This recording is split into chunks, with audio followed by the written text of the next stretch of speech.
Okay, my little friends, my little imps, welcome to the show, the stream, the bot. What? Hi. Fuck. Good to have you guys here. Why is my chat behaving like a total prick? Why is it doing that? What's this fucking arrow? Why would you? What is this arrow? What's it?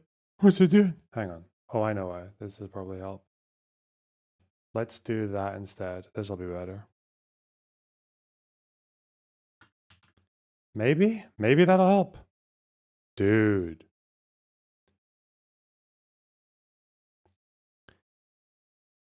Is it not even fucking, it's not even updating, is it? Why is it, why is it being so despicable? Look at it. Look at that chat. What's it do? Okay, hang on. Do I want to remove it and just start again? That's sometimes what we have to do with these. Why is it telling me to sign into the chat? I am signed into the chat. That's weird.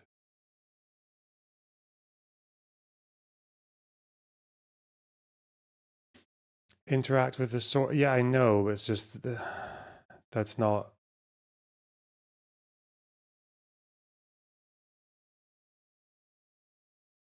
Well, I just sign myself in? Hang on. Let's get rid of it and I'll sign myself in.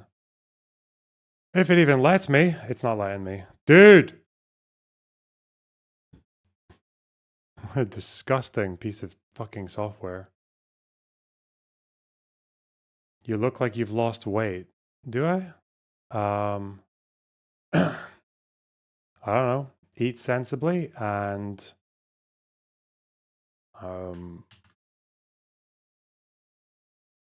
what else? What else do you do? I forget. Oh yeah. Stairmaster. Just go in the Stairmaster. The interact isn't working. It's just I can't get into. Oh, for fuck's sake, man! It's even worse. It should give me a pop out if it wants me to sign in, but it's not going to let me do the interact properly.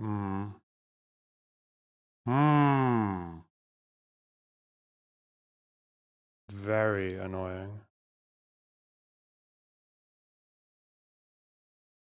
What? What is this? That's not my.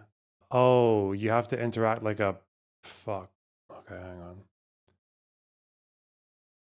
The interact on this is really weird. If I'm interacting with a source, it's like.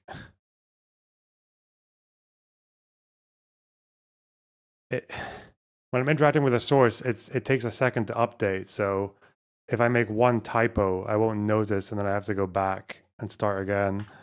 Oh fuck! All right, hang on. Let me just leave this place. Okay, get me out of here. Let's remove that YouTube chat. That's not gonna work. Right. What kind of source is it? It's a browser source. Okay. Holy shit. YouTube chat. Make source visible. Whoa, look at it go. Give me this. URL. That's giving me the bullshit. Okay, that's not what I need though. I need all of this custom CSS. Give me.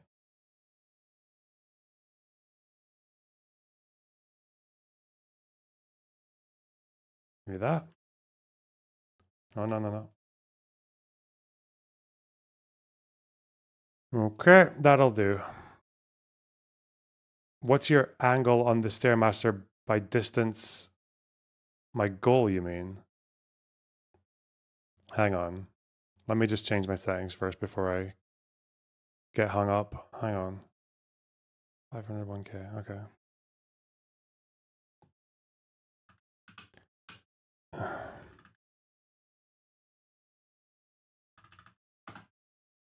Oh.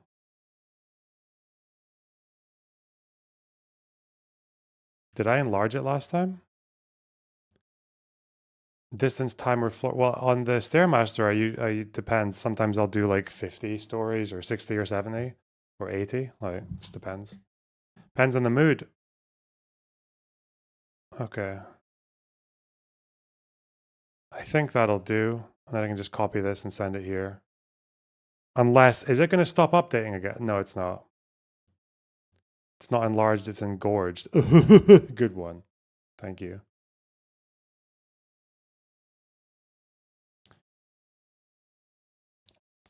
I don't know why this video from BBC doesn't really get that many views, but apparently this one's got like 1 million plus from a couple of days ago. It's all about how reading changes the way your brain works. And what's interesting about this video is that the thumbnail is some shit about how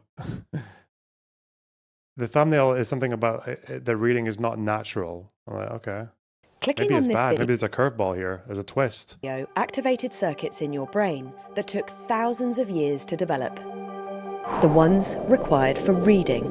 We think of language as natural, and reading is written language, so it must be natural. But it isn't.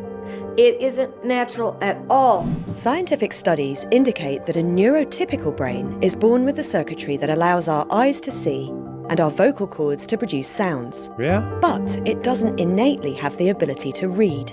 From an evolutionary timescale, our brain hasn't had enough time to develop a dedicated reading brain. And so to build a reading brain network, we co-opt parts of the brain involved in vision and auditory processing and language and attention and affect. The Sumerian cuneiform symbols are thought to be one of the earliest writing systems in the world, dating back to around 3300 BC. Around the same time, though, Egyptians started developing their hieroglyphics. Symbols evolved over time. The more we read and wrote, the more sophisticated they became, Wow. becoming the letters and characters we recognise today. Scientists now know that reading activates the brain, so that letters and words become associated with sounds and meanings. Reading is really a whole brain process. It involves activation in all 4 lobes of the cortex. The process of developing a reading brain alters everything from brain activity to brain structure and brain connectivity. And the language we read also shapes our brain. Chinese characters, for instance, are an example of the logographic system. Each object or idea is represented by a symbol, rather than by a set of letters of the alphabet. Research indicates that learning logographic writing systems activates different areas of the brain than learning an alphabet-based language, like English. The areas involved in visual memory and visual association do more Chris Blessing, thanks for the tier 1 sub. of the work. This theory was corroborated after scientists studied a bilingual patient who knew both Chinese and English. The man suffered a massive stroke, which affected some areas of his brain, including his ability to read Chinese. But, astonishingly, his proficiency in English remained intact. Whoa! It's a beautiful example weird. of how the brain circuit reflects the I love requirement. how so much psychology research is based on some guy who had a freak accident where a fucking spike just went like right here and only hit a particular lobe or a part of their brain. And we just learned so much. Was it Phineas Gage, the guy who, the construction man who had a fucking bolt shoved into, who had this fucking pipe stuck in his skull. And then he just became like the most fucking no filter asshole that anyone ever knew. Because I guess it got rid of his inhibitions. And they were like, wow, looks like that part of the brain's important. looks like you'll be different if you have a pipe stuck in your brain. That's crazy. It went through his frontal lobe. I see. Of Chinese, which inevitably means more visual memory and visual processing of those beautifully intricate symbols or characters. Whatever the language, reading Did Tim Pool work on railways? Good one. not only impacts the brain, but but it also affects us on a physical level. We might feel in our guts the nervousness or the pain of a character. And I mean that not only like I feel it inside me, but I mean that literally. Like the anterior insula, which is responsible for gastromotoric movement, for feelings of nausea and pain and discomfort, is also the part of the brain that's associated with many of the empathic processes. And the brain is very adaptable.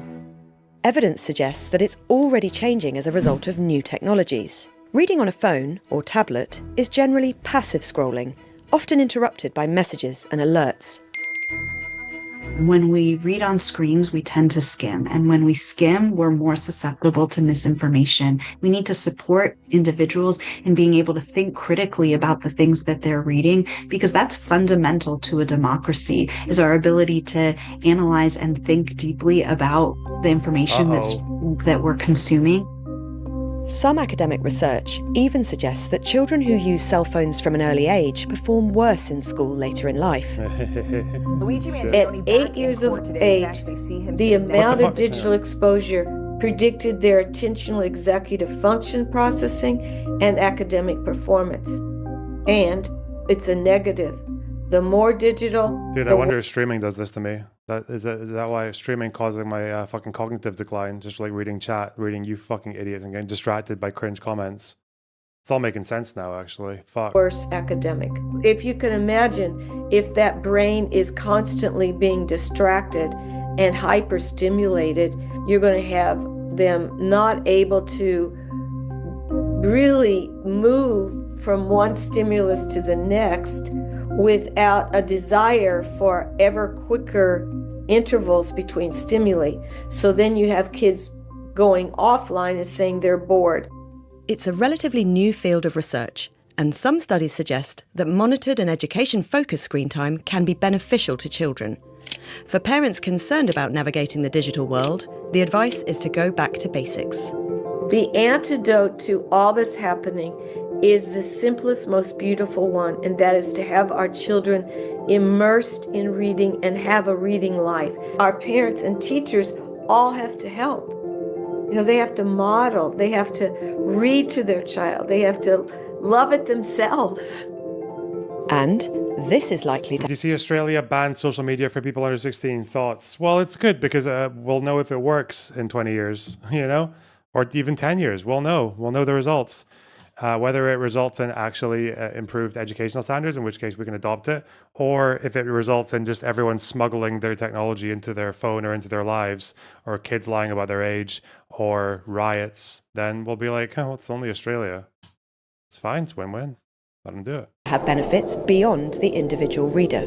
The power of deep reading is really fundamental to our humanity. When we read deeply, we change our brains and we change who we are. And that process of changing the minds and hearts of individuals changes society and allows us to build bigger, more beautiful futures. Huh. Did you go outside today? Yeah, I've been up since like 7 in the morning, man. I had a really early night last night. I think I needed a bit of a resetting. I was getting a bit fucking out of control. But yeah, we're good. Okay, guys, you know what you heard what they said, all right? They heard read, but also have your favorite streamer on in the background so that you can support me. You know, cute. If you're alone and still read out loud, you're weird. Yeah, maybe.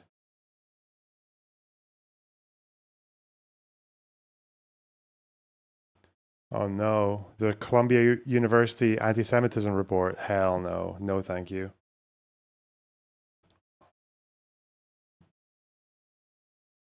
What is this? People be talking about streamer cognitive decline. 1 minute if this is relevant. Chronic twitch encephalopathy. We've been talking a lot about how like there's something called TikTok-induced dementia that scientists are positing the existence of. There's basically like if you're 30 years old and you've been on TikTok for 5 years, you have the brain of like a 75-year-old. Base. It's real. So true. Big fact. Well, like, I do think that there's like streamer-induced dementia or cognitive decline or ADHD or something like that, because I can feel it in myself. Now, obviously, I've been doing this a long time. You would expect from 25 to 37, your brain would get a little bit worse. But I think it's gotten even worse than you would expect in a control group that doesn't stream. And I honestly, what I think is happening is not that like the effect of the website beaming into your brain is killing your brain. I think what it is it's the doing something The activity, and focusing on a stream of consciousness and then looking at chat and trying to digest 100 messages in 3 seconds and not giving any of them any kind of consideration whatsoever and just boom, like straight to the dome, look back at the screen, do like another task that's unrelated, look back at this, boom, boom, boom, boom, boom. Like I'm taking shots to the head all fucking day, man. That's just hyper brain, isn't it? That's just making your brain really strong and resilient. What? Obviously. So I do think that there's a part of, I think that one day, hopefully I'm not like the first streamer to die. Lonerbox, digest this. Dude, I'm literally digesting all of your fucking shitty ass messages. Like, you have no idea. I probably read more of them than not. Like, they don't go past particularly fast. Even on a busy stream, how else am I able to catch out the one guys, you know? You need to be looking for it. Which sounds really bad. I meant to say, hopefully I'm the first streamer to die. So that I don't have to see all my friends die. But someone is going to donate their brain to science, and the scientists are going to crack that nut open, and they're going to be like, what the fuck happened here? This guy's got the brain of like a 19th century boxer. Like, it's just, there ain't no wrinkles left on this damn thing. And I think they're going to realize that actually streaming is like not a hard job, but actually is melting your brain. I don't know, maybe 1 to 2 IQ points annually. Maybe half an IQ point annually. I guess 2 points annually. I would be even sillier than I am right now. I started from about 180, so we got a ways to go until we regress to the mean. But which is actually why it's harder to be a small streamer than a big streamer. Oh, sorry, vice versa. You can't trust me because my brain's broken. It's harder to be a big streamer than a small streamer. Because in a small streamer, nobody's chatting. So your brain stays way better. But if you're a big streamer, chat's constant. You need to work on your rhetorical analysis, SMH. The fuck is that referring to? What? Causing you to lose intelligence, which is why streamers should be paid more money, especially big ones. But I really do. And honestly, you're going to say I can't say this, but really, like, this industry is so new that I think I might be one of the only people who can say this. I think that one day they're going to crack open my skull and be like, streaming breaks your brain. Which is like, you know, nobody makes it through life alive, but at the same time, I 100%, I believe it, and I'm all in on Kalshi. Shroud's in this match. Legitimately, really bad news for him. My IQ has fallen 40 points since I started streaming, and that means I should never be better at shooters than I am right now. Is that a full-ass studio, Loner? Congrats, it's been a goal forever. You must have not been watching the stream for a while, but yeah, fuck. Yeah, I've had it for a while. I remember watching Loner before he got 1K brain. 1K brain's real. I probably shouldn't sing copywritten material during the sponsored stream, huh? Whoa, it's a okay. Then he just does video games for the rest of this segment about Twitch encephalopathy. Okay, not really. He's really helping the theory there. Self-serving. Self-confirming. Fuck. Amazing. Talk about shawarma. I like shawarma. It's good. What? All right, new goal. Let's do 10 supers, 3 hours. Okay, thank you guys. There's a super chats goal up. Contribute, please, for my brain surgery, my inevitable corrective fucking intervention that needs to happen when this god-awful scum of the earth job completes my cognitive decline and I can't do the job anymore.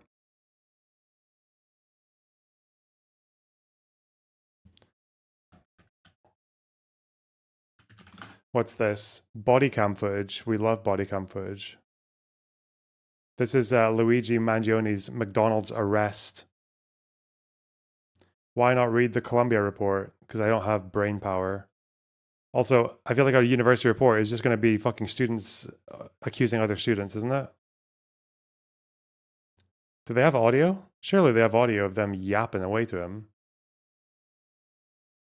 They must. Yeah, they do. Okay. Whoa, look at that dash cam. Look at that car. They got the tech. That's interesting that they would show you what they're using, like what software they're using or whatever the fuck. Did I get teleported to a Chud Logic stream? Yeah, this is all we're doing today. We're just watching cops. We're watching cops arrest people and someone gets shot. And we have to go frame by frame to discuss whether or not the shooting was justified. We have to be people who understand weaponry. Okay. Wonder how you guys feel that knowing that there's a fucking murderer in their midst. Big old murder suspect.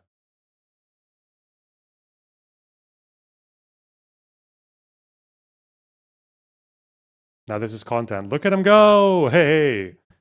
I'm Mika. Thanks for the 19, thanks for the 10 gifted subs. That's so generous of you. God damn it.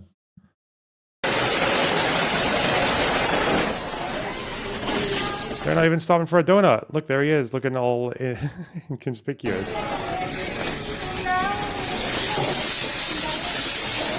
Yes, sir. How you doing? Yeah, put your mask down real quick for me. Yeah, sure. Appreciate it. Thank you. Okay. What's your name? Mark. What is it? Mark. Mark? Yes, sir. Mark what? Rosario. Rosario? Someone called. They thought you were suspicious. Oh, he gave a fake in there. Ooh. Oh, I'm sorry. Do you have your ID on you? Yes, sir. Thanks.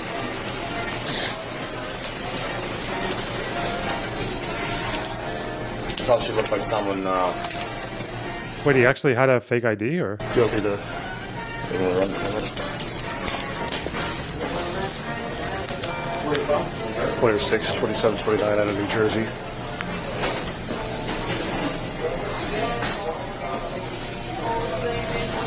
Where you from, New York? Romeo 6807 521 07982. Should come back to a Mark Rosiano. I think they caught him with illegal surveillance. Well, they say that someone at the McDonald's recognized him. And then they had a CCTV picture of him. And then that's what the cops used. But sometimes I do wonder if cops are like, they don't really want you knowing how much they know or exactly what they know. It's pretty underwhelming, isn't it? He's pretty calm. I guess he's putting on the show. Apparently there's new evidence. What does that entail? Defense team this morning, which is day 5 of this major pretrial hearing. And it comes exactly 1 year since Mangione was arrested inside of a Pennsylvania McDonald's after a 5-day national manhunt. They says newly released Yeah, there was a McDonald's staff worker who called about him, yeah. evidence photos show a close-up of a silencer on the gun prosecutors say Mangione allegedly used to kill United Healthcare CEO Brian Thompson. NBC News correspondent Ellison Barber following the latest for us. So, Ellison, today, prosecutors called another officer to the stand, Stephen Fox. What has he said so far? So he is a police officer with the Altoona Police Department. He was one of the officers that was involved in the search of this backpack that Mangione had with him. One of the things that has been interesting, and we've seen this as we have seen different officers testify on the stand, is they're really trying to push when the state is questioning them to establish why they felt they had to search this bag. He is testifying in the same way we have heard a lot of other officers testifying, saying, We were concerned there was an explosive in that bag. That's why we had to go through and search it. One thing that has been interesting just in the last 15, 20 minutes or so is them really going through line by line. There's this moment, and we've heard it before on the body camera, where you hear other officers say, we should get a warrant. And somebody else says, we don't need to. It's an inventory search or it's an incident to arrest search, and they're kind of talking about it. They ask him about that conversation. And at one point they say, and this is the assistant DA asking him, if an officer that was above him, a couple officers, if they asked him to stop and go get a warrant. Officer Fox testifies, no, he did not. They say, you're searching a bag. Did Hanley say, stop, go get a warrant? That's another officer. He says, no. They say, is Hanley the commanding officer? Officer Fox testifies, yes. He asks if two other people also said, go get a warrant. He says, no. So what they're really getting at here is the idea of, is it going to be something that will qualify for some of those exceptions where courts have previously said it can be reasonable to conduct a warrantless search and the evidence can still be administered in court? They call it exigent circumstances is one of the big ones. I call it. Wait, what did she call it? Courts have previously said it can be reasonable to conduct a warrantless search and the evidence can still be administered in court. They call it exigent circumstances. Exigent. Okay. Exigent. Okay. It reminded me of. Where is it? Where's that fucking video? Oh God, I'm not gonna remember, am I? It was.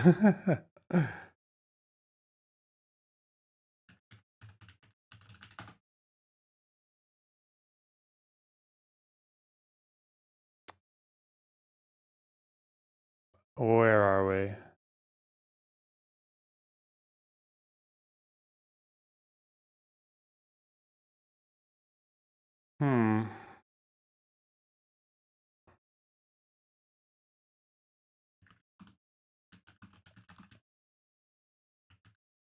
Surely it's gonna show up, right? Like,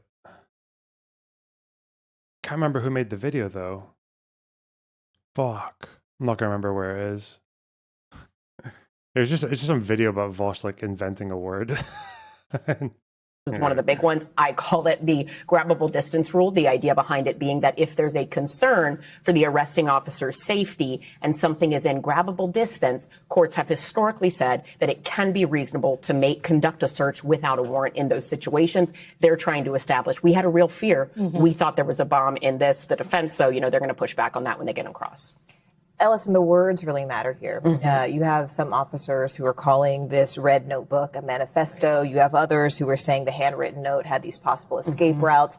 Tell us about the evidence at this point. Yeah, so they've mostly focused a lot on the body camera footage, right? We haven't gotten any of that released to the public, but the Manhattan DA has been releasing periodically some of the exhibits that have been presented in court. Some of the ones that we've gotten recently, the silencer. We had not seen a close-up photo of that until that was released today. You see that notebook there. I will note the defense has repeatedly objected to the word manifesto being used, even in this hearing. The judge has said, I know. Check Pittsburgh, Red Eyes, ideally Columbus. Okay. 3 hours off cam, exit diff method. Huh.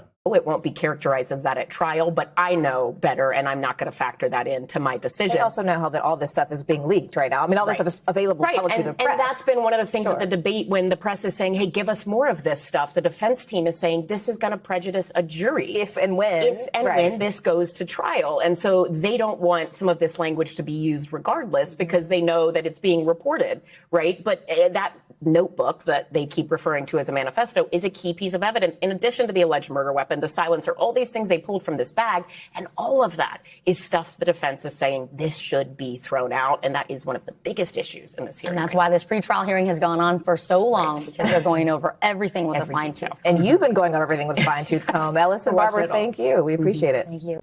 We thank you for watching. And remember, stay updated on breaking news and top stories on the NBC. That's so crazy. So yeah, is he guilty or innocent? 50-50, really, if you ask me. That's good. We can settle on a solid 50-50. Good. Yeah.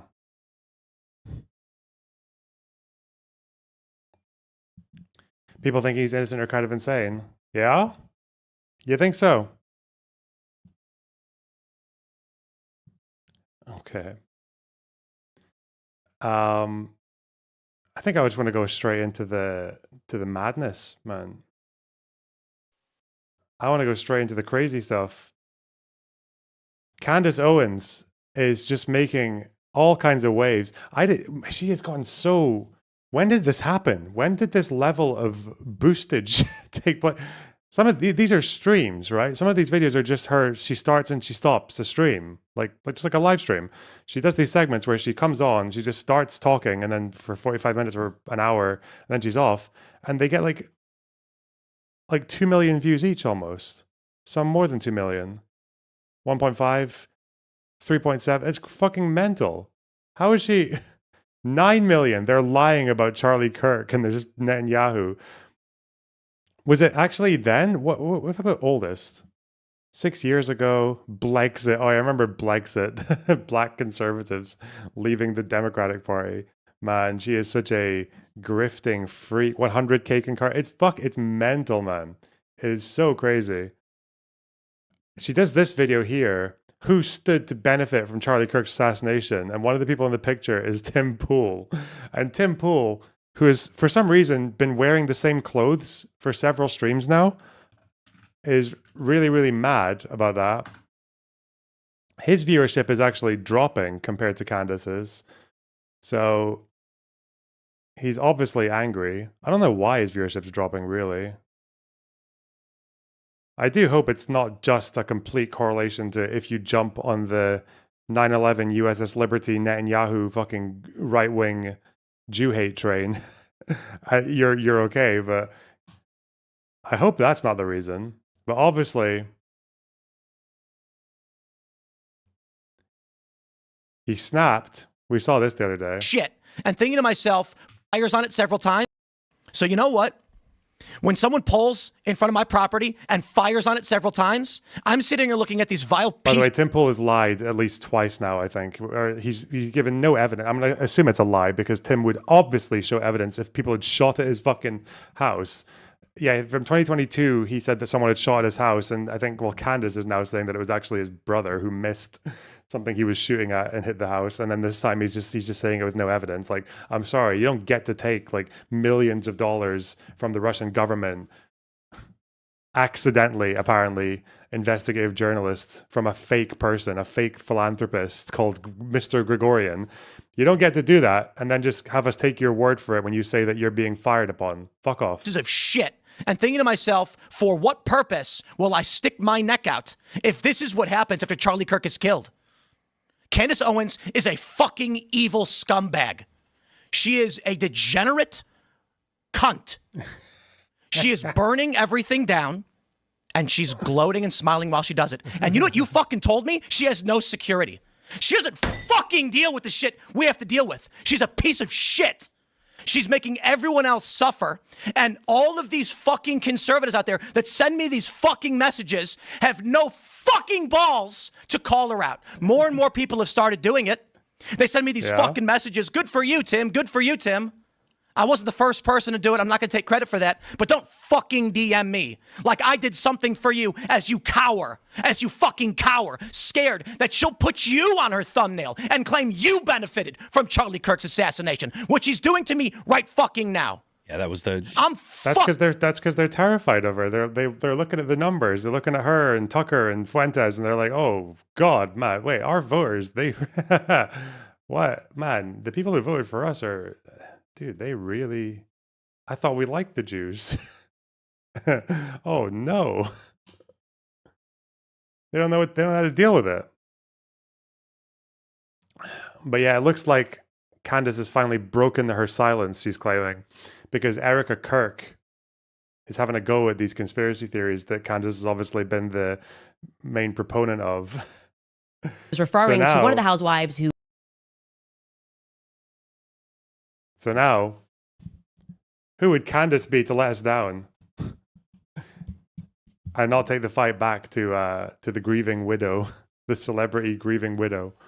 Okay, you guys. Now, I wasn't sure about Erika. I was waiting kind of a situation for her to be in, obviously, having lost her husband, becoming the CEO and the chairman of a company. It's just a lot of transition, and it's nice to wait for more information before you prejudge or just assume, make an assumption about somebody, and it maybe is not based in reality. Well, we are getting a lot more of Erika Kirk this week. I'll tell you that, because she has been doing the rounds in the media really over the last couple of weeks. And she just gave an interview live with Harris Faulkner on Fox News, where she finally addressed the quote unquote conspiracy theories. And I have to say this because it's true, but it completely missed the mark for me. I am sorry. It just has. But the good news is and that I believe the conspiracy theory here is that Charlie Kirk loved Israel, but then he started asking questions, and so the government decided to take him out. Because Charlie Kirk, a guy who loves Israel but is starting to ask questions, that's your target for the Mossad or for Netanyahu or anyone else. I think that's the conspiracy. And I guess Tim Pool benefited from it somehow. I don't know. She is now unmurkying the water in terms of her intentions with this massive political organization. That's good news, truly, because we knew Charlie, and now we are getting an opportunity to know Erika. Plus, later on in the show, it's Knives Out for Tucker Carlson. As always, he's trending right now because he has officially waded into the who killed Charlie Kirk narrative. And since he is not a bought and paid for Fed, he is siding with not just the American people worldwide. And he says that he's not buying the official narrative. And there are some lingering questions. And he confirms what I told you about the Egyptian planes. So let's jump right back into this. Welcome back to Candace. Listen, maybe I'm at fault here. Fuck me. Far be it from me to avoid doing research before a topic, but I can honestly say I don't know anything about the Egyptian planes. That's new to me. The Egyptian planes. Oh no, am I on my depth here? Am I going to agree with everything she says?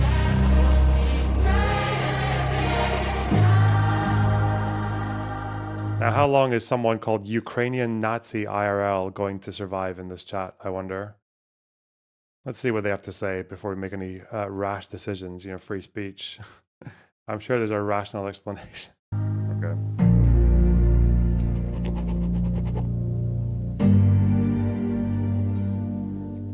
Look, I have been very patient. I do tend to focus on the evidence that's in front of us. Obviously, asking questions when we come up across something that someone has said and it doesn't add up, or if they lied, create a list. And you guys were coming after me because I was saying, look, we can write into our imaginations how Erika is thinking or how she's feeling or what she should be wearing, but she hasn't actually said anything yet, right? That was my stance. She hasn't actually said anything yet. Give her a chance, okay? And now she is making the rounds in the press because Charlie's book, his posthumous book, is coming out about the Sabbath. And she's speaking about the quote unquote conspiracies as she sits down with a lot of these news anchors. So first and foremost, she's sitting down here with Harris Faulkner. And I just want to show you a couple of clips from this sit down, which is now trending. And she begins by addressing the question, which has been in the air, regarding where Charlie Kirk is buried. That question resurfaced this week in a big way because Milo Yiannopoulos and a few others have asserted with absolute certainty that Charlie has not. Report, but we can go over the protocols of the elders of Kirk. Gaped. Listen, I'm sorry, okay, but a bunch of fucking students complaining about anti-Semitism versus Queen of the anti-Semites. I'm sorry, anti-Semitism is just more popular than people complaining about it, okay? Sorry. That's and we've been there before. It's not even the first time that's been the case. Yet been buried. That's what Thanks they're saying. Thanks for $20 though, I appreciate it. They say they have proof of that. And at first, Harris Faulkner is asking about that claim. Take a listen. Talk to me about this part of the conspiracies that are out there, this disturbing part that people are trying to guess where Charlie is. Can I have one thing? Can I have one thing? Can my children have one thing? Everything was public. We will be building the most beautiful. Whose fucking choice was that, mate? Like, you literally got someone to film you leaning over his body and sniffling and puffing and huffing, like you posted it on your social What? Beautiful memorial for my husband at Turning Point USA, and it will be for the world to see, and it will be. Candace is going to call that out, by the way. Candace is absolutely going to mercilessly tear her to shreds for this Meghan Markle. I want my privacy, but also here's my fucking dead husband's body and me fucking sobbing over it on the internet. Candace will do it because she has courage, okay? I'd never say that to poor Erika, but Candace will absolutely, because she's a servant of the truth.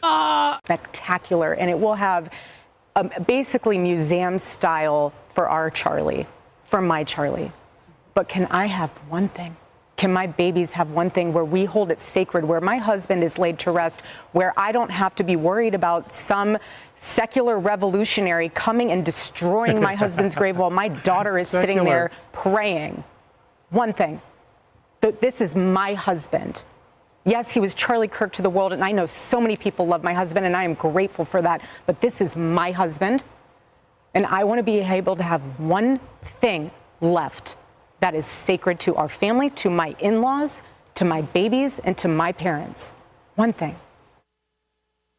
Okay, so on its face, I actually agree with that. I think that when people are being buried and where they're being buried and how their funerals are done, that is very private matter, okay? So objectively, I agree with what she's saying, okay?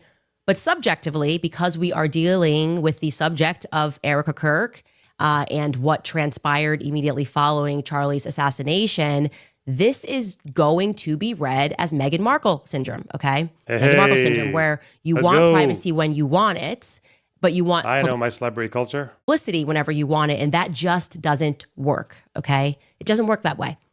I honestly think it was said best by Bethany Frankel, not related to this situation. Bethany Frankel is on Real Housewives, a reality show.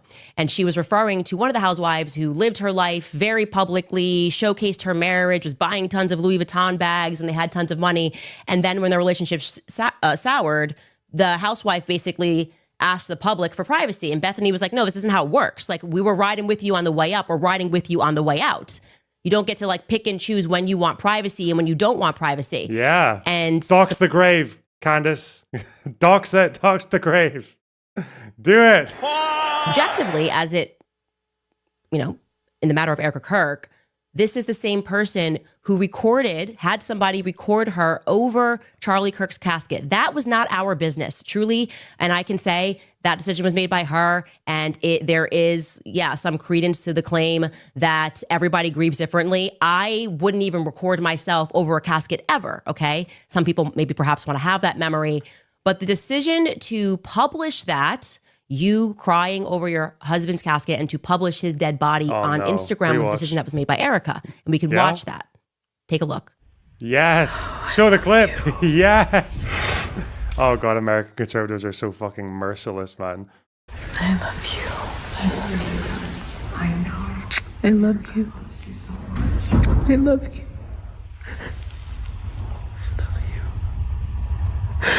God bless you.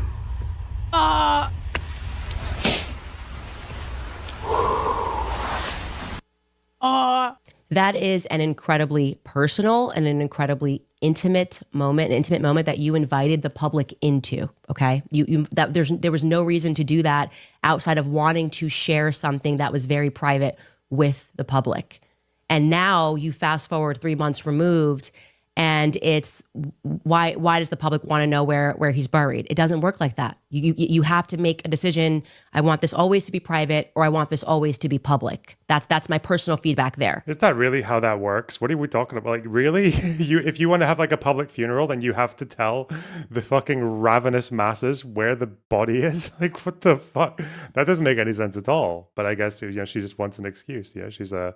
But the fact that people think that Candace is insane are like, they have no idea. Like, there are so many indicators behind Candace's behavior that show that this is all like very deliberate, right? That this is such an intentional fucking grift. She is not behaving like a crazy person in the slightest. Like, Ye was crazy, right? Like the way he spoke, like the disorganized nature of it, and everything that Candace does is very pointed. It's very directed. It's very calculated. Like, it all like serves one particular narrative in one direction. There's a whole fucking swath of contradictions or anything like that. No, it's so clearly like that she knows what she's doing.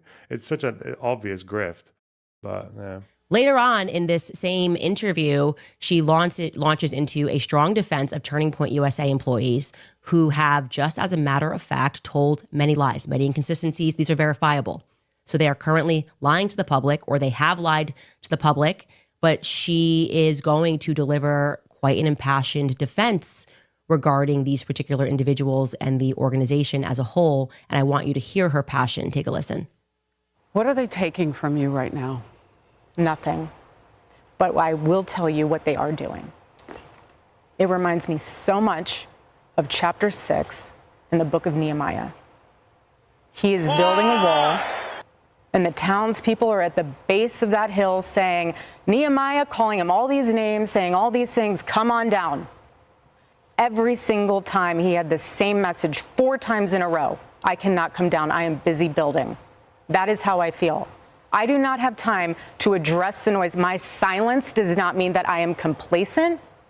My silence does not mean that somehow Turning Point USA and all of the handpicked staff that loved my husband and my husband loved them is somehow in on it.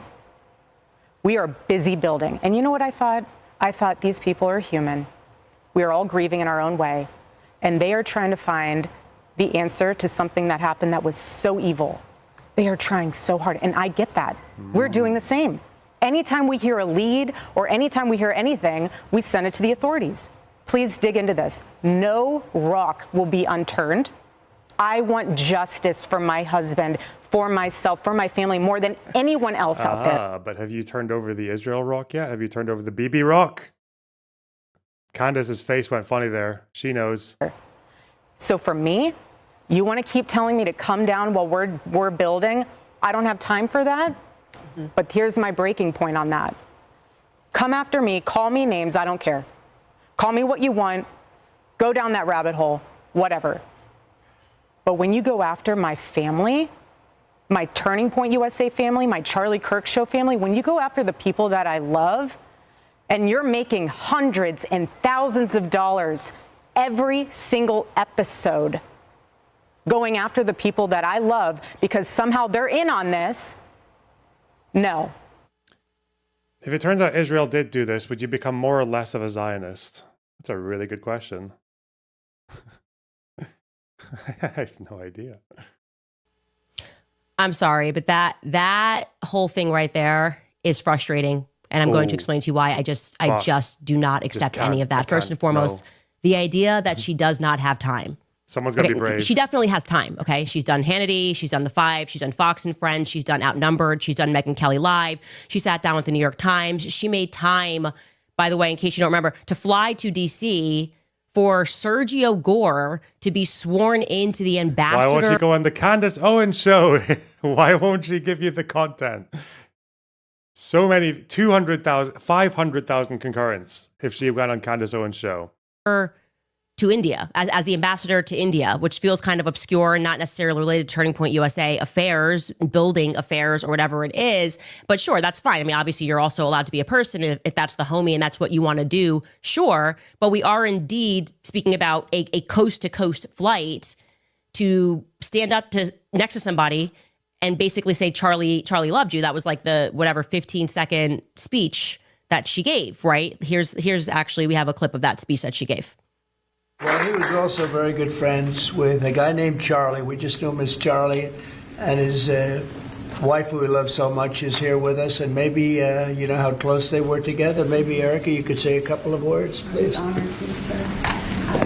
Charlie loved you. It's hard not to get emotional because I know that he would have been the first phone call when he found out that you were going to be taking this position. And the way that I was able to witness the two of you work together for years and to champion and support the president was absolutely humbling to witness. And I am so proud of you. And Charlie is going to be with you every single day. in spirit, and I will be praying for you every day because I know that this is just the beginning of an incredible opportunity for you. And sir, thank you for allowing Sergio to have this beautiful moment. Thank you very much. Thank you, Tara.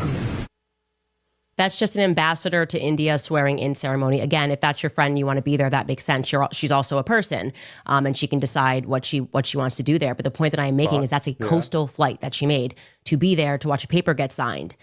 She has also made time for an upcoming CBS News town hall sit down with Barry Weiss, which was filmed today. Oh, not so Barry Weiss. Erika Kirk has time. She has time. It is just what she means to say, not her priority, which is you are allowed to prioritize things in your own life. But this is not a matter of time constraint. It is not her priority. How can you think this is a crazy person? It's so fucking deliberate. Like every single part of this, every piece of this little fucking presentation is so deliberate. Yeah, weird. To respond to the majority, actually. The majority of people think of this as BS. The majority of people think Turning Point is acting suspicious.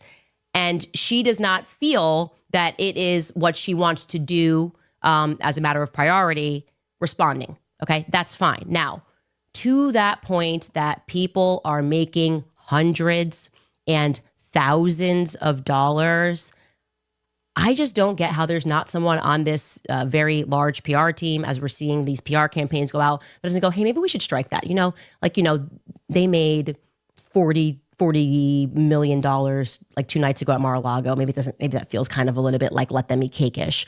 Oh, and we've made more than, separately from Mar-a-Lago, Turning Point USA, since Charlie was killed, just so you guys know, this is a fact, has made more than $100 million. That is separate from the $40 million they made at Mar-a-Lago the other night. So since Charlie has died, that organization has taken in $140 million. But gosh darn you people that are making hundreds of dollars every day on YouTube talking about Charlie Kirk's assassination and the BS narrative that is being fed and the very obvious psychological operation that is being employed to make you accept the BS that they are trying to sell to us. Gosh darn you.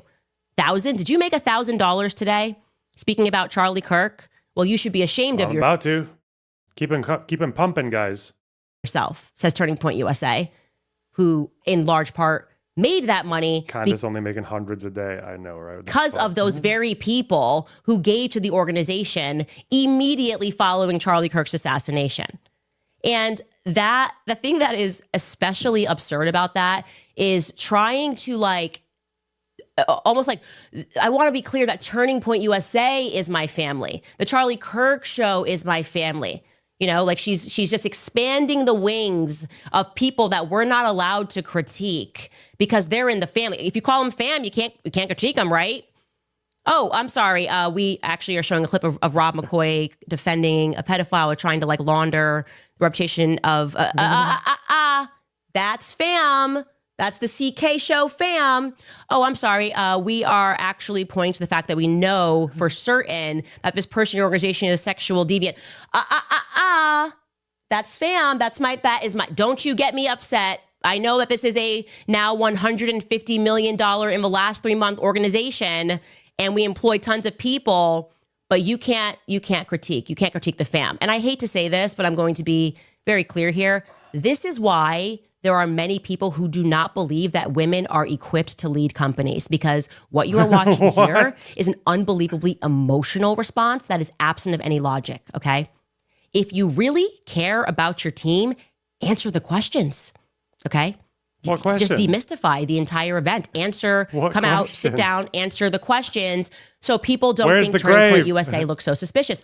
Where's the goddamn grave? Why is Turning Point USA making money? What? The conservative youth organization that dominates going around universities and fucking debating people and recruiting youth to vote for the Maga bill. Yeah, Turning Point was a big deal. They were a very important part of the whole Maga machine. That's why Charlie Kirk and fucking Trump were in contact with each other. Yeah, of course they're gonna have fucking loads of money. What? Try to mom the organization and say, well, mother's upset because people are coming after her kids and all of this multi-million-dollar subsidiaries. That's my children, okay? the multi-million dollar subsidiaries, Turning Point, like Turning Point Action, all that, those are my kids. So you can't critique them. Not a good idea. Okay, it may work in PR world. You guys, I know how it's an obvious PR campaign. It's never been more obvious of a psychological operation. I actually wish they would put me on payroll so I could help them make these things look more organic than having every single person that has been telling us to stop asking questions all make the exact same video within 4 seconds of each other, being like, whoa, Erika Kirk shuts down the No, she didn't even respond to one of the conspiracies. She gave us emotion. Oh. She gave us emotion. She said, I'm a mother, I am a wife, and we never asked about whether she was mother or wife. We want to know if she is a CEO and a chairman. And a CEO and a chairman has to compartmentalize. A CEO and a chairman cannot respond to valid questions and critiques about finances, about shady actions that are being taken by people that require presidential pardons, people that are meaningfully asking why we are not getting a clear answer of what took place on September 10th. A CEO, okay, does not get to respond and say, that's my family. Okay, that's the energy of what I would expect from a mother speaking to a teacher, which I was this mom, like that's my kid. Okay. Yeah, you have to debunk. Yeah, that's the whole thing. This is such a fucking. It's good because she's using all the right logical fucking, or at least logical sounding arguments for why Erika can't just be the grieving widow, because she's also involved with the business, right? The Turning Point business and going on fucking cable TV. But it's also coupled with, you have to take my batshit fucking Mossad conspiracies seriously. You have to respond to them. You have to come on my show and take me seriously. And I'll shut this down right now. That's my child. This is not a child. Turning Point USA is an organization. And Erika already had an uphill battle to climb, like that she had to climb this because, by the way, just because if this was Goldman Sachs and the president of Goldman Sachs or a managing director over at Goldman Sachs died in a horrifically violent way, the Goldman Sachs family might mourn for a couple of months, but they would have instantly had someone to replace that individual. And beyond that, they would have never accepted the public and the people that are investing money. They would have never accepted, well, he's gone, but here's his wife. She already had. I'm just looking at some of these fucking memes, man. I forgive you, Tyler Robinson, baby. Now let's talk about that bitch, Candace Owens. Oh, God. There's like a whole fucking Maga meltdown of people who are, like the more kind of traditional neocon Ben Shapiro Maga, like people, the ones who really are just like Maga because whatever, like foreign policy, they like Israel, they like fucking low taxes or whatever the fuck else reason you'd have for going Maga over Democrats. They think Democrats will let too much crime happen. Bro, it's just like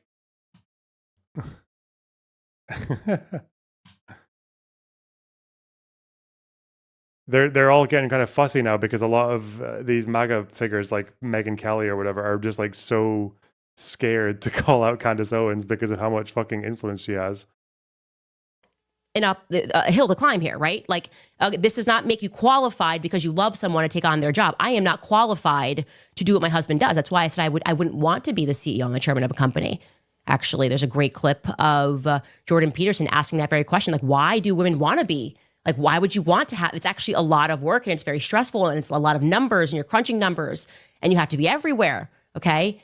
If you want that, great. If you built the company and you're in the room like Charlie Kirk did, and you have proven to the public, like, hey, I built this company, I didn't even go to college, and I've been doing this for over a decade, as Charlie Kirk did, you've earned that street cred, okay? So she already had a hill to climb because now they're saying, well, this is his wife, and so, that's it.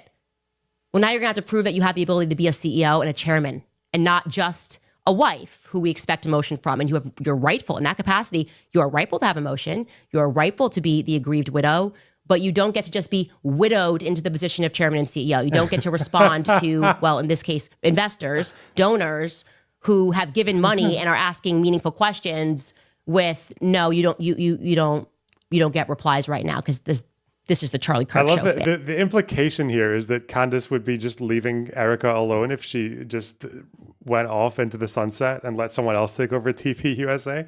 Really, you still wouldn't be. Then all of your fucking conspiracies about Charlie Kirk would be dead. I wonder. Yeah, doesn't work this way. Okay. And the broader point removed from Erika, which a lot of these mockingbird influencers seem to be making, is essentially they're saying to us that scientific inquiry and investigation. Scientific inquiry. This is also, I think, is this from the day before? No one, and I mean absolutely no one, outside of my husband and Erika Kirk has the power to shut me up right now. That's it. No one. By that, she didn't mean Erika can just tell me that I've gone too far and I should stop. What she actually meant was Erika can stop me by giving me the Mossad files, by giving me all of the contacts and all of the logs, all the emails between Charlie Kirk and every Jew. Yeah. And obviously because Erika said fucking conspiracy theory, Candace saw red. And blue and white, I guess. Mostly that. In and of itself is now patently wrong, right? Essentially, we should just trust the state. Don't believe your own instincts. Don't believe your own eyes. Don't ask any questions. And I really want to stress to you guys how utterly ridiculous that logic is, right? Because if we followed that logic in any other situation, there would never be a crime solved ever, okay? If we just ascribe to the idea that scientific investigation is on its face wrong, it would not work. I'll give you a crappy analogy here, but imagine if there's like some young mother. You know what else is really, again, this is why Candace is not crazy. Do you notice how she's not specifying anything about what her theory is or what questions she's asking or what she thinks is being withheld? It's because she knows that by turning the fucking fire on Erika Kirk, she knows that this is probably one of those streams that's going to get a bit more views, right? It's going to get a few more eyeballs if she's literally attacking the grieving widow fucking star child of the Maga movement, like the fucking picture, like the human face of the Maga movement after Charlie Kirk was killed. So now she's just going to look like she's being fucking suppressed for asking smart scientific questions. And then once she's got the foot in the door, then the next one will probably be about the evidence. Or the video of her talking about the Israel fucking claim is already there. So her audience will just go and, like, the newcomers will just go there and find it. And she dies suddenly in the middle of the night, presumably in the middle of the night. And her husband is the first one to report it in the morning. And the cops show up, who happen to be his buddies. They get there, and then they dramatically close the case in 48 hours. And neighbors are like, wait a minute. Excuse me, officers. Actually, you might want to know some other facts here about this guy. Like, you know, he's in the mafia. These people would be like, how dare you question the people closest to, he loved her. That's his wife. Being a gang member is not evidence. Why are you saying he's a gang member? It's not evidence. And you get another nosy neighbor who produces evidence that in the middle of the night before she died, they saw the guy outside, the husband outside, removing cameras in the front yard. That's not evidence. Yeah, but I saw him go out in the middle. He put something in his car in the trunk. He was looking shady. That's not evidence. How dare you find that to be suspicious?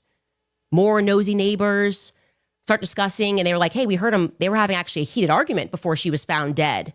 I think it was about money. All of a sudden, the next thing you know, you got Allie Stuckey from the HOA. She blasts out an email, and she says, it's unbiblical. It's unbiblical to gossip.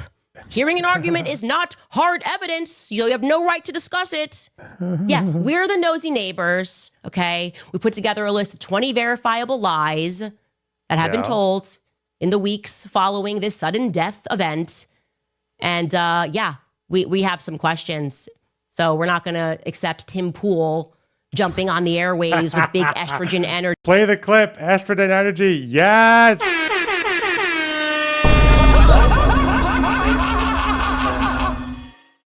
Get him. Fight back for all women, all victims of the Israeli state. Telling us we're evil because we have like school board elections next Thursday. We're the nosy neighbors. We don't care about the elections coming up. We want to know whether or not We are in bed with people who are capable of murder, people that are capable of covering up murders. Yeah. Actually, we, the nosy neighbors, feel a little bit less safe in this neighborhood until we know whether or not there are some psychopathic killers in our midst. How about that? That's how I feel. I think that's how a lot of people feel right now. So I want to express that. And this psychological campaign filled with emotional manipulation and how dare you and Again, she's not naming the people. She's not saying anything about them. Like it's so calculated. Dude, the agreed widow is she going to mention speak- them at all? Is she actually going to elaborate once in this entire video? But I guess that's probably not the purpose. That's not the purpose on this particular stream. And so you're not allowed to question a $150 million organization. No, I reject it. I reject that 100%. Which is why I will say it has arrived as a blast of fresh air that on this very same day, Tucker Carlson is standing up to the nonsense. He's not speaking about Erika, obviously. He is friends with Erika. But just the nonsense of what the FBI is saying, he's wading in and saying, yeah, the FBI is not being clear in what happened. And I have questions because, and I think it feels like a blast of fresh air because and I know many people at home, are seeing all of these people that we followed and we thought that they were heroes. And suddenly this assassination has exposed them all to be frauds. Like for the right price, they will join Operation Mockingbird. For me personally, that is how I feel, okay? Like people in the military that I thought were forthright, people that were journalists that I thought were forthright. I just am so let down. And I don't think I would have been able to handle if Tucker Carlson was among those people. You need hard evidence. As if the killer's going to walk in and be like, okay, here's how I did it. Okay, I'm going to give you the hard evidence. I was here, there. Like, what? Instead, Tucker Carlson is coming out and he is blasting the corporate and the Fed narrative with common sense. He joined Theo Von, and here is what he had to say. Take a listen.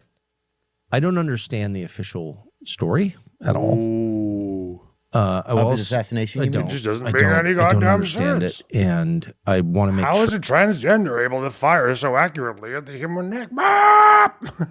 Sure that there is a truly rigorous and honest federal investigation of it, and I'm definitely concerned about that. A, B, I think that I don't know many of the details, but I know that recently Candace said that Egyptian registered aircraft were following Erika Kirk, Charlie's widow, around for a number of years in different places in the world. Oh.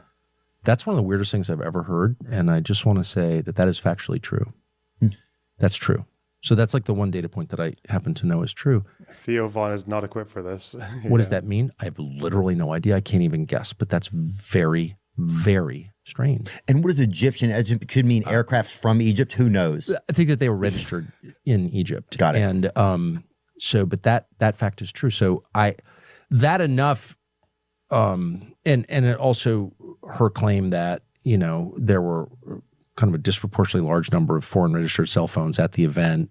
That's also true. So what does that add up to? I don't know, but it means that idea.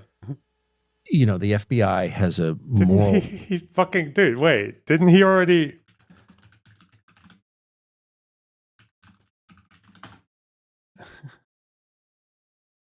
I feel like Tucker's already made up his mind on this. No, do I have fucking amnesia? Excuse me. We've got to shut this guy up. And I can just sort of picture the scene in a lamplit room with a bunch of guys sitting around eating hummus, thinking about what do we do about this guy telling the truth about us? We must make him stop talking. And there's always one guy with the bright idea, and I can just hear him say, I've got an idea, why don't we just kill him?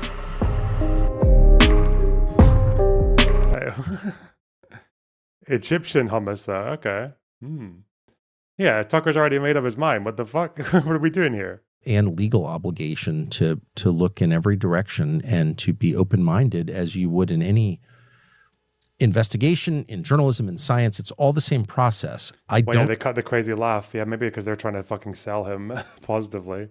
Don't know the answer, and I'm going to sift through everything as open-mindedly as I can, as honestly as I can, to get to what the truth is. That's science, that's law enforcement, that's journalism. It's all the same. That's justice.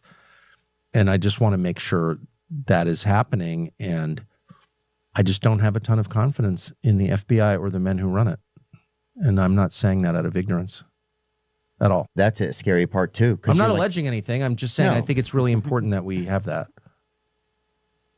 That is what authenticity sounds like, and that's Oh, what we're doing here. We are Shit, investigating, man. right? Sometimes It's you get something wrong. There's such fucking rage bait as well, right? That is what authenticity is. Man, that I feel like she throws these in every now and then for the normal people. Corrected, just but I kind was of right about watching the Egyptian on the planes. sidelines. And when you hear Tucker Carlson say that he is confirming that that part is true, what I take from that, Tucker Carlson has been very clear. He grew up with CIA agents, okay? This is a guy who grew up in Virginia. His father, he learns after his father died, he thought he was just working with the CIA. No, his father was on the payroll of the CIA. So Tucker's friends are in the state. So you should take it as a concrete fact that there's something up with these Egyptian planes, and they were in fact following around Charlie, and they were following around Erika, as I told you. And that means people in the NSA, the CIA, are confirming that that is real. And yet, just last week, what we got from Blake Neff, and I know he's untouchable, he's in the fam, but I'm going to go ahead and touch that and say, like, this is not okay. The vibe is not right. Oh, it's so good. She's making a there's all these mockery untouchable people, all these people who are beyond reproach, and she's reproaching them. Wow. of it. That is what we mean when we say none of this is passing the vibe check with Turning Point USA. There's no clear answers. There's mockery, there's laughter, but there's no clear answers. And the mockery and the laughter is not working. Neither is this idea that, well, now the widow has spoken. We're not dealing with the widow. We want the CEO and the chairman of Turning Point USA to answer. Okay? If you can't compartmentalize, then I don't see how you're going to be able to lead this organization in the future, because Charlie worked. We knew who Charlie was because he was authentic. Okay? He didn't just go, well, I only make time for like big pocket donors. Okay. He was sitting college campuses. He was speaking to people, understanding people. He was changing his ideas and he was changing minds.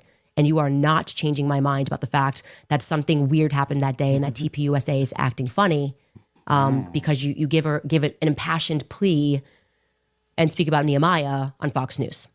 Okay. None of it makes any sense. She was literally talking about, what was it, the location of the grave. That's the funny thing as well. She was talking about the location of the grave. Anyways, Tucker then goes on and states the obvious predicament further, which is that we just don't have any faith in the government. Take a listen to him discussing some of these lingering questions. Here's what I am concerned about. Yeah. A lot of things. One, he acted alone. Tell me how that worked. I don't, none of us really act alone. It's hard to go anywhere by yourself. What? Okay. Thank you. Exactly. You acted totally alone. Thank Okay. you. Yeah, true. Yeah. You're going to have to prove that to me. It's totally possible. Anything is possible. Weird things have happened. We'll continue to. But that's not my default assumption, and it shouldn't be yours. And their default assumption was we acted alone. Really? Why do you think that? He's not even what about trying, life man. suggests that people typically act alone? That's When was the what last time you authenticity acted sounds alone like. in anything? I don't go, right? So A. B, we know that people had foreknowledge. Because John Bon Jovi, he said that no man's an island. Got him. Of this because they posted about it on X and said Charlie Kirk is going to be killed on this date, and he was. Is that true? Yes, it's true. But were they just guessing? Was it a guessing thing where every It's day like they when posted that? Maybe. Have those people been interviewed? Have they been hauled into FBI HQ and had a long conversation with how they knew that? Like, let's get really specific. Why did you post that? Who have you talked to? Like, if I were doing this investigation, because I spent my whole life doing non-criminal investigations called journalism, like, what do we know is true? How do we find out? Call everybody.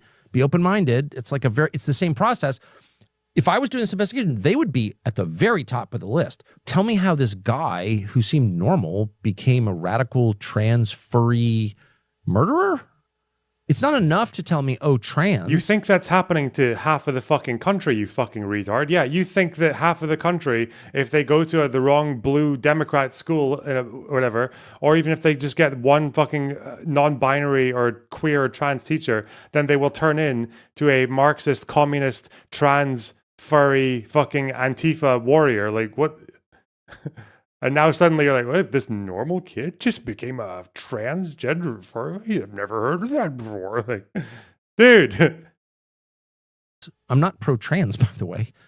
But was that the guy or his boyfriend? Well, exactly. Exactly right. Tell me how this guy became so radicalized that he murdered a stranger. I'm not saying it didn't happen. I'm agree. saying I want an explanation for how it happened. Why wouldn't I? I agree. Oh, we can't talk about that because it'll prejudice the jury pool. Really, you've told the world that you have both a confession from him in his text to his boyfriend and the murder weapon with his fingerprints on it. I think you've got a pretty solid case. So why is it so difficult to just explain? So I have said from the beginning, if you don't like what Candace Owens is saying, why don't you call her and offer a more plausible explanation for what happened? Oh, she's bad. She's bad. Okay. I mean, I like her a lot. I don't think she's bad, but I love her actually. But let's just stipulate she's bad. But why wouldn't you do that? Because I don't agree with some of the stuff that the rabbit hole she goes down, but I don't even know. But I like the fact that she likes to dig in the garden, Theo, we are in this garden, okay? And we're not getting out of this garden with the Fed slop narrative. We're just not getting out of the garden with trying to emotionally manipulate us and say, it's not, this feels like COVID, right? It's not like COVID-19. It's like Candace 19. It's another fake, they're saying it's a fake virus. Like, oh, you got infected. It's the fucking branding as well. Doesn't it feel like COVID? So all of the fucking Magatards and the fucking anti-vax and the Joe Rogans and the fucking ivermectin guzzlers could be like, oh yeah, I remember COVID. I remember being made to feel stupid for believing stupid things. Wow. It's just advertising, man. What was that fucking skit about advertising? You have to target your audience. Do you feel tired when you wake up in the morning? Oh my God, that's Brought to you by Proxanthalax. May cause diarrhea and loss of function of the prefrontal cortex. Sleep well. Can't do it. 6 feet social distancing from Candace Owens. We're going to get every influencer on social media. 6 feet social distancing. Save lives. What are you, a grandma killer? What, you just don't like him? What? And then Tim's all fired up. She's a C word. People are going to die if you don't get this vaccine. Well, you have to cross yourself before you say C word, Candace. What are you doing? You're fucking cruising. He's listening. No. And I'm like, I feel like maybe the government's not telling us the truth. We're right back to that, but it's Candace 19. It's Candace 19. That's what it is. And they think that maybe if they put the little 6 feet social distancing pads in the grocery store, that the PSYOP will win and make us believe that this is like common sense is the virus. I'm the common sense virus. It's coming around. It's so evil. Stay at home, wear a mask, save lives. You don't want to catch it. You don't want to catch the common sense, you guys. You don't want to catch it. Anyways, I dare. I'm sorry, I dare. And I have been very careful because I wasn't sure what direction she was going to go. If she was like, I was like, look, she's got a whole business that she's got to figure out. There's a lot of people. Look at the fucking state of these people now, though. Even the fucking human beer belly, Andrew Wilson. Charlie Kirk's murder didn't expose the left for being mentally ill lunatics. We already knew they were. It exposed right-wing leadership as being mentally ill lunatics. And they're saying, oh, it's not Candace. She's not a leader of the right wing. He's like, oh, that's not who I'm naming. He's terrified of this woman, of this brave black woman. In her ear, maybe they like did this transition too quickly and she's just like keeping her head like, no, what she's saying is Turning Point USA is untouchable. And it's a no from me, but you know me. I'm just out here saying what needs to be said. What's going on here? Megyn Kelly. Oh, the right wing Jews are mad. He said that Candace has been claiming Erika Kirk was behind the murder of Charlie, which I had not heard, and I was taken aback because that seems like something I would have heard. It's so crazy, and I have since learned it is not true. Candace has not made that claim. And in fact, I've now seen several clips of Candace specifically defending Erika Kirk and saying she would never make a claim like that about Erika and that she is open-minded to other people at Turning Point. That's obvious. She's been making that point. I had heard that point. But she's specifically been defending Erika Kirk. And she's been saying she does not think that of Erika. And in fact, if you read her comments, she's under pressure to make comments about Erika. And so far, what I've seen, she hasn't. So thank you for that question. You know who I absolutely do not feel sorry for? Ben Shapiro. Because Ben knows that these people are full of shit. He knows that this fucking whole sphere is so fucking corrosive to the values that he pretends to have. He knew from day one that January 6th was an insurrection. He said it was like the worst thing since the Civil War or some shit, or worst thing since 9/11. And he, within a few months, when the narrative was going the way it was going, he just started flipping. He just was like, oh, actually, you know, the guardrails held. Was it really an insurrection? They were just walking around taking pictures. Yeah, he completely fucked himself. Completely shagged himself. Like, and he deserves it. Fuck him. This is what happens when you make a deal with the devil, man. My heart aches for the fact that he gave so much of his life to Trump and to politics, and they just were like, nope, that is it. It serves us or it doesn't serve us, and we want to move on. And so here's a holiday. Bro, if they try to give me a holiday, what is with them giving people a holiday after they... Crowder is being a fucking retard here, by the way. He should absolutely be jumping on the Candace Owens train. He has nothing otherwise. This fucking idiot, like, what did he turn down? Like 50 million from the Daily Wire? He turned down like a massive contract from them because he thought that he could basically go to war with them and do his stupid fucking tape recording, secret tape recording video. And then the Daily Wire guys just released everything to show that Crowder was full of shit in negotiating the contract.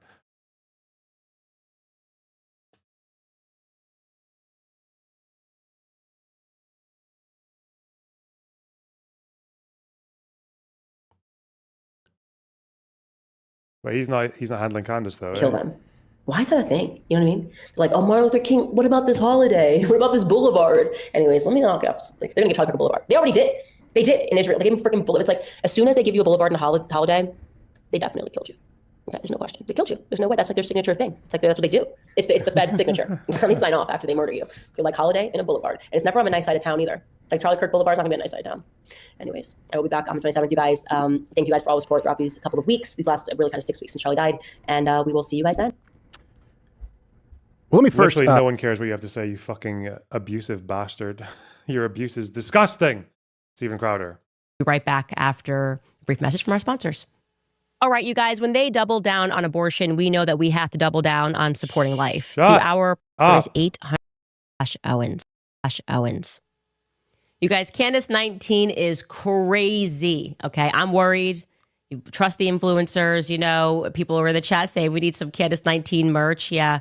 Don't go Max, get the vax. That's what Mark is saying. We're gonna get some gear for you guys. Don't go Max, get the vax. That's the vibe right now. Yes. How many influencers is it going to take to get everyone to roll up their sleeves and not go Max? That's where we're at right now. How many people do we have to send out to tell them? Please do it. Wild. Okay, I didn't get the vax. I didn't get the COVID-19 vax. And I'm not getting whatever the heck this is. Okay. Which is honestly on its face, federal stupidity is what it is. Now, I can also tell you that because my mommy sleuths, they're so fast before stuff even ends, I get tips about things. And Erika literally today sat down with Barry Weiss. It's been marketed all over. They're going to have this big sit down, a conversation moderated by Barry. It's going to feature voices from across the political spectrum. They're going to talk about grief. And I got this email after, and it's interesting. I got actually a couple of emails, but I'm going to read this one to you because it was a town hall-ish event. Here's what they said went down. This person writes, I just came from the CVS. By the way, whoever wrote this email, I love you. What? I just love all the mommy sleuths that are this quick. They wrote, I just came from the CVS times Erika Kirk town hall, and this is what she said about the conspiracies and Candace. 1, Erika said she was pregnant when the Egyptian planes were flying and following her, so she wasn't on them. She said she has photo proof. What? Huh? I'm sorry. Did I ever accuse Erika of being on Egyptian planes? When I found the Egyptian planes, I was concerned that they were following Charlie. She said she was getting followed. She said Charlie's been followed by the Egyptian planes. Retard. Because I thought, wow, has there been a foreign government that has been tracking his events? Like maybe, I don't know, like running through the operation. They just use the same airport. That's going to be the twist, isn't it? Like there'll be an airport that just has planes from different countries going to and from it every day. So every time you fly a plane from like New York or whatever the fuck to Europe or something, there might be an Egyptian flight company there and an Emirati one. Yeah, so stupid, man. And then we broadened it when someone clued us into the fact that actually these planes have been following Erika. You just heard Tucker Carlson confirm that. I thought she'd be concerned. Instead, she's going to tell us on Saturday that she wasn't on the planes. I never said you were on the planes. Why would I think you were on the Egyptian planes? I don't think that you took off and went to Wilmington, Delaware. I know you didn't go to Wilmington, Delaware on the day of Charlie Kirk's assassination. I find that answer to be lacking. Oh. Okay. That is weird to me. It's a weird answer to give. And by the way, we're doing some debunking, by the way. This is the scientific part in practice. You're pregnant. Even if you were on the Egyptian, that's a possibility when you're pregnant. So I don't understand that part at all. 2, when Barry asked her about the conspiracies and what she had to say to those saying them, Erika said, stop. No. 3, not about Candace, but she talked about Israel and said good things about Jews and how TPUSA is having Shabbat dinner. No, I didn't read that before we went live at Hamfest. Okay. Oh, no. Okay. You guys, I want you to know, in addition to the fact that Charlie, in the last couple of days, wanted people to know that Mikey is fantastic and supercalifragilisticexpialidocious, and he had this whole vision, and that Rob McCoy was his favorite pastor, and that you should buy Josh Hammer's book. He also wants you to know to just be a Jew. I think we get it. We get it. Those were his last words. Okay? We get it. Just like... Okay. Imagine how much content you would have if Princess Diana had died when she was alive. Yeah, man, she'd be loving it. Okay. Anyways, moving on from that. I want to say to the 39 bajillion of you who were in the military who emailed us to let me know that I misspoke yesterday. Okay, I even said to you ahead of time, I said, I don't know military vernacular. I don't know these terms. It's like another language. And you guys are not... I wonder if there are people who just send her stupid emails with insider information and she just eats it up. Well, we know that that's exactly what happens. Candace Owens... We saw this, didn't we? She got pranked. She literally got pranked by someone who was doing this.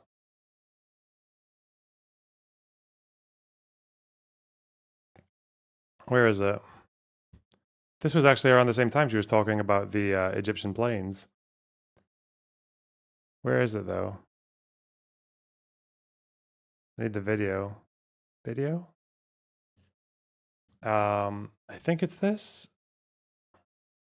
Instagram. It's times of... Okay. Can I just get the video, please, and not this be a fucking AI summary? Oh, for fuck's sake. Come on.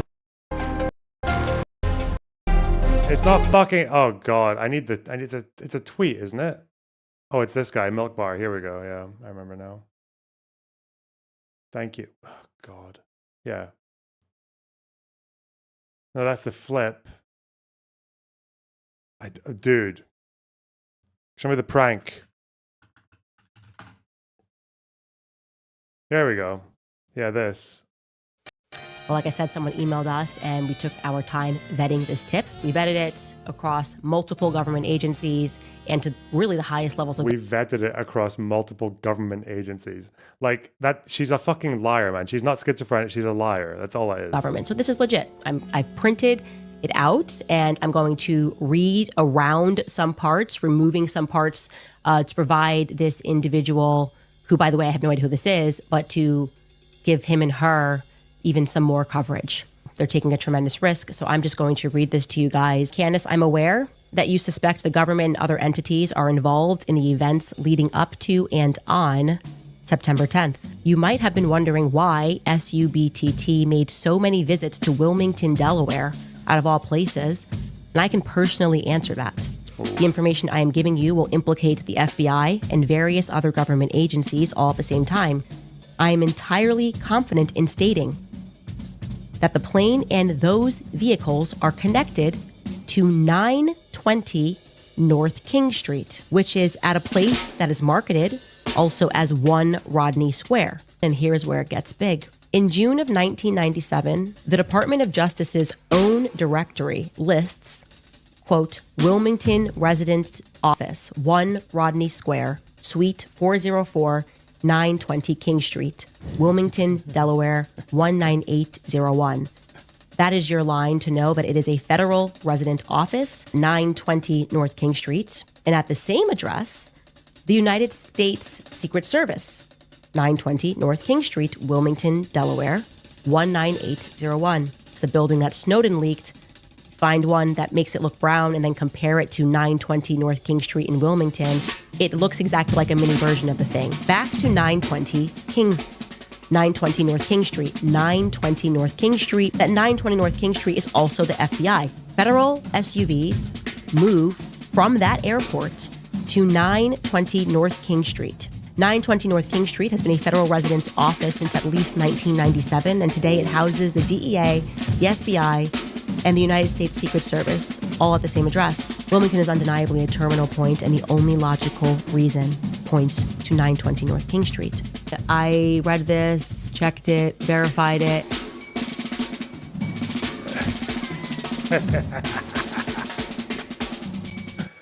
One Rodney Square, 920 King Street, Wilmington, Delaware, 19801. I am passing this to you because you are honest enough to see this for what it is.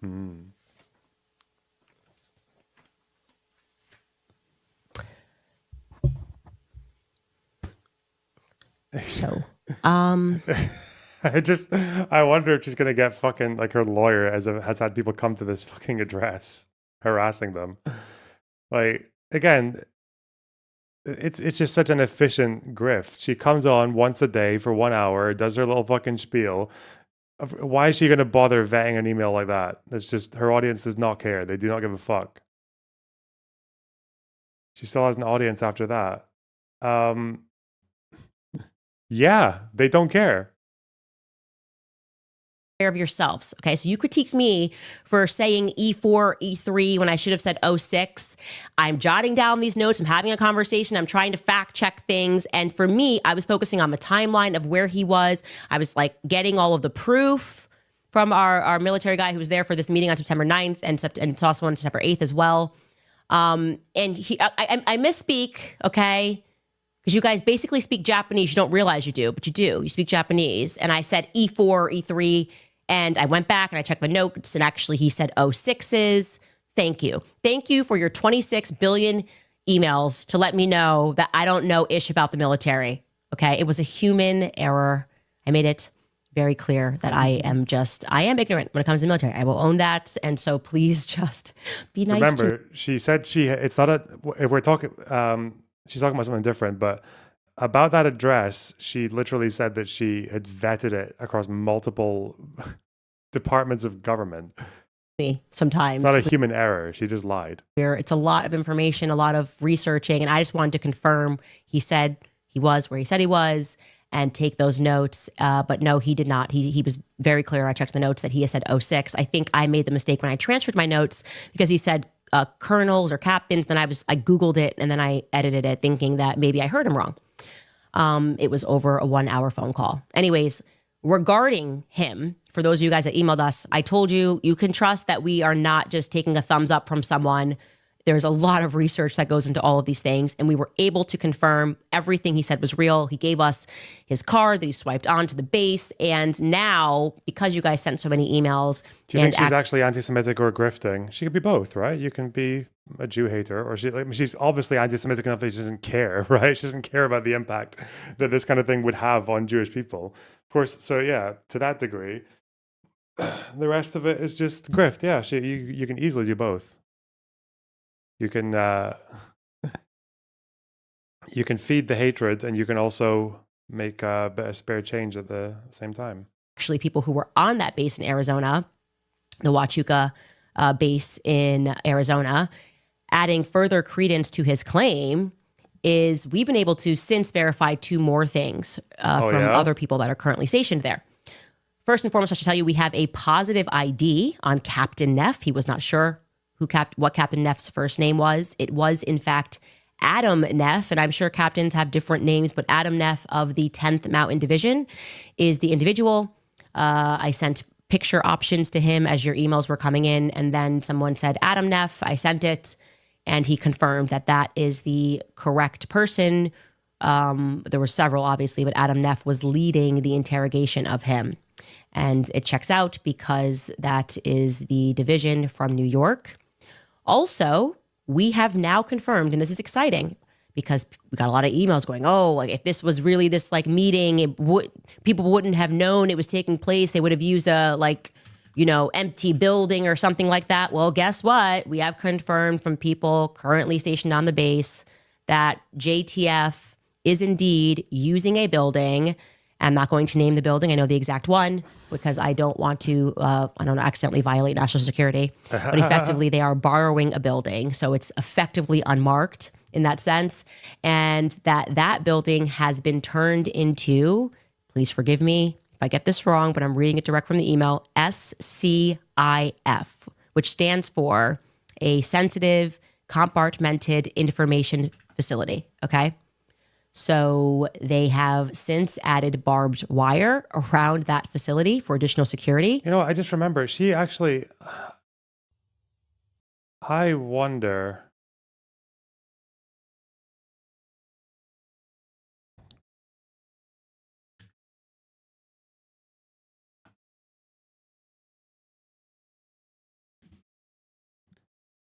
Because Candace Owens used to be like a PragerU, like neocon, whatever, right-wing dipshit before so obviously it was more like, fucking go capitalism and free markets and fuck the socialists and also part of that ideology and that PragerU sphere was simping for Israel. So I wonder, there was this episode I remember from like 6 years ago of her talking to this grifter imam dipshit. I wonder how different the ideas were back then. Means the Shia regime in Iran, they're Shia Muslim. Hezbollah are Shia Muslim. I'm a Shia Muslim. They're militants, I'm not. Okay. So we both believe in the same God, in the same prophet, in the same foundations.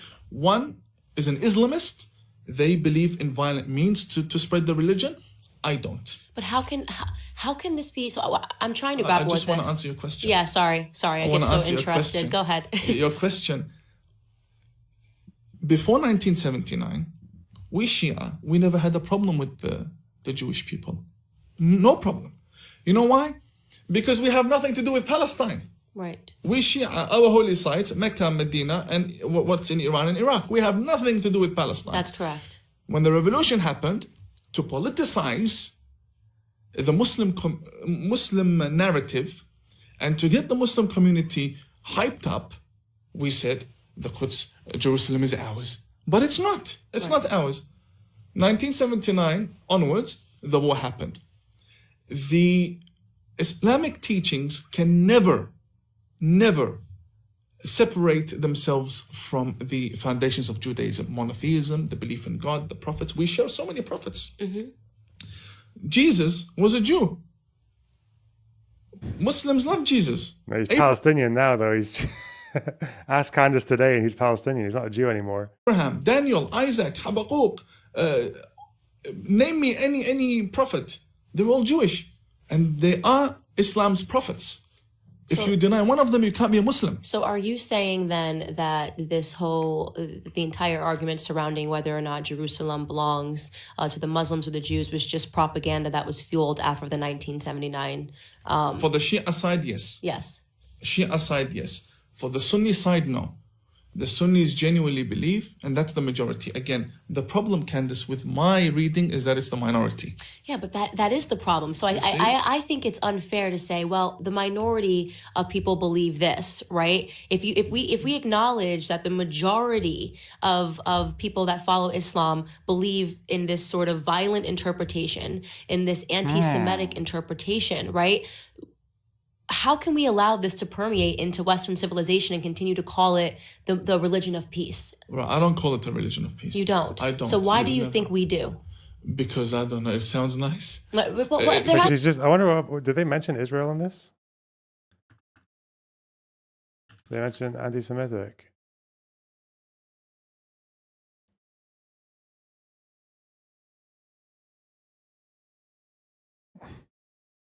She's basically allowing this guy to say that Shia Muslims don't care about. They only care about fucking Jerusalem for fucking political reasons.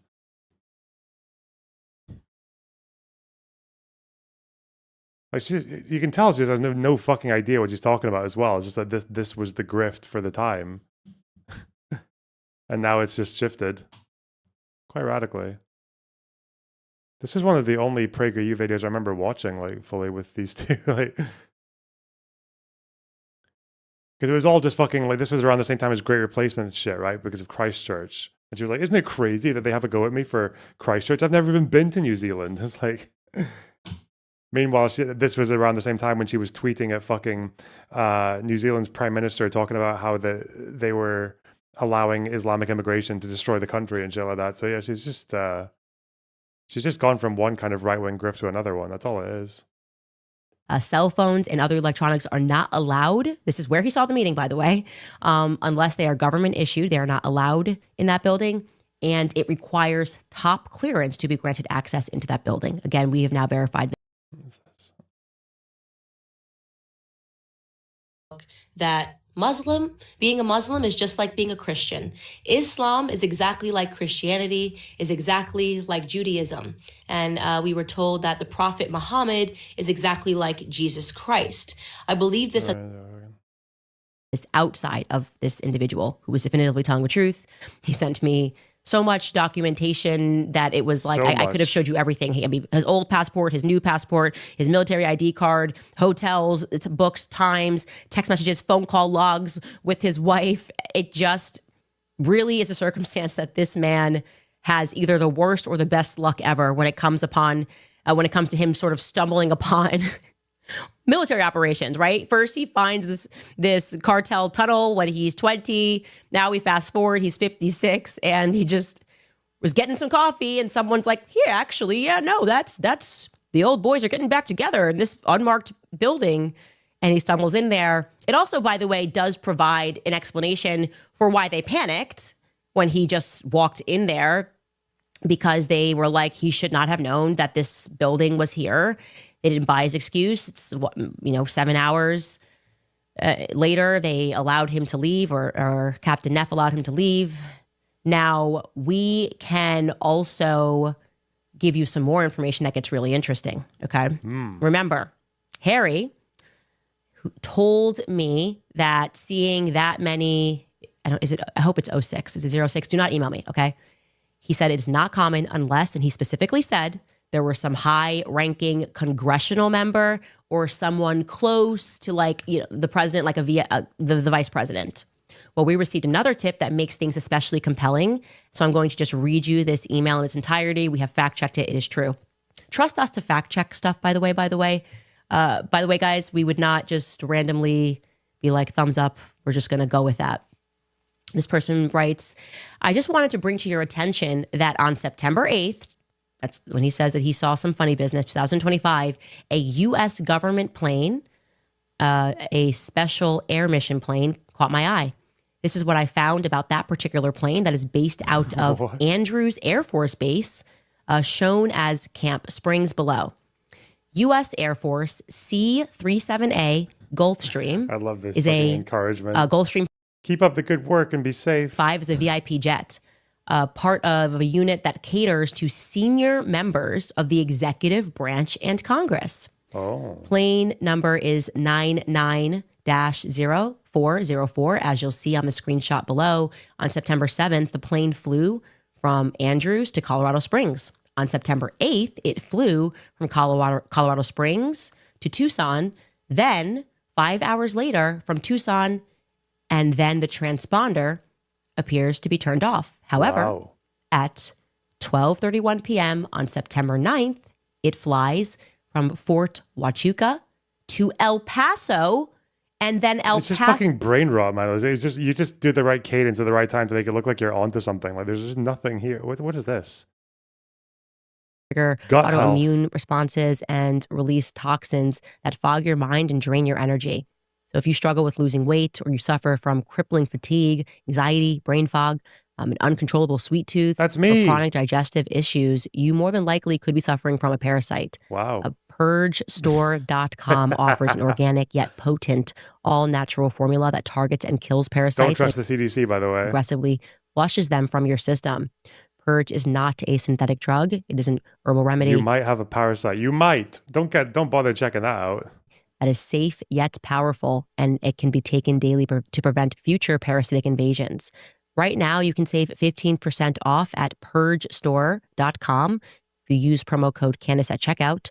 Purge Store will also gift you a free colon cleanse with a Purge subscription to help you dislodge and flush everything out of your system. That's promo code Candace at Who are these people who just want to have the most epic shit to think that makes them feel better? Dude. PurgeStore.com. Turning Point Faith, man. I love that it is so faithful. And, we're always talking about biblical characters, but nobody want to address Jesus. Remember? He was betrayed. The story might be relevant. We're going to be out here acting like it's a conspiracy. Yeah, it was a conspiracy when Judas betrayed him. And it was for money. Like, that might be a relevant narrative when you're out here, like, trying to make it seem like it's never happened in the history of the world. It has happened. And I can't believe that one Jew did a bad thing 2,000 years. That's crazy. Fuck.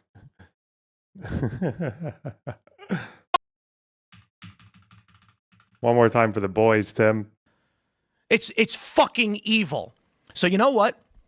When someone pulls in front of my property and fires on it several times, I'm sitting here looking at these vile pieces of shit and thinking to myself, for what purpose will I stick my neck out if this is what happens after Charlie Kirk is killed? Candace Owens is a fucking evil scumbag. She is a degenerate cunt. Yes. She is burning everything down and she's gloating and smiling while she does it. And you know what you fucking told? All right. So what is she saying since that stream? I think she posted this. Okay, super fun show today.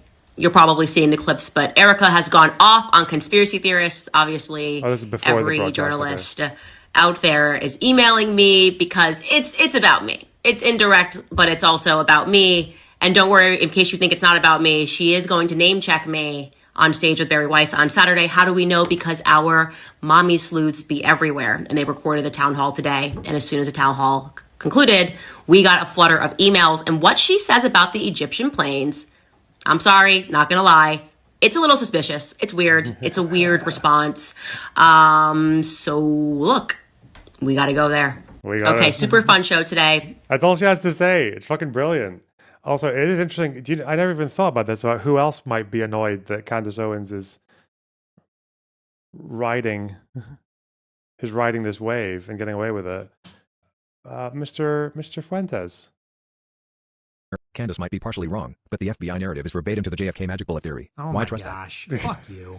You're stupid. Seating grower percent. People go, all you're saying is you're stupid. Yeah, you're stupid. Next. Seating grower percent $20. The Candace Owens thing, I'm just going to no, I will not explain myself. It's honestly, it's a filter. If you're falling for it, you're stupid. If you're not, congratulations, you made it. To me, it's so simple. If you're falling for this. Wait, how much was that super chat? It was $20. It wasn't $200, was it? Candace might be partially wrong, but But stupid. If you're not, congratulations. There's something off about this. I have no respect for you. I have next to no respect. Yeah, we only do Holocaust denial in this house, bub. David Irving hasn't even written us a book yet. For you. And I think you are a casualty of the Matrix. Isn't it? How fucking funny is it that she's just like, she's just solo farming Fuentes and Tim Pool. I feel sorry for you. You're an NPC.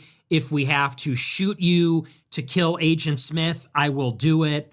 Metaphorically, obviously, like in the hypothetical. It's the saddest, most disappointing thing. I've been doing this for 10 years. I thought we were leading a truth movement, and then I see how quickly people just get... I thought we were leading a truth movement. Like when we say that 1 in 20 Black Americans are murderers. 1 in 20. 1 in 20. That's like millions. That's like over 1 million a year. 1 in 20. Easily steered away with obvious bullshit and red herrings, and I'm like, why do we even play the game? Why? Why do we even do it? Yeah, It's tragic. It's actually tragic. I'm not even trying to convince you anymore. If you find if that you guys want to understand how it feels for people like me, just so you know, Fuente, like, if this guy is getting depressed by how fucking mental everything's going, how do you think I feel? How do you think anyone who's fucking normal feels about the world right now? God damn it, man. The fact that the way he's talking is like barely speaking to me. Fucking hell. Poor little Holocaust denier. 1 in 20 Black Americans are murderers. 1 in 20 French women are secretly men. Dude.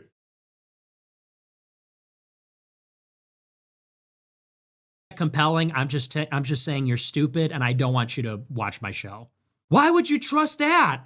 I'm not engaging with you. You are an idiot. Watch her show. Don't watch me.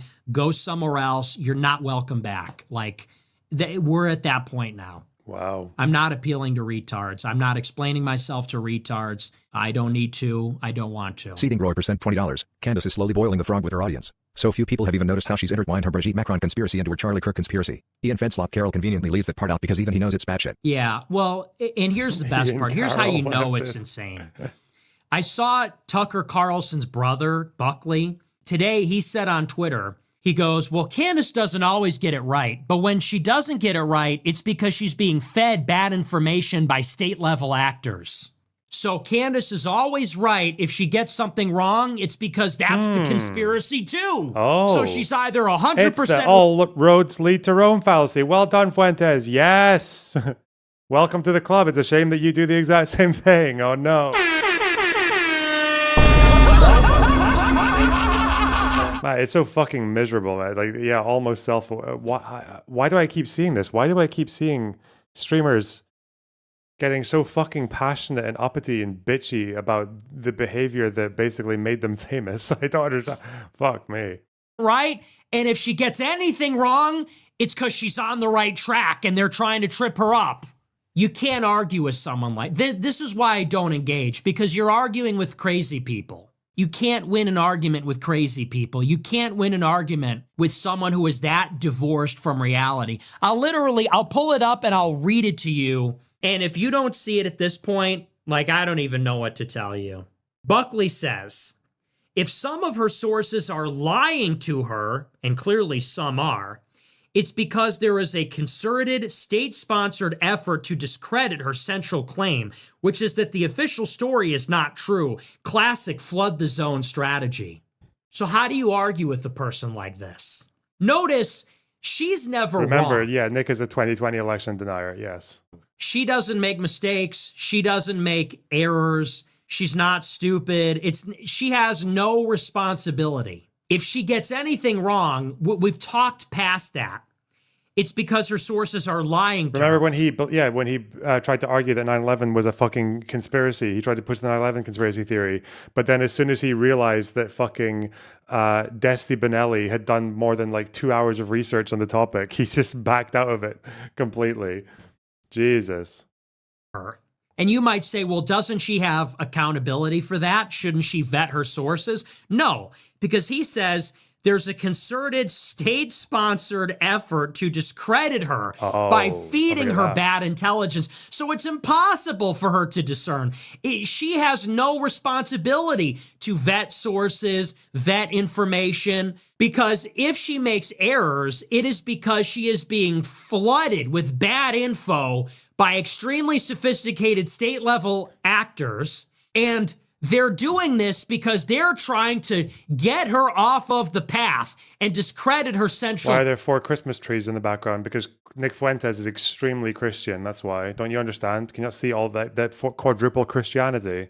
The infinite Christianity hack. Man. Back home in Aberdeen, there were these fucking houses, like every night. You could always rely on a few houses in town, usually in the more kind of suburby areas, to just go so over the top with the fucking Christmas decorations outside their house. And it was always just like the most disgusting fucking tack bullshit. 4 Christmas trees. He's like those fucking Serb war criminals. Those Croatian war criminals who would run around with fucking like 3 crucifixes, and one is like, each one is bigger than the other around their neck. That's the last time I remember seeing that level of fucking religious extravagance. He's one step away from being these guys, isn't he?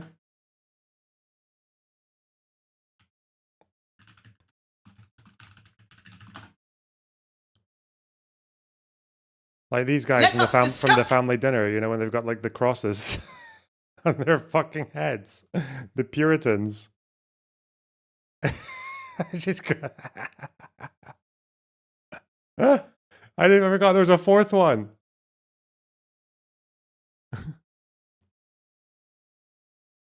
Claim. So no matter how wrong she gets it, no matter how wrong she is, no matter how many errors there are, she's never at fault, and they never count against her credibility.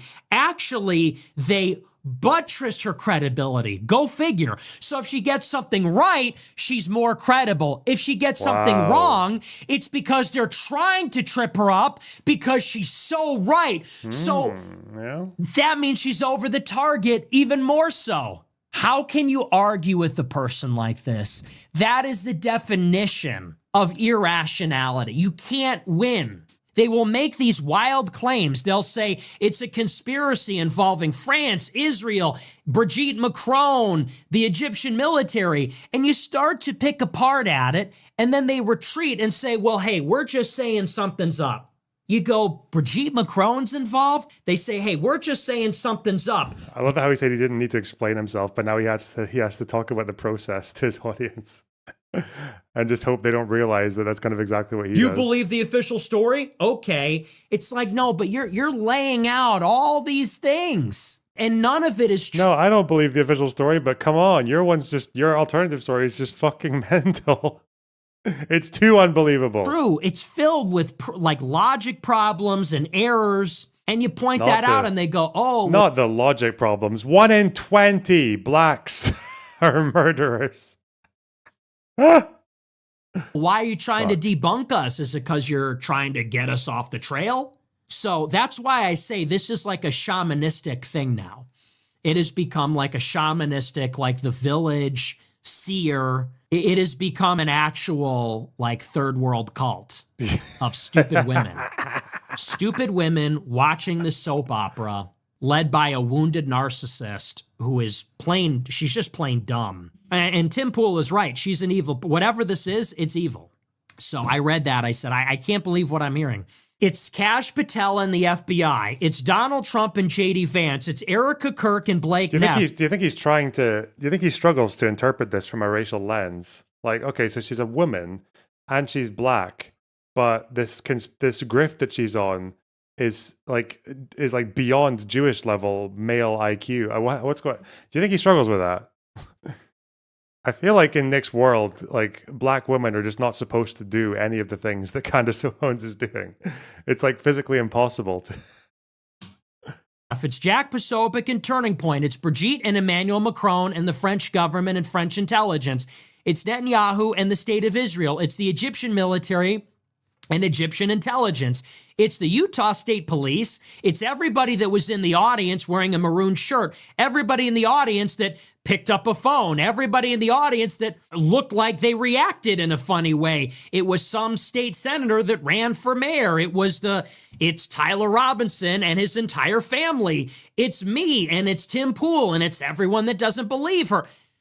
Like, how big is the conspiracy, and who's directing this? The Frankists, Brigitte Macron? This is setting us back probably 5 years. I don't know where this is headed, but whenever this ends, it will have set all of us back 5 years. The damage to the it's literally just because it's eating, like, because there's so much overlap and there's so much of the same qualities, and because she's using all of the same techniques that they use and they don't know how to navigate it, bro. It's literally, it's eating into their bank and eating into their fucking into their gains, isn't it? For Tim, it's eating into the grift, and for Fuentes, it's eating into the political movement. I don't think Fuentes is a grifter, by the way. I think he genuinely believes in his cause. I don't think he cares that much about the facts, but he does believe in his ideological mission. And obviously, Candace is just fucking cannibalizing it. Oh, God. She's treading on his toes. On his little delicate toes. Credibility of everybody involved, the way that everyone's been stirred up, this whole misinformation, it's going to set us back like 5 years, and it's not good. So what do you even say to that? And they're all like that. I've seen it from a ton of people. It's like, you know, for example, the claim is that, well, the Israel lobby killed him because Charlie wouldn't back down from having Tucker speak at the event. I go, okay, but Tucker has spoken at a Turning Point event since the assassination, and he's headlining America Fest still. And you say, so how does that fit into the theory? They killed Charlie because they didn't want Tucker to speak. Well, they killed Charlie, and now Tucker's speaking anyway. You say, so how does that work? And they go, well, if they didn't let him speak, that would be too obvious. So in 2 years, that's when we're going to watch. And you go, wow. So there's like, no matter what you say, there's always some excuse. There's always like a new permutation. There's always some new place it can go. Oh, well. Yeah, true. I do wonder now that I'm just waiting to see the Candace Owens segment about how curious it is that as soon as Fuentes starts shitting on her, he gets a Piers Morgan interview. If Tucker speaks at America Fest, that's because they had to let him do it. It would be too obvious. So in 2027, that's when he's not going to speak. So we have to wait 2 years to see. Wow. Okay. And they always treat it like it's obvious. They go, well, obviously. It's actually psychically painful to have to deal with that. Like psychically painful to have to treat the subject when you're dealing with people like that. It's like QAnon on steroids. I feel like this is like the remnant of QAnon. This is like Candace Owens. She's like Kylo Ren going to that planet. And whoever was behind QAnon was like, okay, you want to see some real shit? I'm really just separating myself out. I'm saying, let's draw a hard line. Well, I feel like every time he references popular culture, is he like deliberately referencing the bad parts of a franchise? Whenever I see him do Star Wars, it's always prequels or the Disney ones. And whenever he does Game of Thrones, he always references like seasons 5 onwards. You're in the Candace cult. I don't want QAPAC. What about that one? I want no overlap. I'm not hospitable to that at all. So if you have a problem with that, go somewhere else. I'm drawing a firm line in the sand. If you're with that, you have to get out. We do gatekeeping here to protect the integrity of the message. That has to be outside of it. Just like QAnon, just like Flat Earth, just like this nonsense. This is kookery. It's stupid. And I'm drawing a line. It's got to go. That's how it is. Lord of Boxes of Fuentes, Lore Master Superfan. You have to know the enemy to fight it, eh?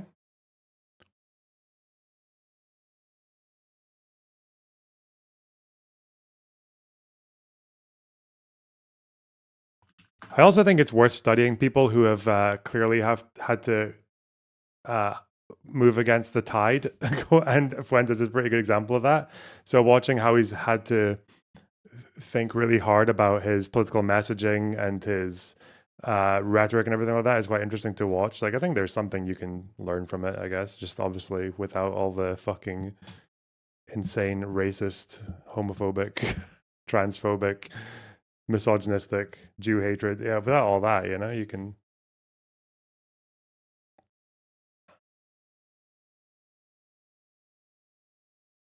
You know, Hitler, he learned from communists. You know, he borrowed a lot of their stuff. Not to say that he liked them. That's basically me. I'm Hitler studying the communists, seeing what's up.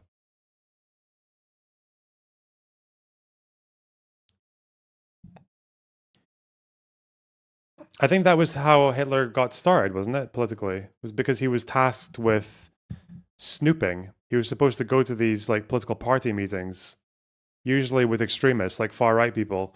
He would go to these groups and their branch meetings, and he would just go and like see what was up, you know, see what they were cooking. And then it was someone in was it fucking German Workers' Party, what the fuck it was called, like a right-wing party, but it was called the Workers' Party. and then someone was giving a speech about I can't remember what, but he basically snapped and started shouting at him, and the audience was like, "Dad, this guy's good." Wow. Yeah. So that's basically me. He didn't just go to communist meetings. He also went to right wing ones. That's why, because it was at one of the right wing meetings where he just kind of spoke out of turn when he wasn't supposed to, and then realized that he had a voice, I guess.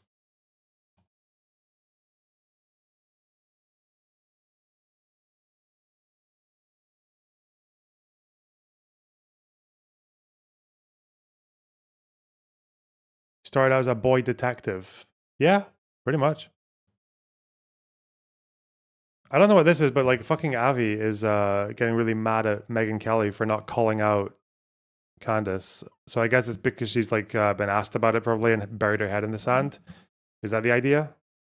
Is that the gist? I mean, am I supposed to? I don't know if I can feel any sympathy. I love Avi, but God, I don't know if I can feel any sympathy for this particular predicament he's found himself in. Like, it should be so fucking obvious, right? That this was a massive fucking risk that you're taking when there's like a fascist like Trump, when you have and given how like the erratic nature of him as well, and the fact that he was so willing to flip on any other position on a dime, like why wouldn't he flip on, or why wouldn't that movement flip on the Jews? Huh.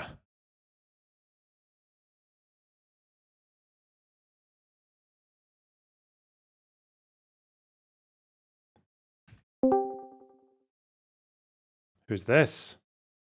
This is a bad time. No, hi. Apparently, Drew Bravo got fucking gay babies or something for some reason. You got what in the Discord? Yeah, I think by one of the mods, I think it was Treasure Crab. Apparently, I think he was apparently reposting some like Nazi post or something. He hasn't actually said anything, has he? In the Discord? No. No, he hasn't. He's just literally been quarantined for no reason. That's fine. He doesn't need the perms. He's fine. Type shit.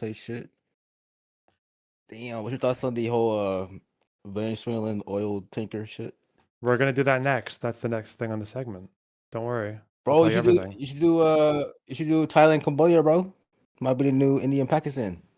No, I won't. I'm still doing China. Well, IP? Well, some IP as well. Yeah. No, the IP, bro. Please. What? People still like it. Although it is a bro, shame Israel Palestine is so buns. Like, dude, if you did, like, bro, I would rather listen to media yap about German politics and fucking Israel Palestine. Like, whenever I hear like a political consequencer like mention Israel Palestine, like, bro, like it wants me more to like send my ass back to slavery, bro. Like, I fucking hate Israel Palestine. Yeah. With a passion. I just hate it. Nah, but you should do Thailand, Cambodia as like a segment whenever you're done with the whole China shit. I mean, the Palestine stuff, it's always going to be like a personal research interest. But yeah, the fact that like a lot of the current, like as soon as things have frozen, like yeah, people just aren't going to be as interested. It's a shame that the last 4-hour debate got so much more attention than this recent one. Maybe that's also because it was less heated, though, I guess, or less feisty. But I think people like debates, though. So people like debates. People like debates and shit. I can do debates on it. Maybe not as much news coverage on it, because I mean, there's just not as much news to do on it. But yeah, I mean, I've still got loads of stuff on Israel Palestine that I want to dive into. Yeah, I keep on learning new things every day. Well, just like all of history stuff, especially. There's still stuff to go into there. Especially the Kfar Qasim massacre. Gotta do that whole thing. Shit. I'm gonna stab you, Loner. Wow. I thought you hammered down fucking Israel Palestine history already. I thought you fucking. Bro, what the fuck? Yeah, but you can always learn more. There's always more. Yeah, just so we're clear, Fuck I'm me. pretty sure like you got probably more views on the first debate is because people were curious what this person that they watched would say to you. And then once they got the idea and saw that it didn't go the way they wanted, they probably weren't interested in the second time. Maybe. No, I mean, because the last 4-hour debate was with a different person, right? It was with that fucking. Oh, I thought you were talking about the first Chris Kunzler No, debate. no. Comparison to this again. Which one did you get more views on? Like, what did you post the first one? The first one I posted was ages ago, so it's going to have more views. This one's got 20,000, which is fine for my channel. For a 4-hour debate, that's pretty good. But the ads, hey, shit. Yeah. To be fair, I do put the last your, one's got like, 50,000, so I do put your debates on while I'm at work because there's like a lot of dead time between phone calls in the morning. Yeah. So I do watch your debates early in the morning. Cool. Yeah. wonder if, Although they're a like- lot more boring lately.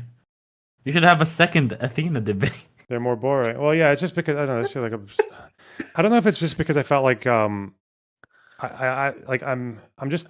don't know how to go fucking like.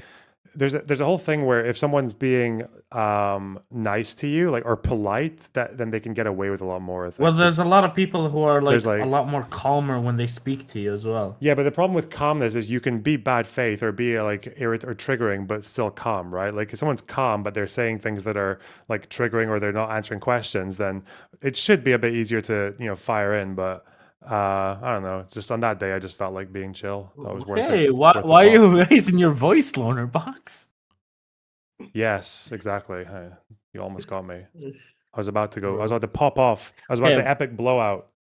By the way, on your ass. I did mute your stream before joining, and you talked about the podcast and massacre. Was that just a dig, or were you actually looking? No, I into mean it? it will come. I'm sorry. Right now, I'm revisiting 48 War, so I'm on the Just siege of Jerusalem. so we're clear. and- Just so we're clear, you Uh, were saying it will come like since 2 years of me in this community. Yeah, I know. I was interested if you would be watching the 1957 transcript because it is based on that. It's based on like the core documents of the Cloudcast Massacre. Yeah, I think I'm probably going to do another gaming arc on January. So when I do Cool. that, that'll probably be a good time to watch stuff like that, like documentary style stuff. It is a documentary, but I don't know if you can watch it on stream. That's one thing I don't understand. Like, because like I could. It took me, by the way, months for me to find it. Like literally months to be able to watch it, and obviously watched it illegally because it wasn't available in my country, even though it was created in my country. Can you imagine that? Palestine? No, it wasn't available in Israel, even though the producers are Israeli. Interesting. Anti-Arab ones. Yeah, anyway. Fuck. I thought you went what over the games- Kafar. What's the massacre called? Kafar Castle bullshit. I thought you went over it. I mean, I've already. mentioned it. Like I know the gist of it. The It's just that- basics. yeah. Fuck. I He don't know knows the where whole it happened. Documentary detail stuff, but He knows when and where it happened. Well, I ordered because I had to get some fucking particular quote that I wanted to verify. So I've actually ordered an entire fucking book of Arab Higher Committee documents from the 1920s. I had to Like get it on- from the like fucking online Institute or of Palestine hardcover? Studies, and it's all in Arabic. So I'm gonna have to like take pictures of it and get it translated. It's like 500 pages of documents, just like actual fucking raw documents, originals. Damn, that's So- Sundowner stream for you. Yeah. Too bad he's busy being a doctor or True. becoming a doctor. Anyway, fuck me, man. Wanted to ask, what games were you planning on playing? I'm probably gonna do in your January arc? Burning Crusade, obviously. Oh my god! Wow. Burning Crusade? What's that? It's the WoW expansion. Oh my god, this thing is a nerd. This thing is a fucking geek. God damn. I think meant like fucking like a Crusader game. God damn. Why are you such a nerd? Bro, play Baldur's Gate 3 or some shit. That fucking Seb bought you and you never played. Like it's been like a fucking year. Well, Like, I you didn't play that? technically buy him it. I just gave him enough money to buy like 10 copies of it. Yeah, it's kind of fucked up. $100. That's kind of like a scam. Why you Sorry. scamming the Palestinian right now? Freaking He's shit. scamming the most people in need. Yeah, because you have some like weird, I don't know, disability. Yeah, Do they call exactly, it a that's what I disability or have, yeah. something? What's that shit called? ADHD or what the fuck? Not ADHD. It's like a thing where like if you're told to do something, you subconsciously avoid doing it. Morality is that. Like one guy mentioned Hollow Knight in the fucking chat and never told Loner to play it, and he plays both the games. I feel like Hollow Knight. It seems kind of bitch made. I'm not gonna hold you. It's not my type of game. It seems kind of It seems kind of mid. People are saying demand avoidance. I don't know what the fuck. Yeah, it's like if oppositional defiance. Yeah, that's what I've heard it called. So you admit you have it? I obviously do, yeah. Yeah, okay. Is it with the autism or is it like a totally I separate don't thing? fucking know, dude. Shut up. Stop digging into my trying to dissect me on the fucking stream. All right. Funny guy, shit. Enjoy your burning crusade, you weird dude. I will do. Trust me. Shit. Wait, CPO Punisher, why you here? Call him too. Why you guys here? Look up. Well, Coleman's here first, so if they want to go first, that's fine. I was just asking if you're interested in a debate about immigration. Probably not right now because I need to do other segments, but in the week I probably will. Yeah, maybe tomorrow. I got an undefeated logic train with it, basically. Okay, well, look forward to it. No worries. What about you? Nice enough, to be honest. Yeah, I'm just here to recommend a book on mandatory Palestine, if that's what you were interested in going to next. But it sounds like you're doing 48, so I can hold Well, off. I'm doing both at the same time. It's all very sparse. What book? One Palestine Complete by Tom Segev. Oh, yeah, is another yeah. one of the That's on my newest list. story. I've got that Yeah, one, it's yeah. quite good. That's what I just finished reading. But yeah, hope things are well. Does And it that was cover? Does it cover quite in detail World War One? No, like it sort of covers it. It sort of covers the very, very end of it, where the Ottomans are basically running for their lives out of Jerusalem. I need one that does detail on World War One. I felt a bit silly not knowing about Ben Gurion's deportation details because there's a lot.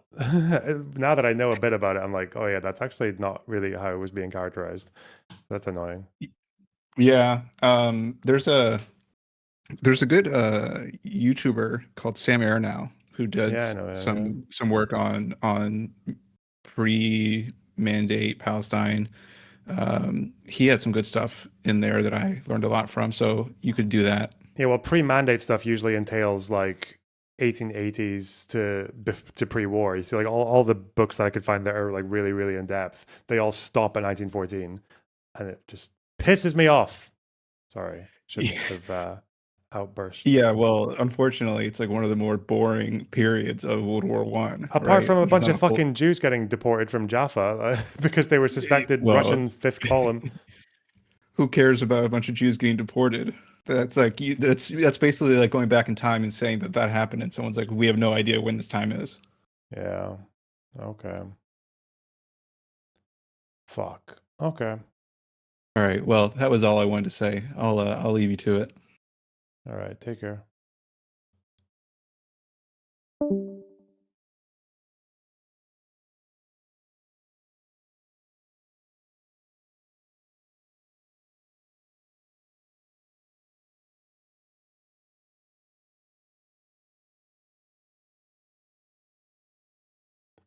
Okay. Okay, trying to figure out my plan here. Do I need to get food now or no, just after? Because I woke up early today, so my fucking patterns are all out of whack. And then I've got to do the Venezuelan boats. Then we have some slop and then probably video games. I was denied the docs about Drew, unfortunately. They need a court order to give me that shit. Sorry. Rip. Do you eat frozen food or what? No. But first, before the interval, shit. Come on. Wait, I'm going to move this stuff. Also, Super Chat's goal. I need 3 more, you guys. 3 more. I'll also do the fucking things now. Hang on. How do I move this? Thank you.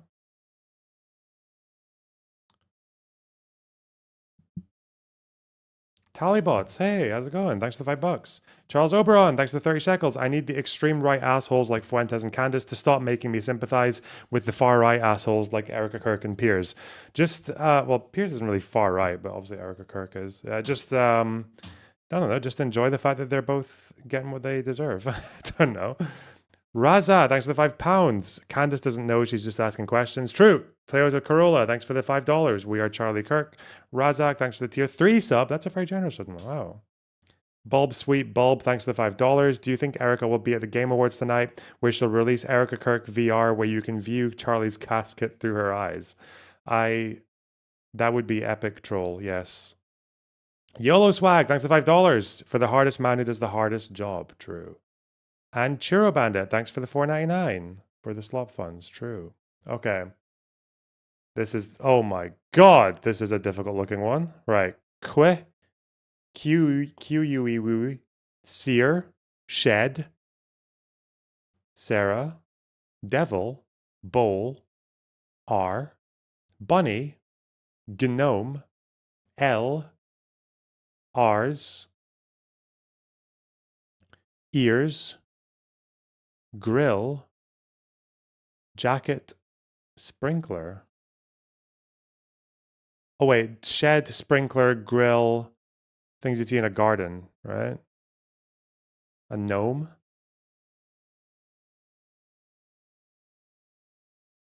Oh, a yard. I'm so sorry.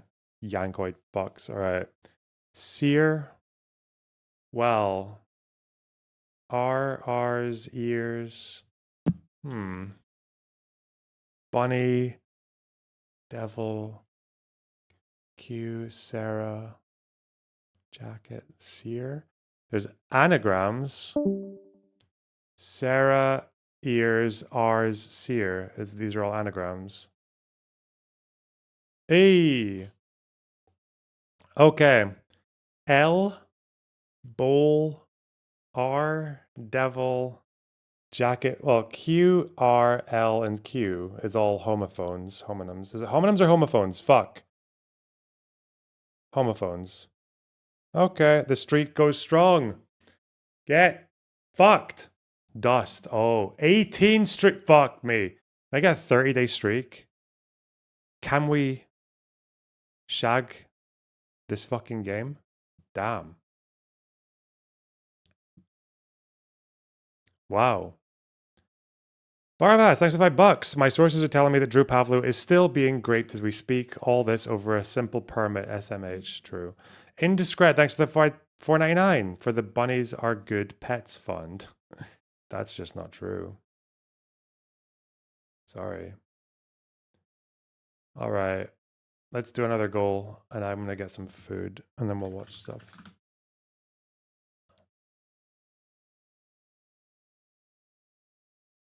Actually, no, before I do food, I'm probably going to do this now because there's not much to it.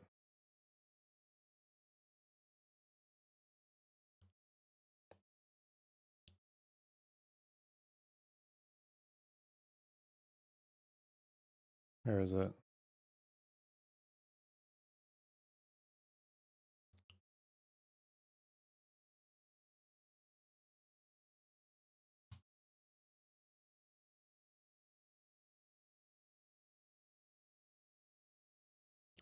Do we get food as well? No. Are you guys aware of this story? I don't know if you're aware of this story. This is Masih Alinejad, who is an Iranian person who was living in America. She was an Iranian dissident, an American Iranian. She was a journalist and a women's rights activist who criticized the Iranian regime from New York. And she was targeted by Iran when she was in New York. In 2021, there was an attempt to kidnap her. I'll come back to that. Her brother in Iran has been jailed for 8 years on bogus charges as a way of getting to her. And in 2022, there were 2 Russian mobsters who tried to assassinate her and failed. And they've both just been jailed last month for 25 years each. The interesting thing about the 2021 kidnapping is that the attempt to kidnap her apparently involved a plan to take her to Venezuela. I know people forget that. I'd forgotten that you know that like Iran and Russia and that whole like axis, they actually have a relationship, like a positive relationship with Venezuela, right? Because Venezuela has been ever since Chavez, or even before that, with the being a socialist, at least nominally a socialist country, they've been sanctioned and embargoed by the U.S. So they've found allies elsewhere in Russia and Iran and other such enemies of the United States. So they've, yeah, I didn't even think about that. That like when people talk about Venezuela and the regime, that yeah, they've had like their role in the Axis for quite a while. It's an interesting thought because obviously Cuba as well, because that came to mind just recently because obviously now that Trump has authorized the boarding of a tanker, an oil tanker that was actually under sanctions by the United States, they just the other day had the military and the Coast Guard board this ship and take it over. This ship, which was under sanctions and was kind of like using various technological tricks to try and obscure their location, but they were found, they were discovered, and they were boarded by, I think it was like 10 Coast Guard, 10 Marines, 2 helicopters, and some special forces guys boarded the ship and then just kind of seized it. So I think Pam Bondi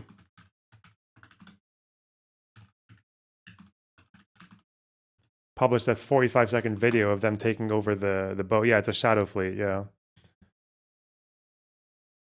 This is them seizing the tanker.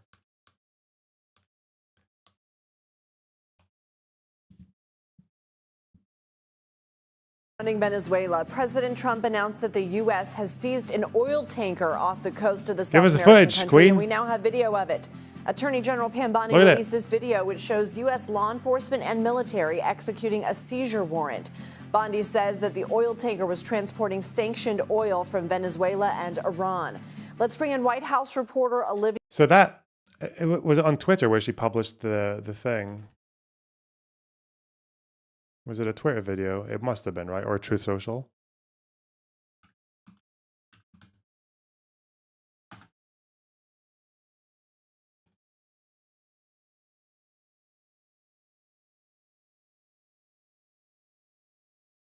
Well, this is Fox showing it.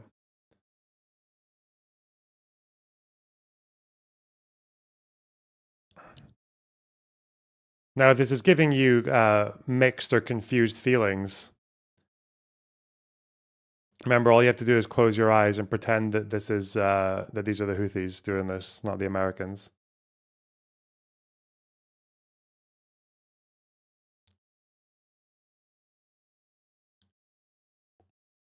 So it seems like this was more a more measured response to allegations of criminal smuggling or whatever else, right? Because you notice how they're just kind of like boarding the ship and not bombing it. Because I guess the drugs aren't valuable enough to seize as evidence, but the oil, that's definitely got some use. So, oh God. It's so fucking stupid, man. Like an action like this, if it is actually like a sanctioned, the claim is that this ship called Skipper used to be called Adisa, and it was actually sanctioned under the Biden administration.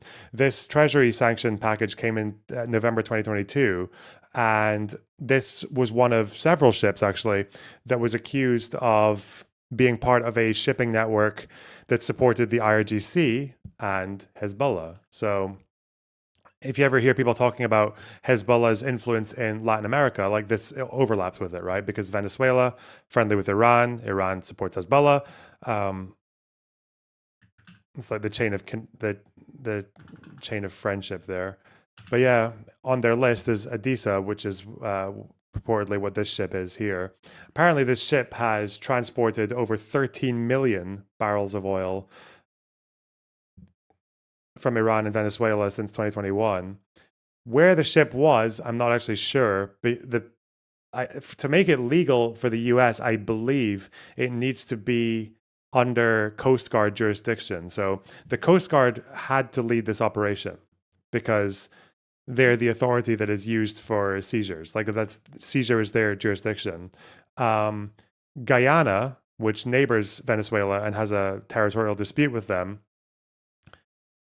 have accused this ship in particular of falsely flying the Guyana flag, despite not being registered there. It seems like this operation was actually a much more understandable one compared to what they've been doing just recently, which was just bombing vessels which are accused of holding drugs and obviously destroying the evidence, killing the people on board when you don't have to. Obviously, this ship is being impounded. It's not being airstriked. So that also means that if there are criminals on board, they would be liable to be interrogated. They'd have information on them. And they would also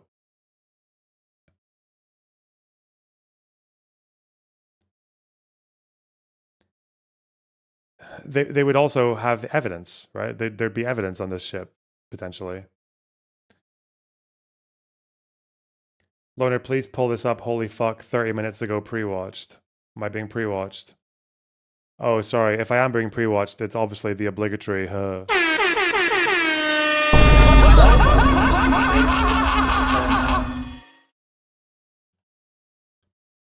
Ansarallah seizes ships off their coastline to implement a blockade on Israel because of the genocide. They're terrorists. USA steals Venezuelan oil off their coastline to agitate them into a war. They're terrorists. Yeah, like... the thing is, he'd have an argument if this involved, like, bombing the ship or going in and killing people on board or kidnapping them, but this is a... And also, if they'd hit the wrong ship, maybe if they'd hit the wrong boat and just got a bunch of fucking randoms who weren't doing anything illegal. But I'm afraid not. No, it seems like this particular ship was actually one that has already been under sanctions because of it being accused of shipping oil between Iran and Venezuela to support illegal activity of the IRGC and Hezbollah. So not quite the same. Trump said we're going to keep the oil. I don't think they're obliged to give it back, are they?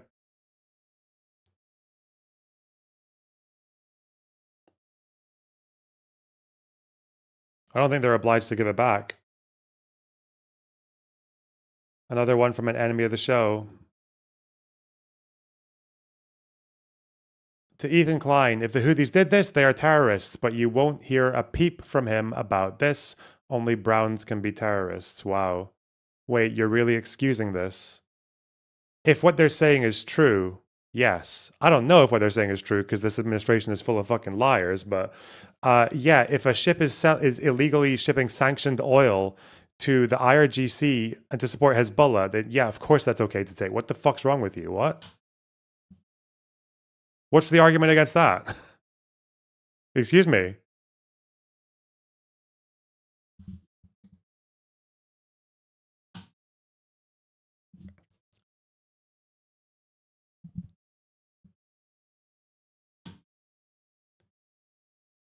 But we'll see what evidence they give. We'll see if the Trump administration actually is capable of doing something correct alongside something incorrect. Bro.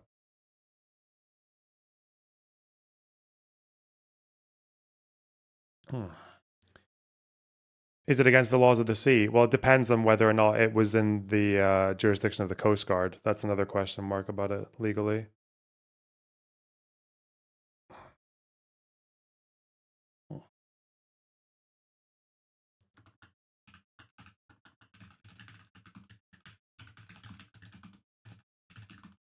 Hang on.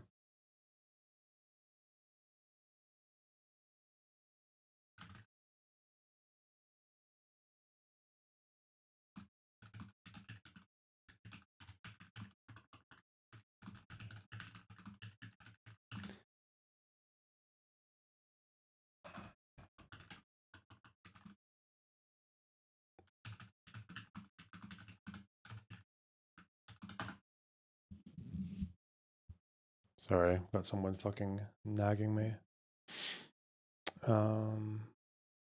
What the fuck?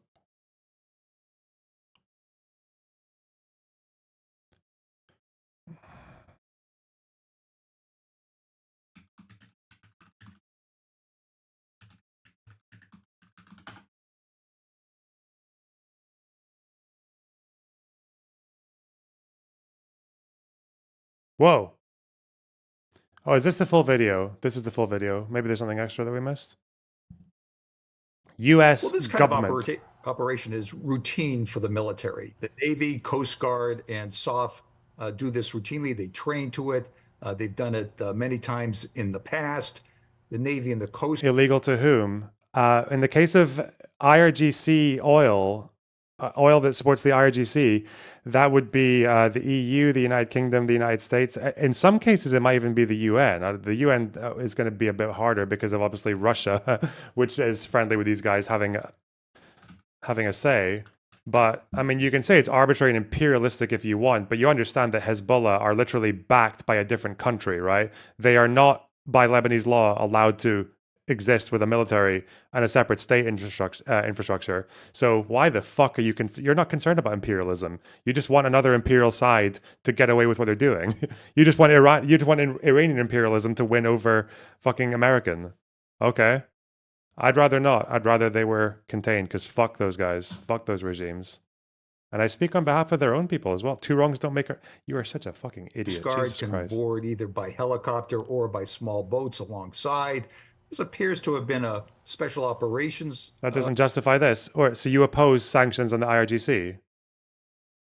Really? You don't think that Europe and America and whoever else wants to shouldn't be allowed to put sanctions on the IRGC or oil that supports them? Okay, so yourself. I think that's based. A group that landed by helicopter on the deck. Once they're on the deck, they would go up to the bridge to take control. They might also go down to the engine room. The crews have been trained not to resist. So this, although the troops were armed, this rarely involves any violence.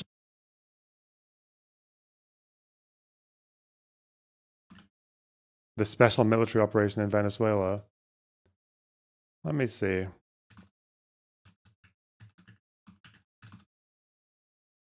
Mask off, lol. What do you mean mask off? You think I don't support sanctions against fucking Iran? Is that news to the audience?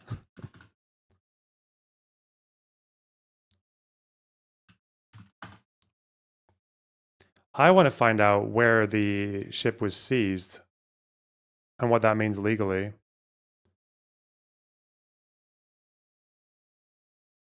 Like, there's a reason this ship was trying to hide its location as well, right?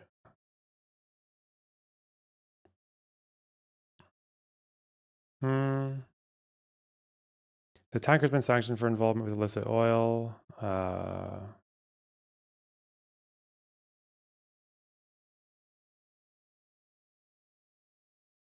The skipper. Venezuela's Interior Minister, Diosdado Cabello, described the U.S. as murderers, thieves, and pirates, saying Washington's actions are how the U.S. has started wars all over the world. Oh no.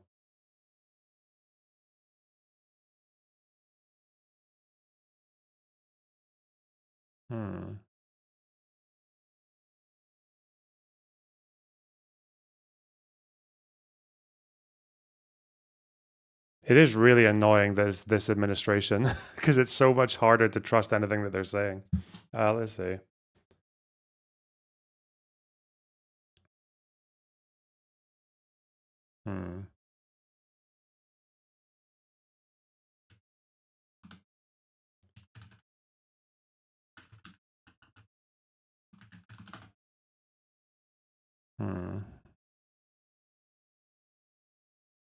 I wonder if any of the legal bros have written arguments about it yet.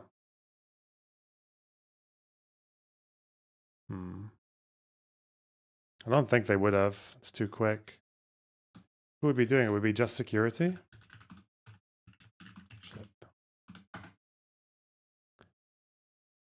They're just writing articles about shipwrecked drug traffickers. Well, I don't need to go through that. It's obviously illegal. What would legal mindset think? Well, that's the real question. We can't say anything until then.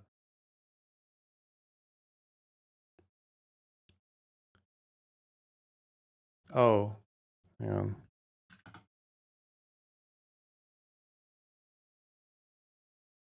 What is Mr. Preston saying? So yesterday, the United States... No, wait, before him. I wanted to see the news coverage on it.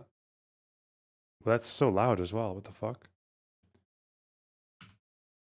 By the way, just as a word of advice, especially if you're in university, if someone ever counter argues against you with "you are an imperialist" or "you're a whatever the fuck else" name, it's because they have no actual argument. Like, the whole point in using words like that is that they are shorthand for an argument, for a reason that this is a net negative, or that the cons outweigh the pros, or that it's like morally a negative influence in the world, or whatever the fuck else. Like, why there's no justification. Why the negative consequences outweigh the good. If they just say "you are an imperialist," that's because they have no arguments, because they don't give a fuck. Yeah, it's just because side's cucked. So they're just really upset that their side's losing. Let's see.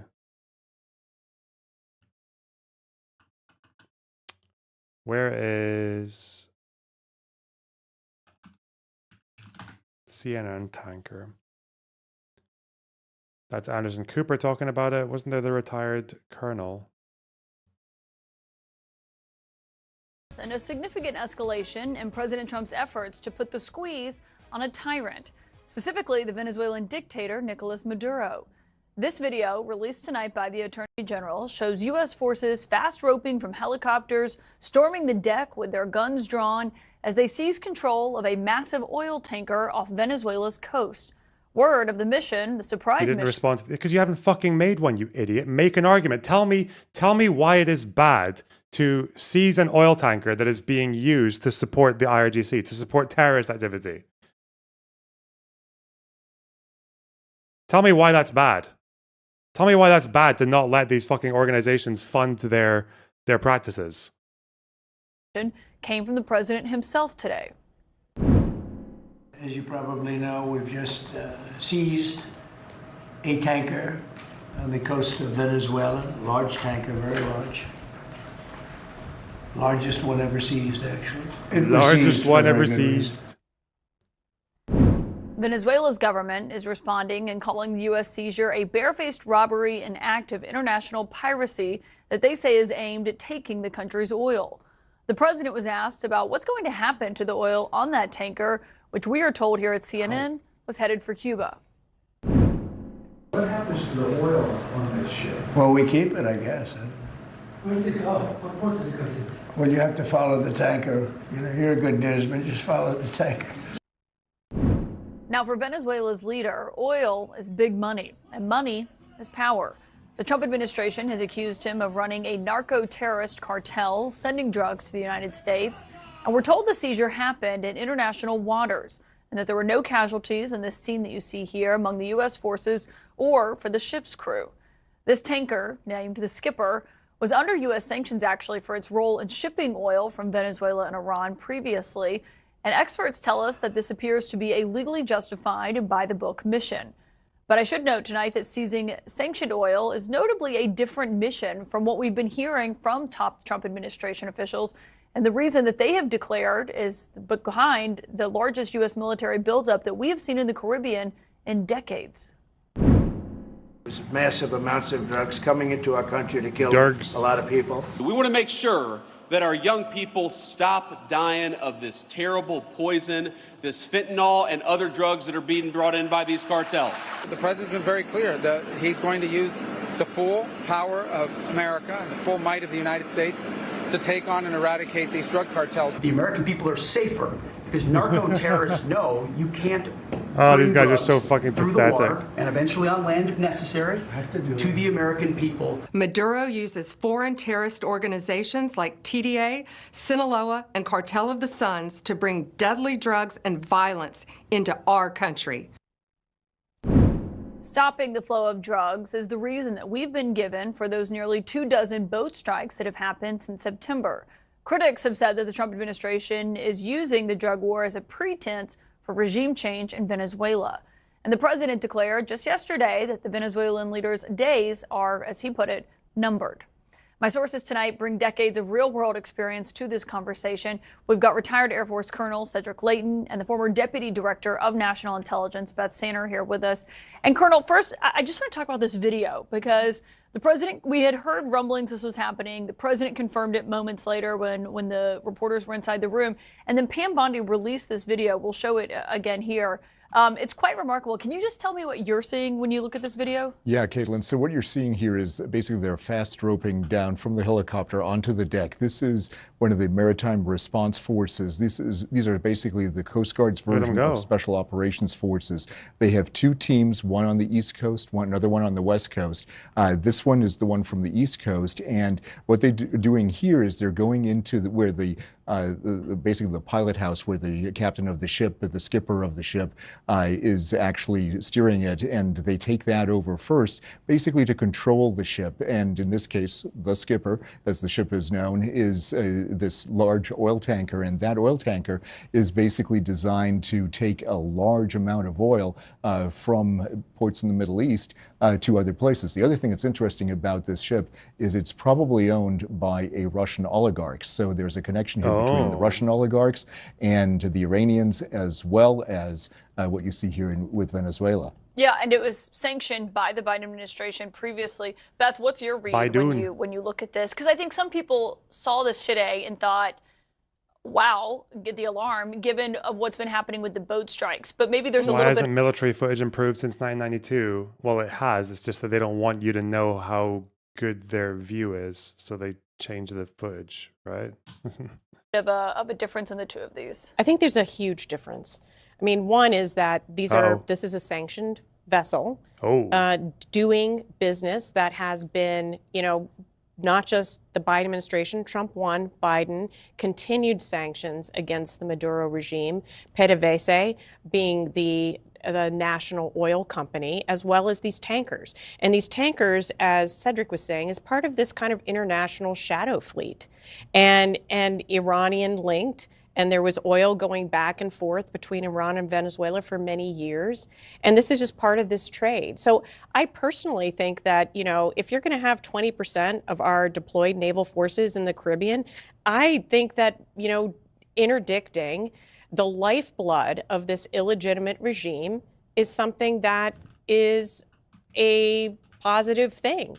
But I think the real question is, the reason that we're all wondering is, no one really knows why they're there. There's lack of clarity. So if they had gone in and said, we're trying to stranglehold this Maduro regime so he will step down, that would be one thing. But we don't really know. We get drugs, we get immigration, we get this.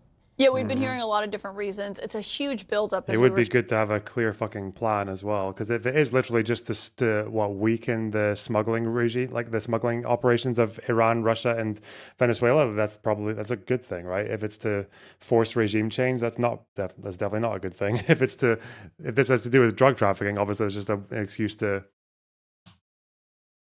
That's not an excuse that even gels. Showing that's playing out there right now. Maduro himself was seen earlier. He was singing, "Don't worry, be happy." I think that is obviously not the message the Trump administration is trying to send to him. But I wonder what you make of how he's, what you read into how he's looking at all of this. Yeah, I think Maduro is trying to put the best face he possibly can on this. And, when you see him doing these kinds of things, he's looking at this in a way where he is going to try to outlast anything that the U.S. is doing. But one other thing I wanted to add to Beth's point about the forces that are arrayed there, keep in mind who is the lead agency in this particular case. It was the Coast Guard. Mm-hmm. Everything that was done here was by the book in terms of they had a warrant, they had all the things. Why does it matter that it was the Coast Guard? Well, the Coast Guard is a Homeland Security asset, and they are charged with carrying out the laws when it comes to law enforcement missions. Exactly. Mm-hmm. And what they're doing as a law enforcement entity is they're interdicting drugs, just like they've done hundreds of times before. Yeah. And that's really what they're And they wanted to do this under Trump 1. But they didn't have the forces in the region in order to interdict these boats that were these oil tankers. And is that something that you ever talked about in your briefings? And I will never tell. Okay, well, Beth Sander, I had to try. Beth Sander. Weird that this is coming out now. Venezuela's National Guard committed crimes against humanity over the decade, UN report says. Oh, the UN said it. Wow. The UN's an arm of the United States. Fuck. Got him. Imperialist United Nations. That's nuts. I thought they just did social programs.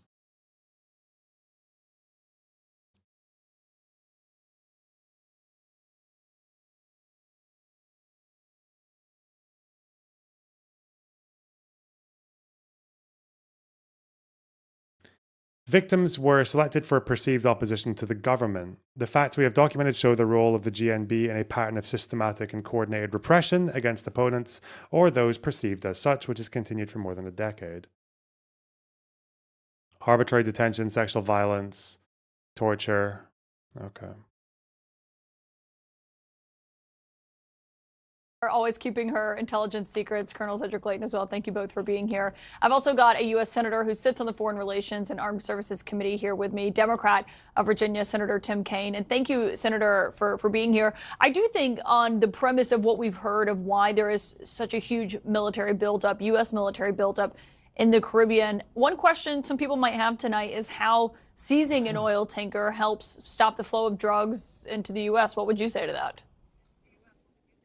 Well, Caitlin, I think it just raises even more questions about what is this mission about. I'll say this, the strikes on the boats in international waters, the evidence is flimsy about whether each of these strikes is going against a boat that's actually carrying drugs.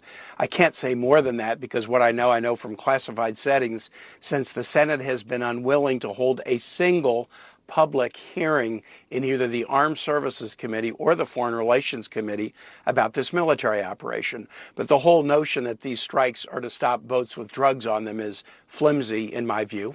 And now here we have the seizure of an oil tanker. Is it about drugs? Is it about the seizing of oil? The president says the U.S. will keep the oil.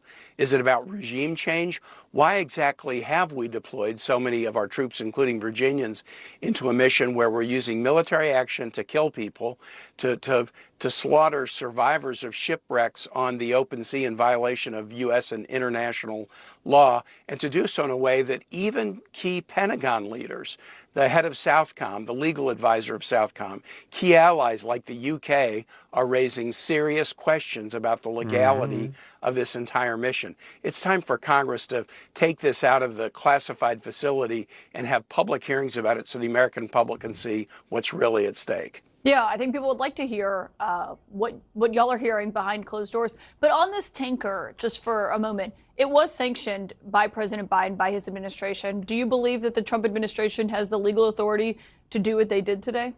They haven't presented that authority to Congress, and I'd want to dig into it. If it was just a matter, if what the Trump administration was doing was only this, that would be one thing. Yeah. But to do this together with boat strikes that are killing folks, to say, as the president has, that he's authorized covert operations in Venezuela, that he may well soon start a land invasion in Venezuela, and to amass military troops surrounding Venezuela, you've got to look at this in the context of all of these recent actions, which raise huge questions for my constituents, many of which I'm not allowed to answer because the only thing that the administration has told me about this has been in classified settings. I don't think they want this out to the public. They're walking back, for example, on their promise of President Trump to... I think I agree with this man. Like, this kind of operation just seems a lot easier to justify than what they've been doing with the drug boats. But the fact that they're all tied up into part of the same broader goal is just very... It just makes it so much harder to trust like any of it. To release the video of the fatal strike on shipwreck survivors, which they said they would do, and now they're walking that back. Let's bring the American public into this and have a debate, transparent debate about why are we doing this, what's at stake, what's the legal rationale. Okay. Huh. Ooh.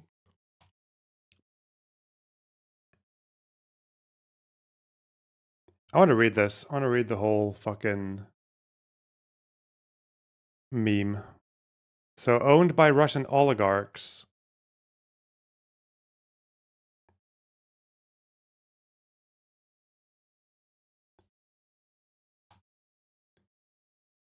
Okay. This was the sanction press release from the Treasury under Biden. Washington. Today, the U.S. Department of the Treasury's Office of Foreign Assets Control, OFAC, designated members of an international oil smuggling network that facilitated oil trades and generated revenue for Hezbollah and the Islamic Revolutionary Guard Corps Quds Force, IRGC-QF. The network being designated today includes several key individuals and numerous front companies and vessels involved in blending oil to conceal the Iranian origins of shipments and exporting it around the world in support of Hezbollah and the IRGC-QF. We need Dylan for the authentic oligarchy pronunciation. Yes, we do. The individuals running this illicit network use a web of shell companies and fraudulent tactics, including document falsification, to obfuscate the origins of Iranian oil, to sell it on the international market and evade sanctions, said Undersecretary of the Treasury for Terrorism and Financial Intelligence Brian E. Nelson. Market participants should be vigilant of Hezbollah and the IRGC-QF's attempts to generate revenue from oil smuggling to enable their terrorist activities around the world. So if they're saying it's a Venezuelan tanker, does that mean that Venezuela was buying this oil? Or, not sure. I'd have thought they would be exporting it, but okay. OAFC is designating this complex network of facilitators, front companies, and vessels under Executive Order 13-2024. 13224, as amended, which targets terrorists, terrorist organizations, leaders and officials of terrorist groups, and those providing support to terrorists or acts of terrorism. Today's action follows OFAC's May 25th, 2022 designations of another Iranian oil smuggling network, which was led by U.S. designated IRGC-QF official Benham Shariari and former IRGC-QF official Rostam Ghasemi, and backed by senior levels of the Russian Federation government and state-run economic organs. Okay.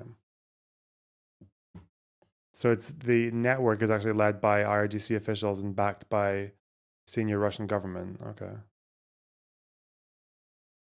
Support for Hezbollah and the IRGC-QF. As of mid-2022, a Gulf-based network of individuals and companies were blending and exporting Iranian oil in support of Hezbollah and the IRGC-QF. Viktor Armatov, Edman Nafria, Ruzbe Zahidi, and Mohammed El-Zine leveraged dozens of companies under their control to conduct the network's illicit activities. The network used storage units in the port of Sharjah in the UAE and blended products of Indian origin with Iranian oil to obfuscate the Iranian origin. The companies then modified or created counterfeit certificates of origin and quality for the blended oil, which was then transferred for sale abroad. Iranian national Edman Nafria oversaw a network of dozens of companies that supported the network's illegal blending. Heard that the baby oil shipment got seized by the feds. The oiled up cock-off is cancelled. Disappointed face emoji. Wow, good one. Thanks for the 10 pounds, though. Appreciate it. You guys can contribute to the goal as soon as you want, guys, okay? 4 out of 10. It's strong out there. It's doing well. All right.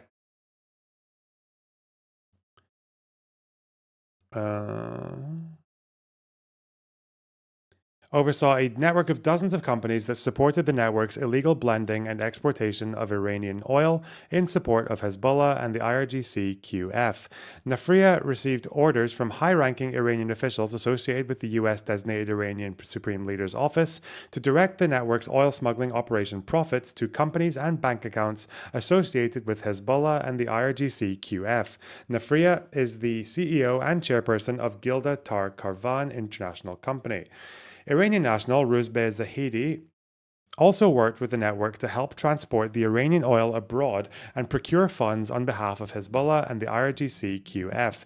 Zahidi used his companies to transfer funds to IRGC-QF and Hezbollah members and coordinated activities closely with Mohammed El-Zine, a Hezbollah member who was part of the oil smuggling network and the son of a high-ranking Hezbollah communications director. El-Zine used forged invoices for consulting and shipping services from shell companies to hide the origin of financial transactions. You didn't read their username. What? Assblast UK? My boy.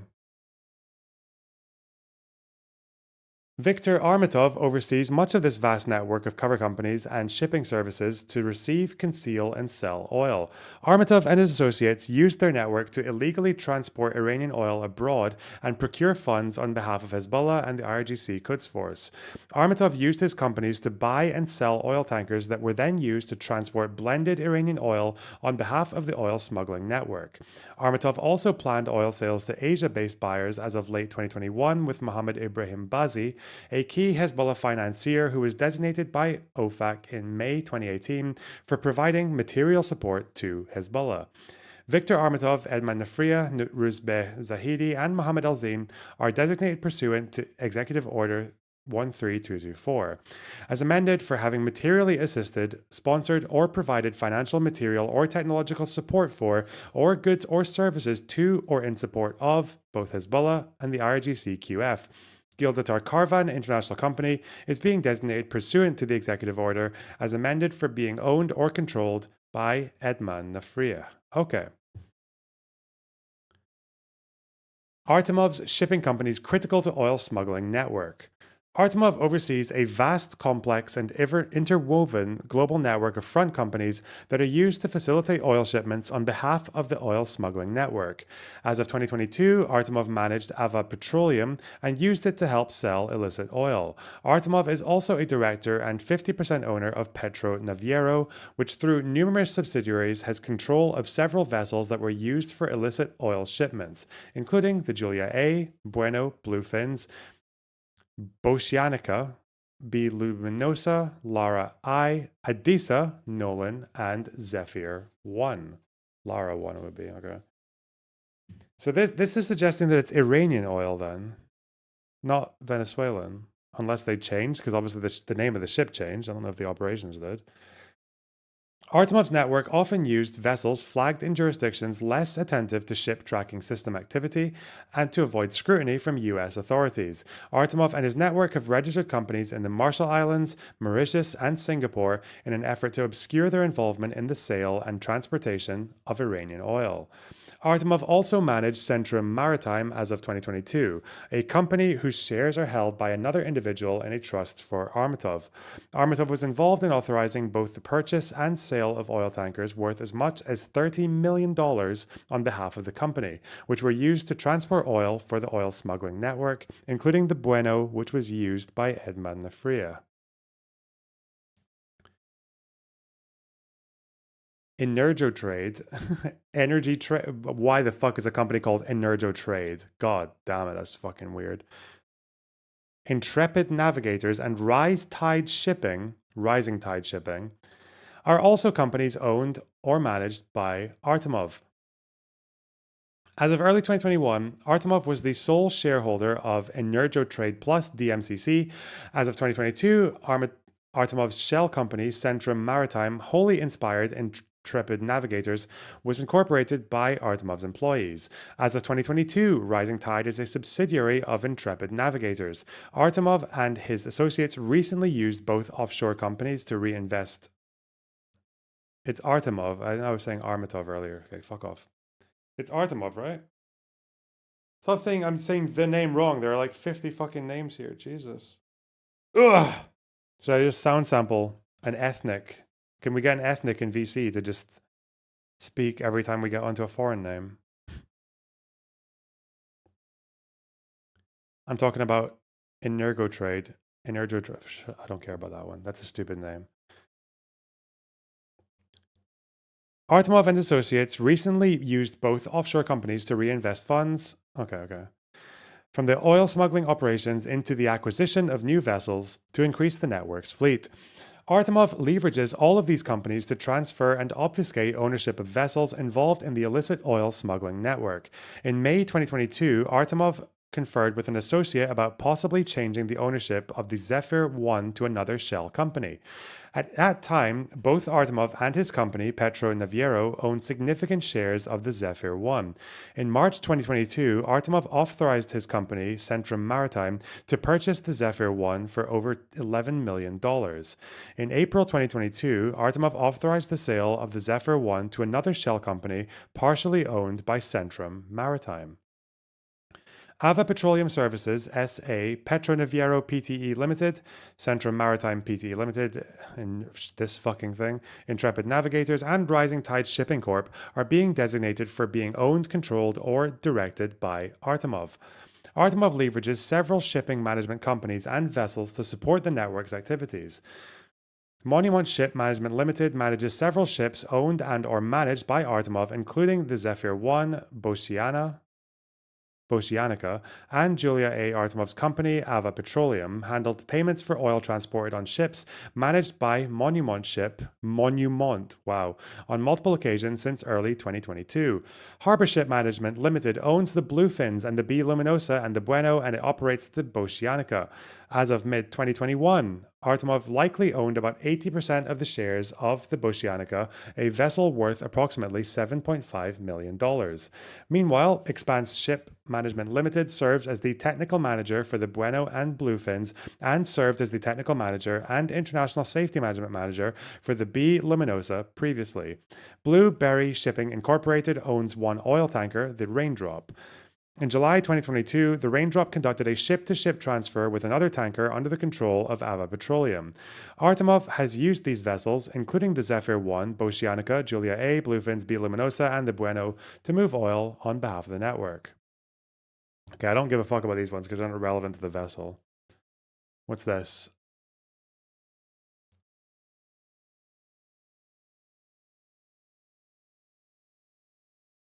Centrum Maritime. Okay, here. Al-Hakil Al-Aswad Oil Trading LLC was also used by the oil smuggling network to facilitate its illicit oil shipments. The delivery of Iranian oil was managed through Artemov's partner, Edmond Nafria, his front company, Al-Hakil, which sold the Iranian oil to Artemov's shell companies, Centrum Maritime and Ava Petroleum. As of mid-2022, Centrum Maritime has purchased approximately 400,000 barrels of crude oil from Al-Hakil. Previously, another of Artemov's shell companies planned to purchase 2 million barrels of oil from Al-Hakil, and Ava Petroleum coordinated the purchase. Artemov associate El Zine was also involved in coordinating the purchase of crude from Al-Hakil. Al-Hakil is being designated pursuant to executive order as amended for having materially assisted, sponsored, or provided financial, material, or technological support for, or goods or services to, or in support of, Viktor Artemov.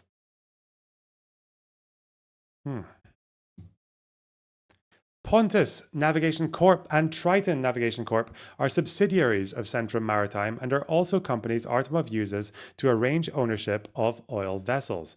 Artemov served as director of Pontus Navigation Corp and Triton Navigation Corp, which owned the Nolan and Odessa respectively. Artemov's company, Rising Tide Shipping, served as the commercial manager of the Nolan and Odessa. Pontus Navigation Corp and Triton Navigation Corp are being designated pursuant to the executive order as amended for having materially assisted, sponsored, or provided financial, material, or technological support for, or goods or services to, or in support of Artemov. The Nolan is being identified as property in which Pontus Navigation Corp had an interest, and the Odessa is being identified as property in which Triton Navigation Corp has an interest. Okay. The rest of it is all not relevant to this. Let's see what the designation of officials and employees. Tatiana Ryabikova is being designated pursuant to the executive order as amended for having materially assisted, sponsored, or provided financial, material, or technological support for, or goods or services to, or in support of Artemov. Okay. As of 2022, she was an employee of Artemov and was involved in coordinating financial activities for Artemov and his companies and managing the incorporation of his companies. She also helped facilitate the purchase of vessels and the charter of other vessels for Artemov. And then Gregorio Fazzone, being designated pursuant to the executive order as amended for being a leader or official of Ava Petroleum Services, sole member of the board of directors and CEO of Ava Petroleum. Okay. Sanctions implications. As a result of today's action, all property and interests in property of the individuals and entities named above, and of any entities that are owned directly or indirectly 50% or more by them, individually or with other block persons that are in the United States or in possession or control of U.S. persons, must be blocked and reported to OFAC. Unless authorized by a general or specific license issued by OFAC or otherwise exempt, OFAC's regulations generally prohibit all transactions by U.S. persons or within the United States, including transactions transiting the United States, that involve any property or interests in property of designated or otherwise blocked persons. Furthermore, engaging in certain transactions with the individuals and entities designated today entails risk of secondary sanctions pursuant to EO 13224 as amended. Pursuant to this authority, OFAC can prohibit or impose strict conditions on the opening or maintaining of the United States of a correspondent account or a payable account of a foreign financial institution that knowingly conducted or facilitated any significant transaction on behalf of a specially designated global terrorist. Okay. So it's about financial transactions. They don't say anything, obviously, about fucking boarding and seizing ships. That would be a slightly different scale of action.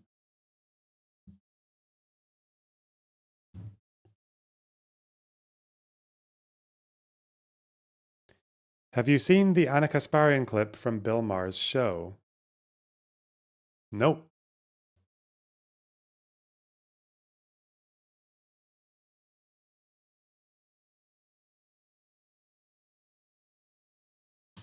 I think we need more information and more legal research. But if what they're saying is true, it makes sense, but we'll see. It's a different story to the drug boats, but who knows, eh? Who knows? I need to get food and water. Fuck you. Did you see the Kirsty Gnome hearing today? Nope. Well, there's a Charlie Kirk assassination case hearing apparently being hosted on Associated Press, but that's for half an hour. What are you practicing on guitar? I'm trying to learn Recuerdos de la Alhambra because I think I'm finally ready to. I just kind of skipped past tremolo picking when I was younger because I just didn't care for it, but I think I'm actually going to give it a proper go now. Did you see my mom today? Only last night. All right. Fuck. You're back. Actually, I'll probably be more like 5 minutes. Give me a minute. The other stuff, I can see notes. I don't always look like this to talk at you guys, do I? Why are you all freaking out at the fact that she's looking away from the camera when this is what streamers do all the fucking time? It's not actually very often when a streamer will just look right there, you down into your fucking soul, and have a good stare while they're telling you things.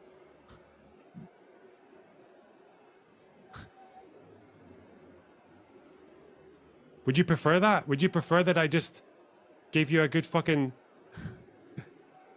gave you a good little checking out before I tell you what's what about international politics and history and the Soviet Union? What? Delete the illicit tapestry of the Duchess's wedding night. I can't stop repeating this. It's so fucking funny. That in the Soviet Union, which I know at least a couple of these guys have a lot of sympathy for, actually maybe all of them,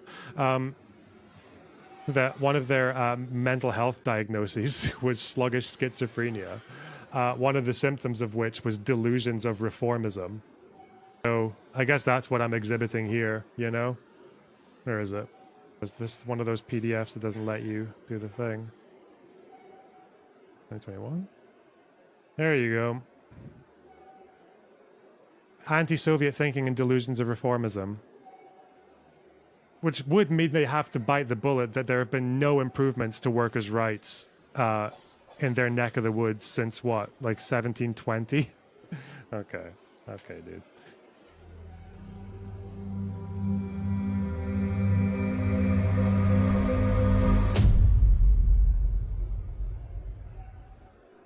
Yeah, I never knew he had kids until now. And I was actually really hoping, given the way that he reacts every time he sees me in chat, I feel like a son to this man. You know, he backed me up in debates, took me on his stream, reacts to my content. You know, puts my fucking videos on the fridge. I thought I was his son. Was I deceived by chat logic?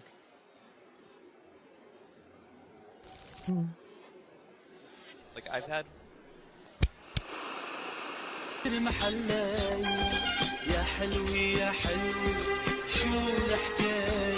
That's complete nonsense. Why are you authorised to give me the number of terrorists you've killed and not a number of civilians? Oh, I don't understand.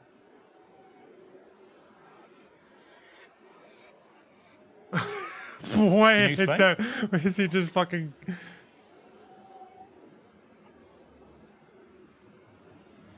Whoa.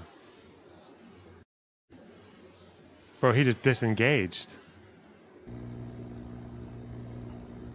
It said Trump 2024. Fuck Biden.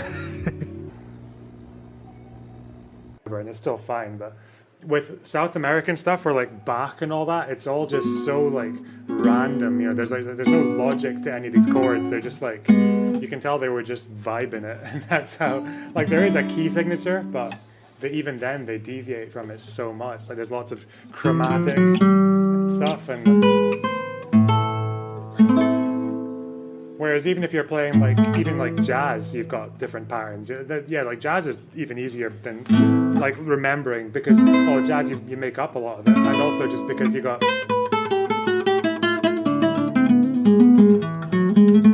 like there's still a few like scales and patterns that you remember.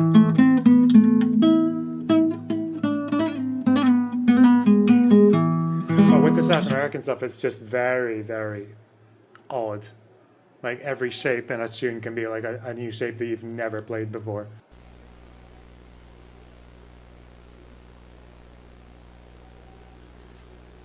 You got this. David, shut up. No. Someone with a fucking explosive, he's obviously like, but like if someone was. I need my sundown. I need my sundowner translator app. I can't understand what he's saying. Jesus, Listen, just clear enough, isn't it? Because it's Arab? Ask me yourself. No, you racist. Whoa, Alfie, you're so fucking racist. It broke my heart.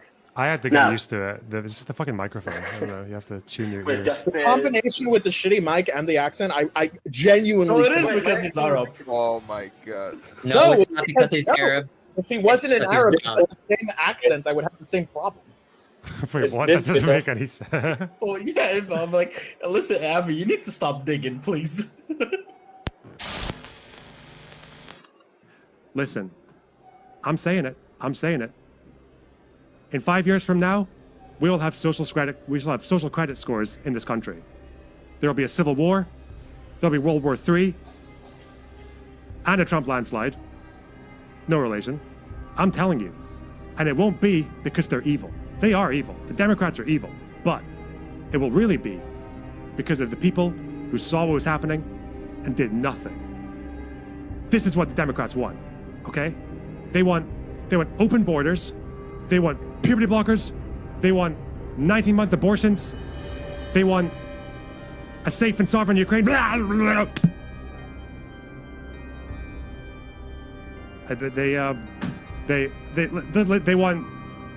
They want open blockers. They want puberty abortion. They want a safe and sovereign borders in Europe. What they want? No. They want open board. They want safety for Ukrainians to live in peace. What's happening? No. I'm a vessel. No.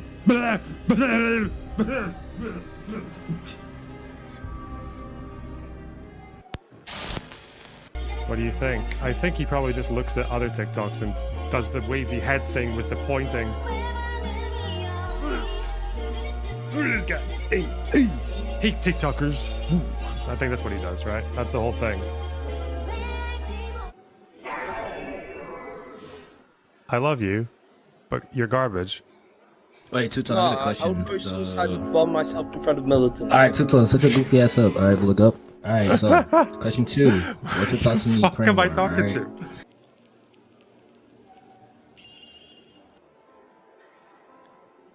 DGG has already basically become a cult. Lorna used to be so animated. What was I doing? What's that a reference to?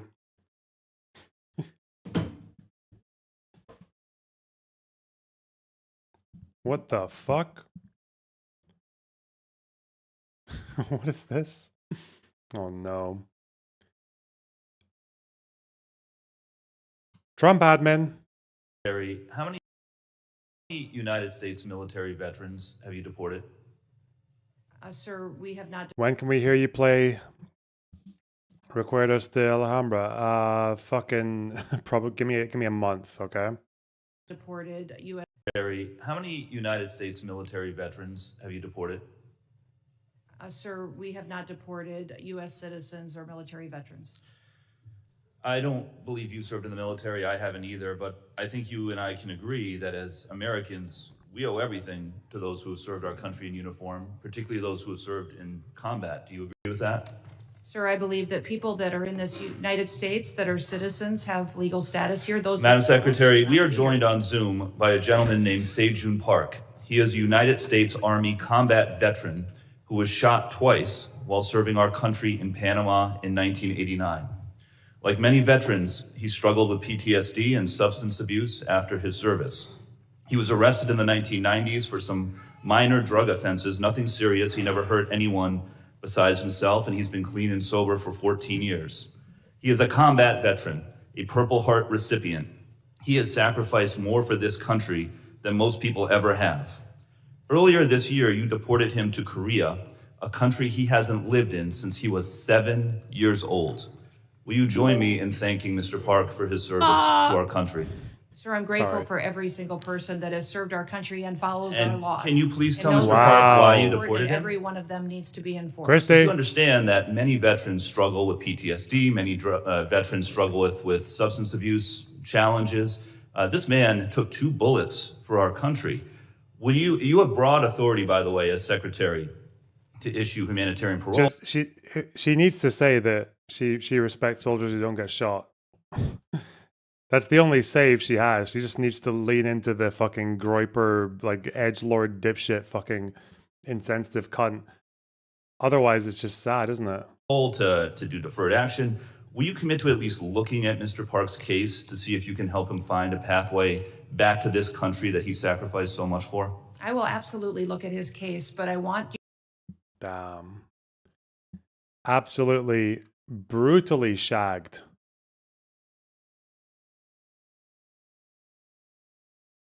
Okay, listen, I can't believe it.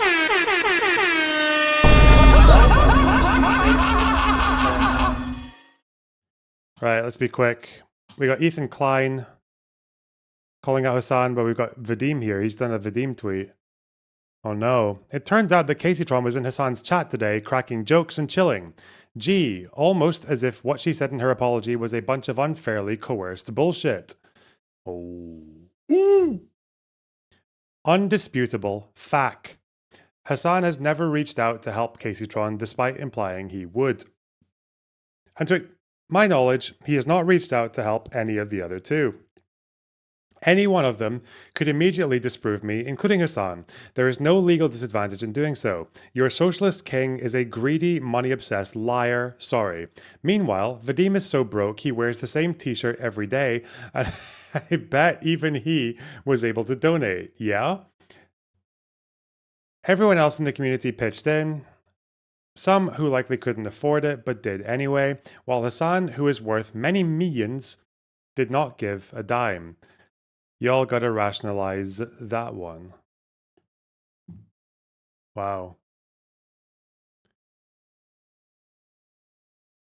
Okay. Why does he wear the shirt so often? I don't even know which... How do you know? Does Vadim stream? How do you know he's wearing the same shirt all the time? Anyway, this fucking thought leader has been given another puff piece. I don't know if I'm getting old. I feel like they've changed. You know the stereotype of like the fucking drooling upper middle class soy fucking latte dipshit. It's not really being fought particularly aggressively by this man. But in any case, I'm saying that mostly based on his actions, okay? The phrenology is just kind of by the by. I mean, like,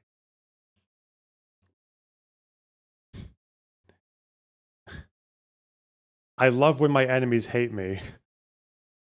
No, you don't. You complain about it all the fucking time. I don't want to read all this. There's just some bits that are like, okay, that's funny. Predictably, this also makes Piker a favorite hate figure of the political right. To his enemies, there's plenty to dislike. His outspoken political views, his Turkish Muslim background, his allegiances with progressive politicians such as Zoran Mamdani and AOC and Ilhan Omar.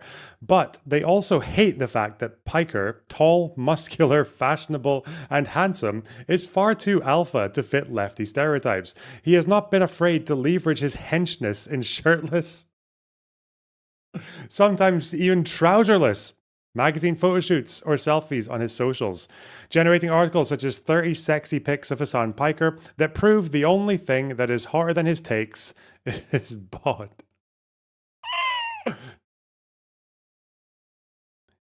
He's regularly called things such as the Joe Rogan of the left, yawn, or the AOC of Twitch, or a himbo gateway drug to leftist thought, none of which quite captures him. See, when people get annoyed at him, like, which of these do you see, like, widespread animosity directed toward? It's such a fucking, like, bro, you're a journalist. It's not your job to make this guy look good. Like, I feel like sometimes, because obviously if you're a journalist today, and I've heard this said even back in, like, I was first told this by a journalist in like 2010. It was a Guardian guy who told me this, that you need to get stuff out quickly, right? You have to put out content. You have to churn, and if you don't put a story out, someone else will do it before you. So I feel like journalists, like, they often forego fact checking quite a lot, and I think they don't even have this standard. I think in the UK at least for quality papers, they would talk about reliability rather than fact checking. So as long as you could say that, like, a quote definitely came from this person, you would just print it like that, right? So you don't have to prove that Iraq had weapons of mass destruction. You just have to prove that fucking Tony Blair said Iraq has weapons of mass destruction, like that kind of thing. I do wonder if these guys just, like, they just get the press pack sent to them and it's already got, like, a bunch of these paragraphs or, like, fucking talking points laid out, and then they just go with it. You'll never guess what they mention.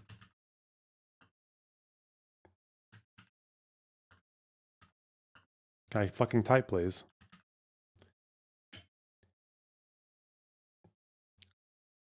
These levels of enmity help explain the Free Kaya incident in Dublin, which may not pass the bus driver test, but illustrates the weirdness of Piker's offline and online reality. It started with a Twitch stream Piker did in October, during which his dog Kaya, who is often seen sleeping in the background, suddenly yelped, just as Piker was doing something with his hand off camera. Conspiracy theorists swiftly concluded that Piker was activating a shock collar on conspiracy theorists. Shock collar on the dog, and that he was therefore a cruel and terrible human being. In reality, it's not even fucking well written, man, Jesus. In reality, Piker explained, Kaya had, quote, clipped her foot on something while he happened to be reaching for a can of Zine nicotine pouches. He even held up the dog collar for inspection on camera. This didn't stop his opponents piling on, combing through previous streams in search of evidence of animal cruelty and making Collargate a meme. Even people for the ethical treatment of animals put out a statement. Piker has denied using a shock collar on his dog, and we hope that's true. Hence the random ambush in Dublin. Dude, this person is completely over. You know, this isn't even journalism. This person surely had the spare fucking time to check the evidence, to check if the device displayed was even close to matching the device that is vibrate only, and finding out that in fact you cannot fit a circle into a square. Stop doing it. Unless the circle is significantly smaller than the square. Fuck me, man. Mental. I do wonder, like, what fucking liberal, social democrat, maybe like old unionist, middle class, fucking allotment owning, artisan, fucking consumer dipshit is reading this and being like, oh, perhaps I will check out this live stream. Jesus. Or the company's email statement about the caller. It's fucking ridiculous, man. What an like, what the fuck? It's such a fucking abomination. Oh, God.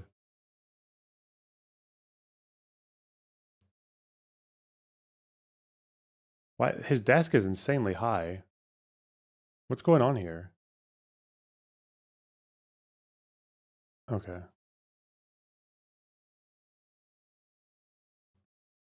I feel like Lance wrote this with how glazing it is. It's fucking bizarre, man.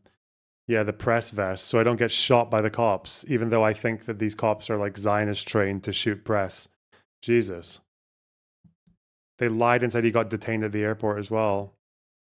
I mean, I guess he was detained. It just depends on how long for and under what circumstances, which we will never know because he's a liar.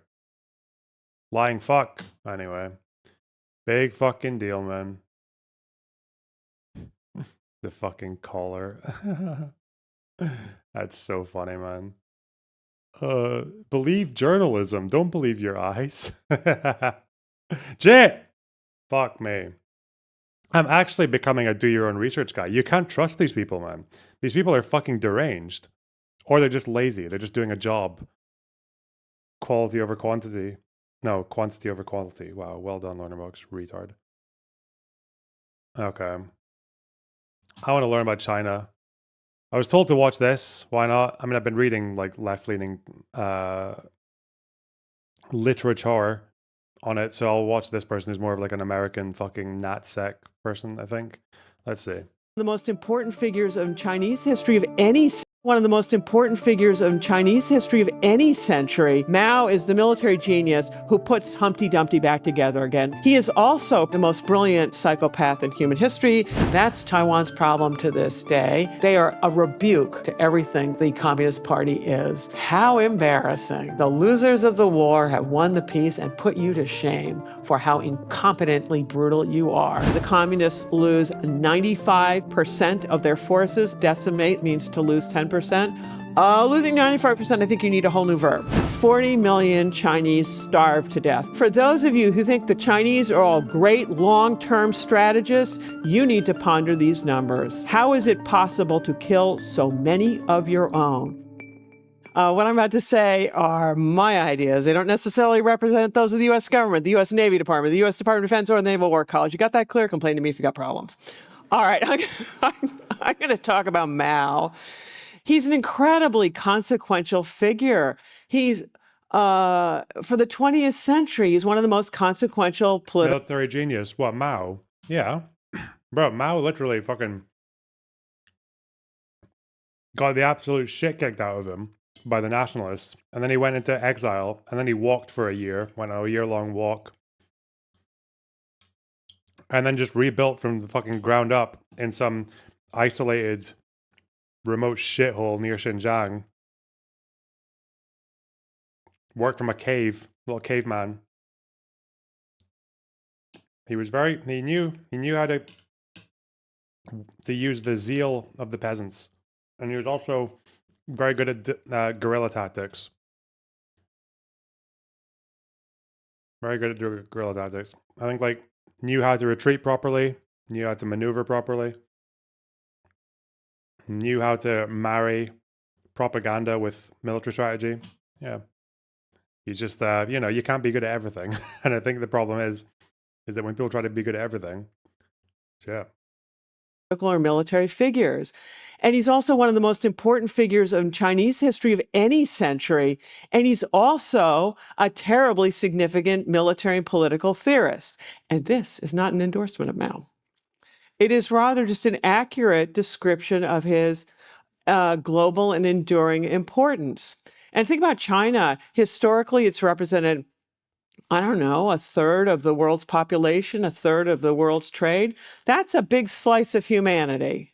Moreover, Mao's theories have been used by many enemies of the United States to take over failing states from within in order to assert dictatorial rule. He is also probably the most brilliant and most famous psychopath in human history, and that is saying a lot. So here we go. All right, this presentation is based on the first 8 volumes of Stuart Schramm's collected works of Mao. What Schramm did is he compared Mao's complete works as published in the 1950s to whatever he could find as the earliest version of whatever it was. And then he reinserted whatever had been cut in the italics. So tonight, watch the italics. And Mao didn't put all of his best ideas in one place. He scattered them all over the place. And so what I've done is for you all prepared like a jigsaw puzzle of all of these different ideas. And then in order to make it comprehensible to you of all these random little tidbits, you have to have like a coat rack to hang all the hangers, and that's called a simple framework, and I'll get there. But in your own lives, when you've got all kinds of complicated things to transmit to others, you can look at what I'm doing tonight, and you can do it for other things as well. So here we go with good old Mao. And oh, by the way, a lot of those 8,000, 7,000 pages weren't that interesting, so no way you owe me. All right, so... All right, these are major military theorists, just to run you through them. Clausewitz is the West's major military theorist of bilateral conventional land warfare. Sun Tzu is Han civilization's great theorist of how you maintain power in a continental empire, multilateral world using coercion and deception. The two fellows on the right are maritime theorists. In a way, they're writing the missing chapters of Clausewitz that doesn't talk about naval warfare at all. The top one is Alfred Thayer Mahan, the Naval War College's finest. And what he's writing about are the prerequisites for and strategic possibilities for maritime power. And the Briton underneath him there, Sir Julian Corbett, is writing about how a maritime power, i.e. Britain, can defeat a continental power, i.e. Germany or France.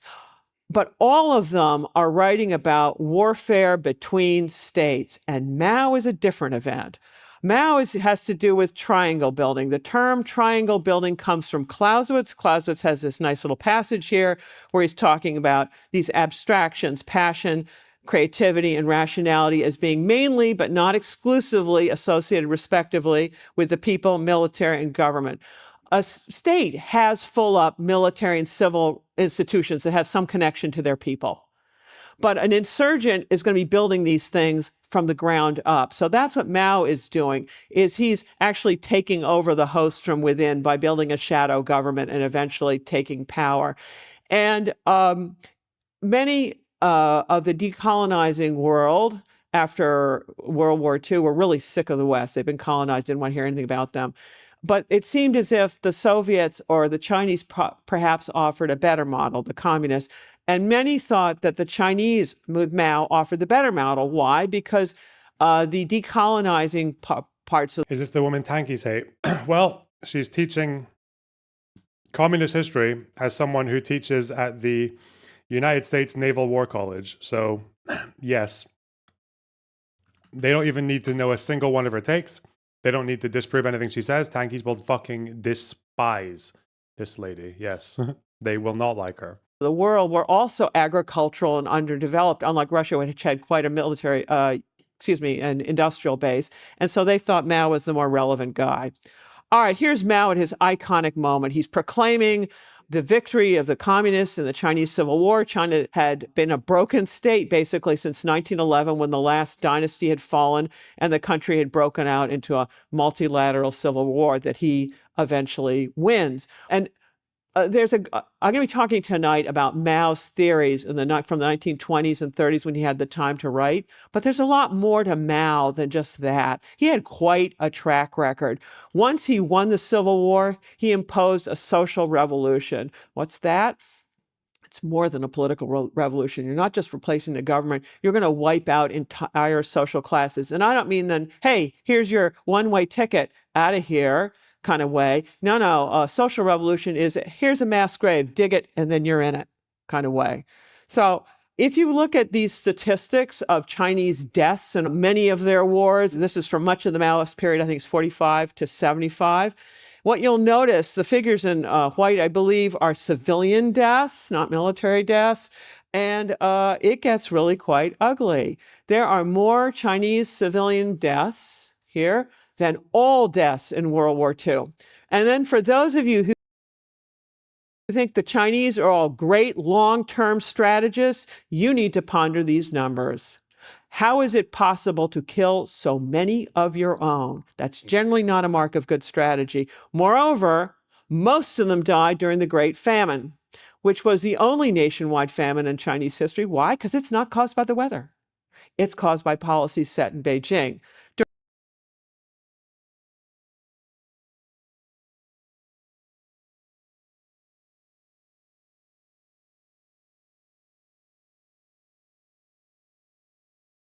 Fuck, I'm muted. Yeah, is that true? Is it true that the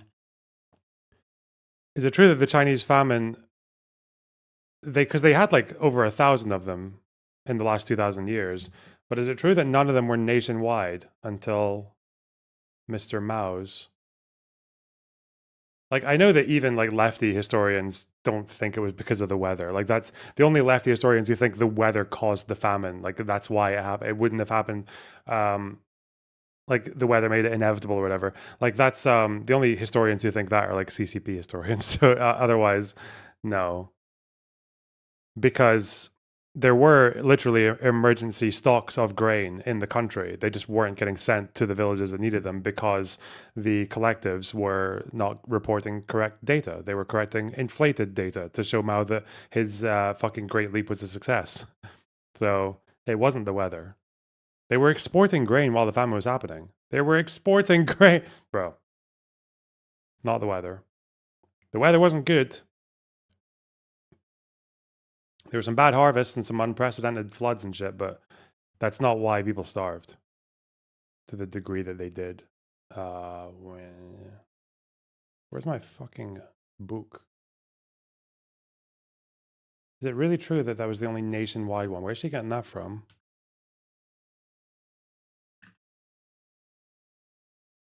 During the Great Leap Forward, Mao put all the peasants on communes. That meant the party was in control of the food supply, i.e. who lives and who dies. You don't get a meal, you're very dead. In addition, he decentralized industry, and you can see these backyard furnaces pictured here. As a result of this, production collapses, agriculture and industrial, but Mao keeps exporting food. Why? Because that's his pocket change. That is a major source of government income if he wants to be able to do anything. So they keep exporting food. As a result, 40 million Chinese starved to death, primarily in rural areas and disproportionately peasant girls, the least valued members of society. The statistic of 40 million deaths comes from this book by Yang Jisheng, who's written the definitive work. The English 36 million, right? Yeah. English translation is but one volume. The Chinese original is 3. Yang worked as a journalist for many years, which gave him access to provincial archives, where he surreptitiously investigated the statistics of people who are starving to death, including his father, for whom he wrote this book to serve as an eternal tombstone. So, on the one hand, Mao is the military genius who puts Humpty Dumpty back together again when nobody else could, and they tried for the previous 40 years. On the other hand, he is the psychopath incapable of running an economy in peacetime. Yet, many Chinese revere him as a national hero. Why? Because in their minds, certainly... Yeah, it's here. Famine, unfortunately, has been a chronic feature of Chinese history. In the first chapter of his book on the Great Leap Famine, a chapter entitled China, Land of Famine, Jasper Becker notes that 1,828 major famines were recorded during the years 108 BC and 1911 AD, that their severity and frequency appear to have increased over the centuries, and that an 1876 famine in North China left 13 million dead, a higher percentage of the population than in the case of the Great Leap. For many of those who became involved with China in the first half of the century, witnessing famine became the defining experience.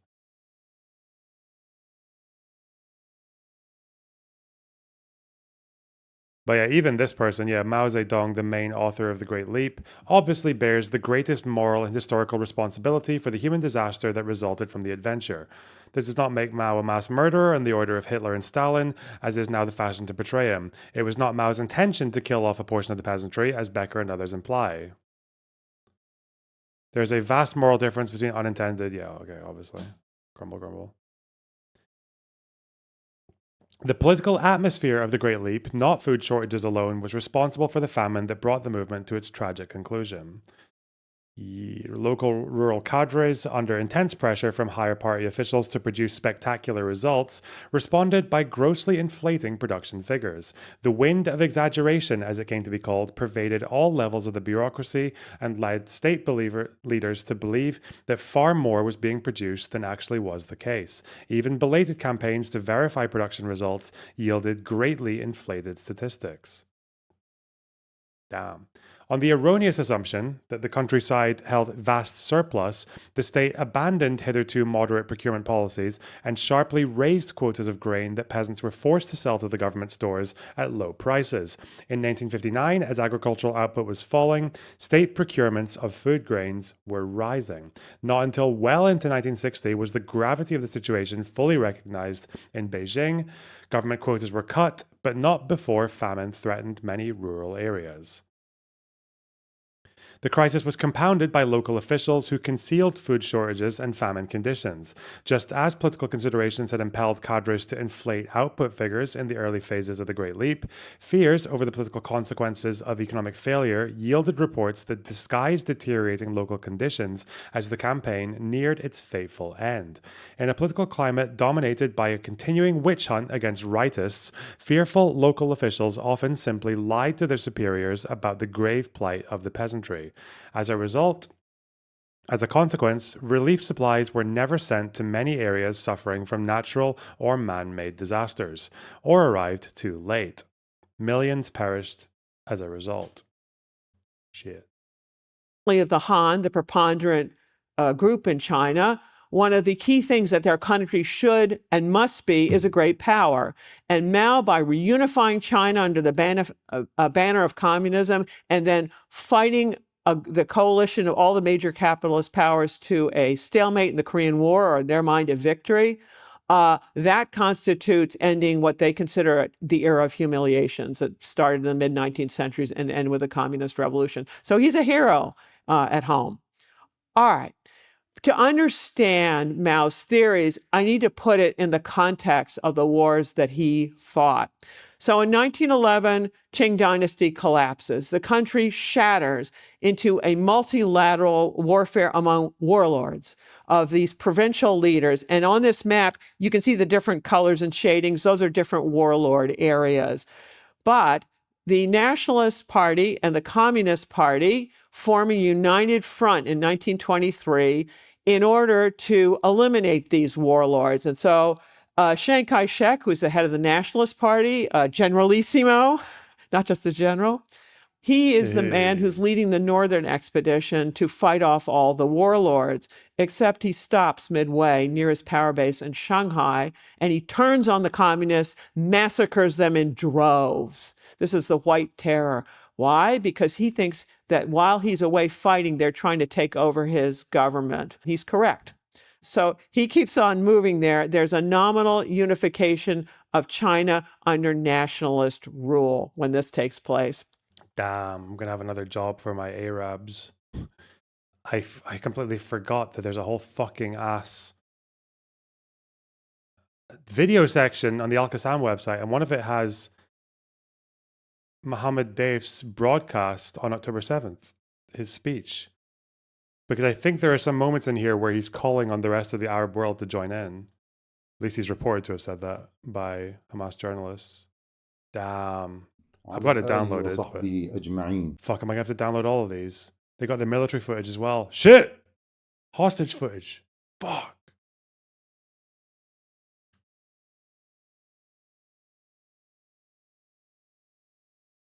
There's probably so much stuff here.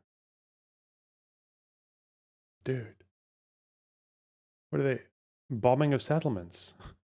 Okay. March 2025. Okay. Martyrs' wills. I give a fuck. Yeah, okay. I'll get that for later. All right. Shit. In addition, once he's done with that, then he wants to eliminate the communists for good. And so he runs a series of 5 encirclement campaigns around their base areas that are... I need to make coffee. 1 minute. Well, just look right there, you down into your fucking soul, and have a good stare while they're telling you things.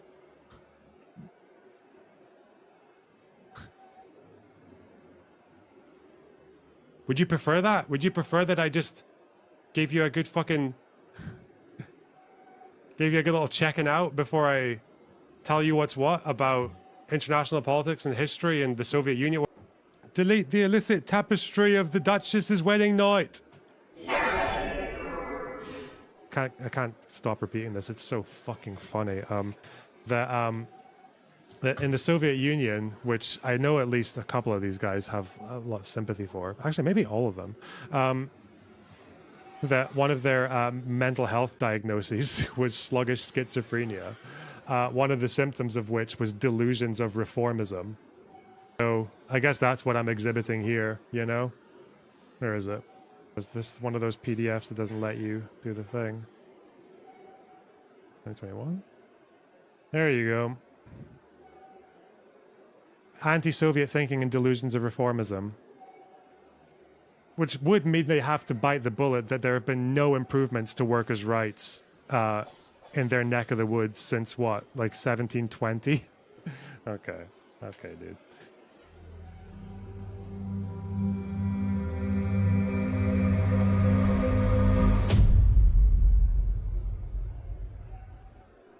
Yeah, I never knew he had kids until now.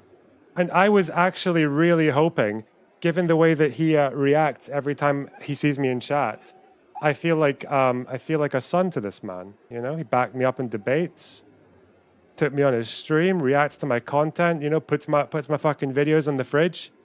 I thought I was his son. Was I deceived by chat logic?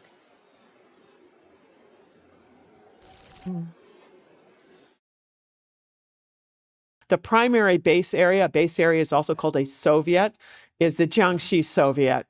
And on the 5th encirclement campaign, Chiang Kai-shek is finally successful, and he sends them off on the Long March up to way up north in desolate Yan'an. Long March is a real misnomer. It's the long route, and the communists lose 95% of their forces. I believe in English, decimate, lose, it means to lose 10%. Losing 95%, I think you need a whole new verb for what's happened to you. If you lose 10% of a military force, it's decimated. Is that what they say? That's crazy. 95. Yeah, they got fucked.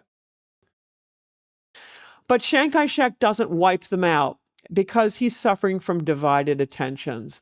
When the West did the original, it's both the United States and Europe. The United States does its original America First thing with a holy smooth tariff, putting tariffs up to historic highs, and then everybody, of course, retaliates. Oh, wait, hang on.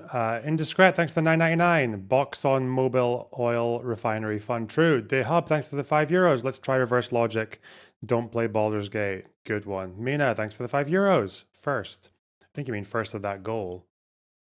We're 4 out of 10, guys. 4 out of 10. So now everybody's got high tariffs. Well, here's trade-dependent Japan that's always cooperated with everybody, and suddenly they're toast. And so their solution is autarky, and they need an empire large enough to be autarkic. And so then that's when they invade Manchuria in 1931. So Chiang Kai-shek has all of a sudden lost this area from China that's greater than Germany and France combined. It's a mess.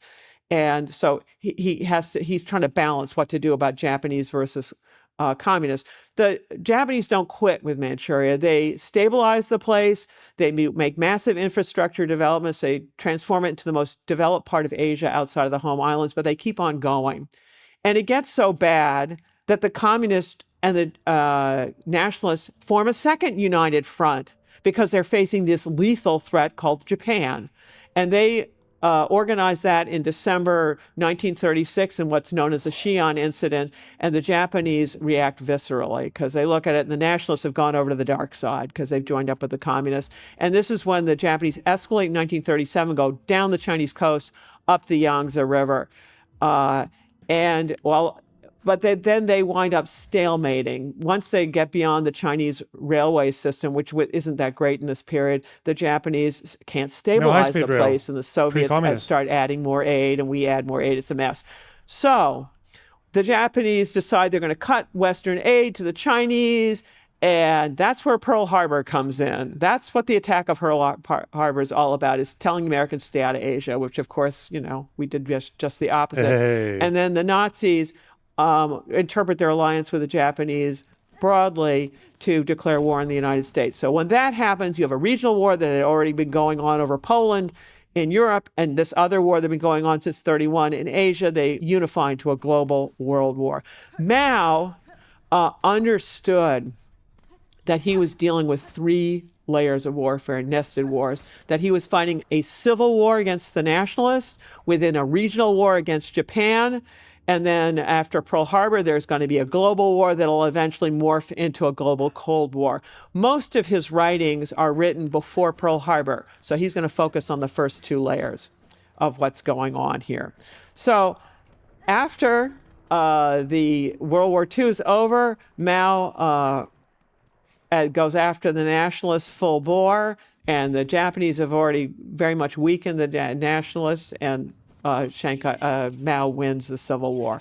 Okay, these are the wars. Now, I promised you a simple framework. Here's the simple framework. Simple framework should have three to five things, because that's all about any of us could really handle on short notice.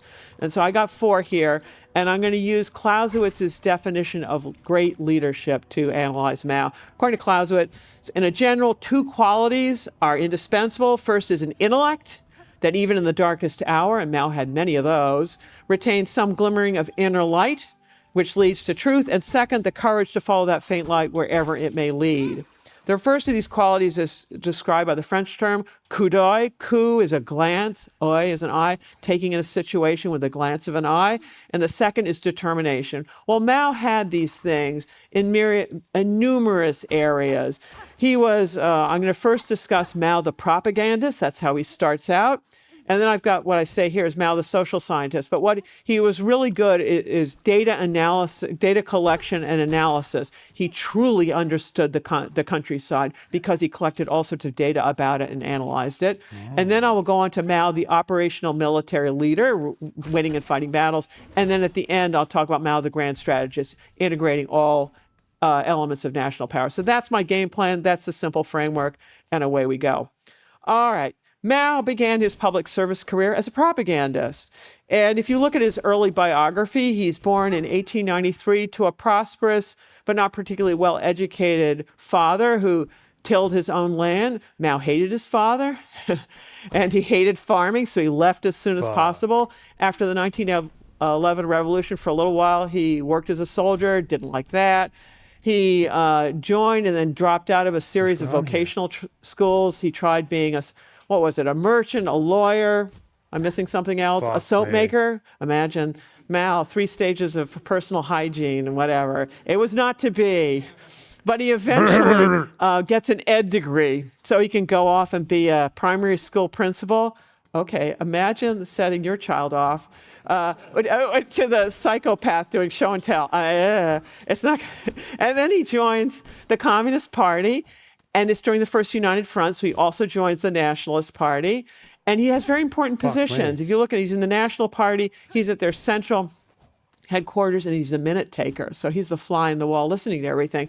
And then he's a stand-in for the head of the propaganda department, which is probably where he learned a great deal about the importance of propaganda. And here's what he says early on. The Communist Party can overthrow the enemy only by holding propaganda pamphlets in one hand and bullets in the other. And if you look at the original organization chart of the shadow communist government, you'll see there are only, 6 departments there? One of them is the propaganda department. If you have no power, words is your initial way into gaining power.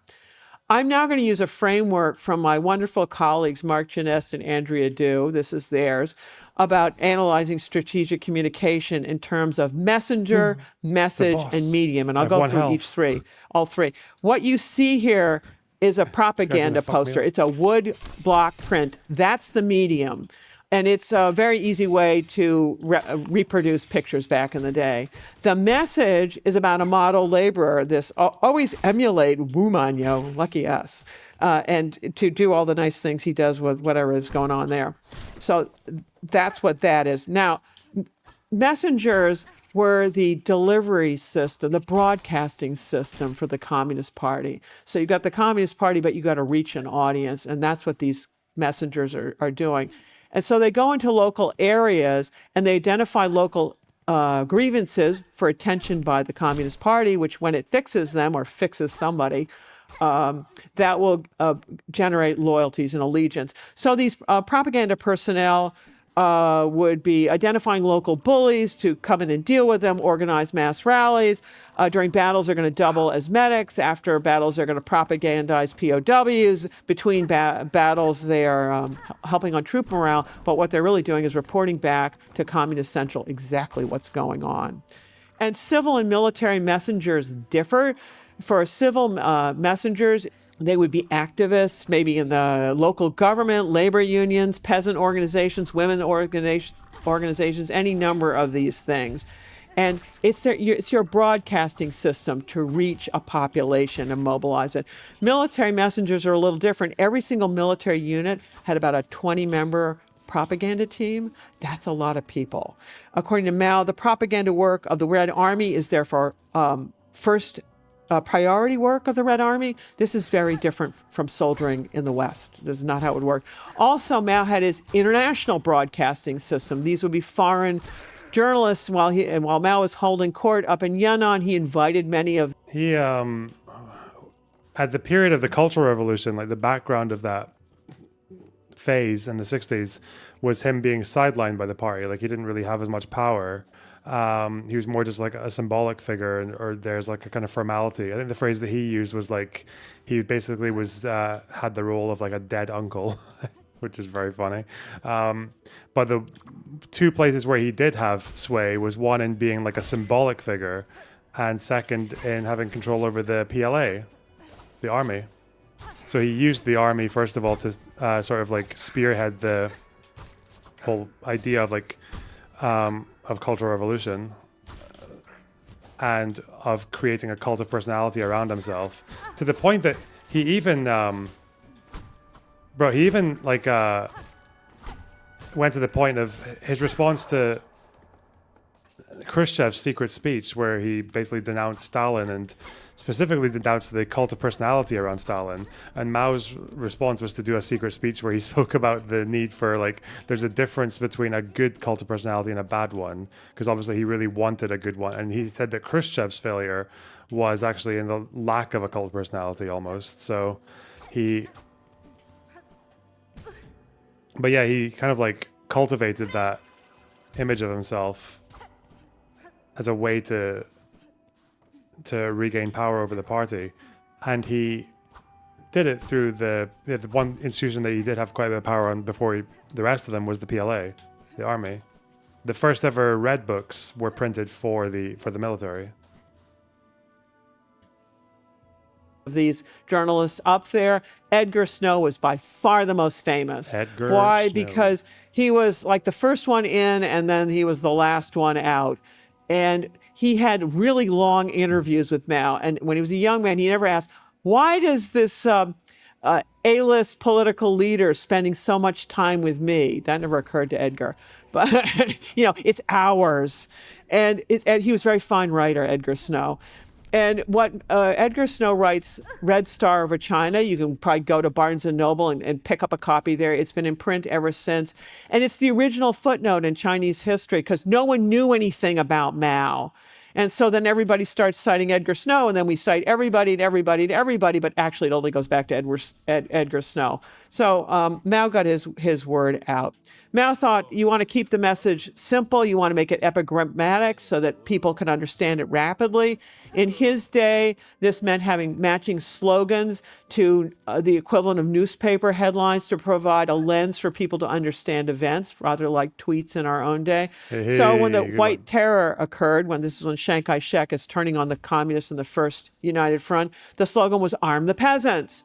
And then when the Japanese invaded Manchuria in 1931, the new slogan is "Down with Imperialism," and the Nationalist Party too, because you want to smear your enemy in the Civil War while you're at it there. But there are a whole series of these slogans. And here, Mao is one of the most popular poets in China, certainly, of the 20th century. He could write really simple couplets. And if you look here, I think it's a total of 8 characters, so that someone who's semi-literate can make their way through this poem. On the other hand, he wrote really complicated things because he needed to garner the support of intellectuals initially before he'd educated enough peasants and workers to take over. And intellectuals prize poetry, and they prize what's called grass writing, which is that unintelligible Chinese stuff writing under there. If Mao set these poems to tunes that everybody knew, people could sing them on the Long March and elsewhere and learn them that way. So he's an incredibly accomplished man. He also understood you have to manage the message and the way he did that is through political mobilization. Part of that is you've got to tell people what the policy objective is, which for him was abolishing imperialism, feudalism, and the landlord class, and then presenting a strategy for how to get there. And here are the media that he used, not only the written and spoken word, but also the dramatic arts in order to get the message out. And he also used an institutional medium of education. And here is Mao, the primary school teacher. In his element, most of the people at his armies were illiterate, but Mao knew all about how to reach them. There are a lot of political commissars. What are they? Political and military commissars come in a pair. Military commissar is the military professional who actually knows about the fighting. The political commissar is the one with the direct line to the secret police who will cap the military commissar if there are any problems whatsoever. So Mao's got an elaborate network to get the message out, offering all kinds of social services to people, not only medical, but also education for peasant children. And he also educated their parents. This is for the first time in Chinese history. He did it during the winter slack season. Now, the nationalists had also tried to improve education.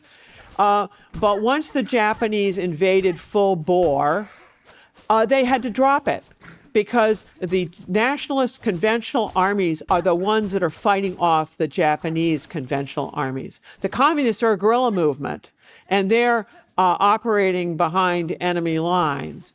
So as the nationalists are dragooning people into their armies, the communists are busy offering social services, and I'll get to land reform.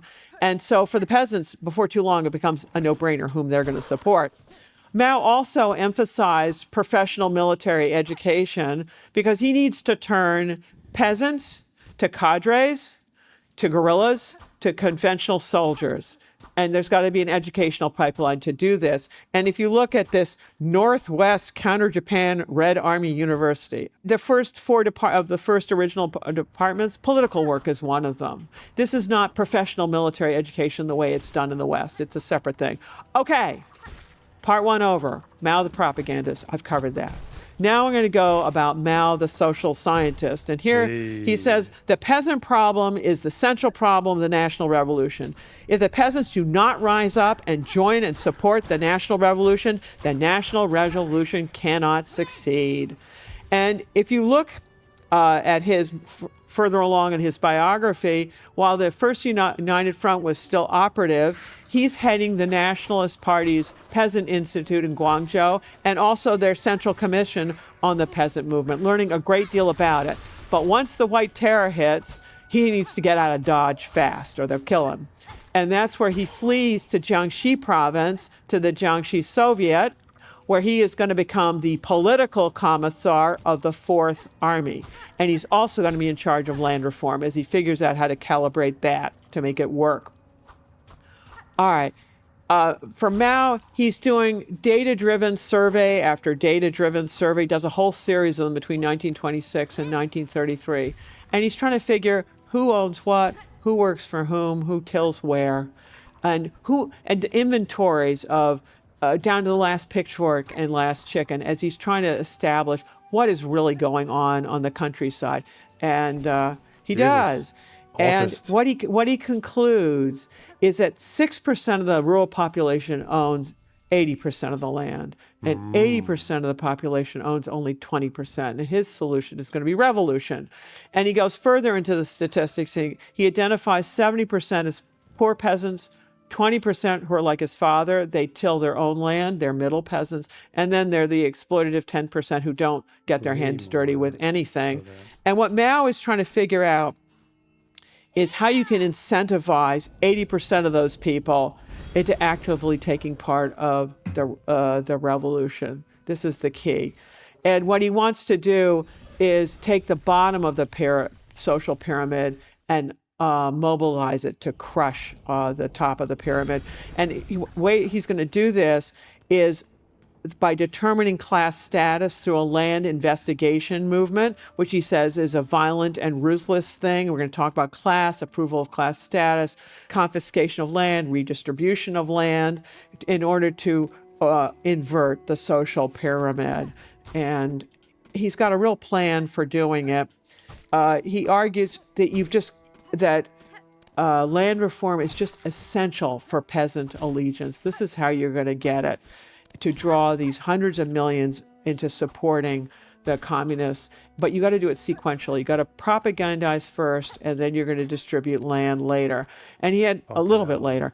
And he had a very bureaucratic way of redistributing land. The approval of class status, he said, it's a life and death decision for the person in question.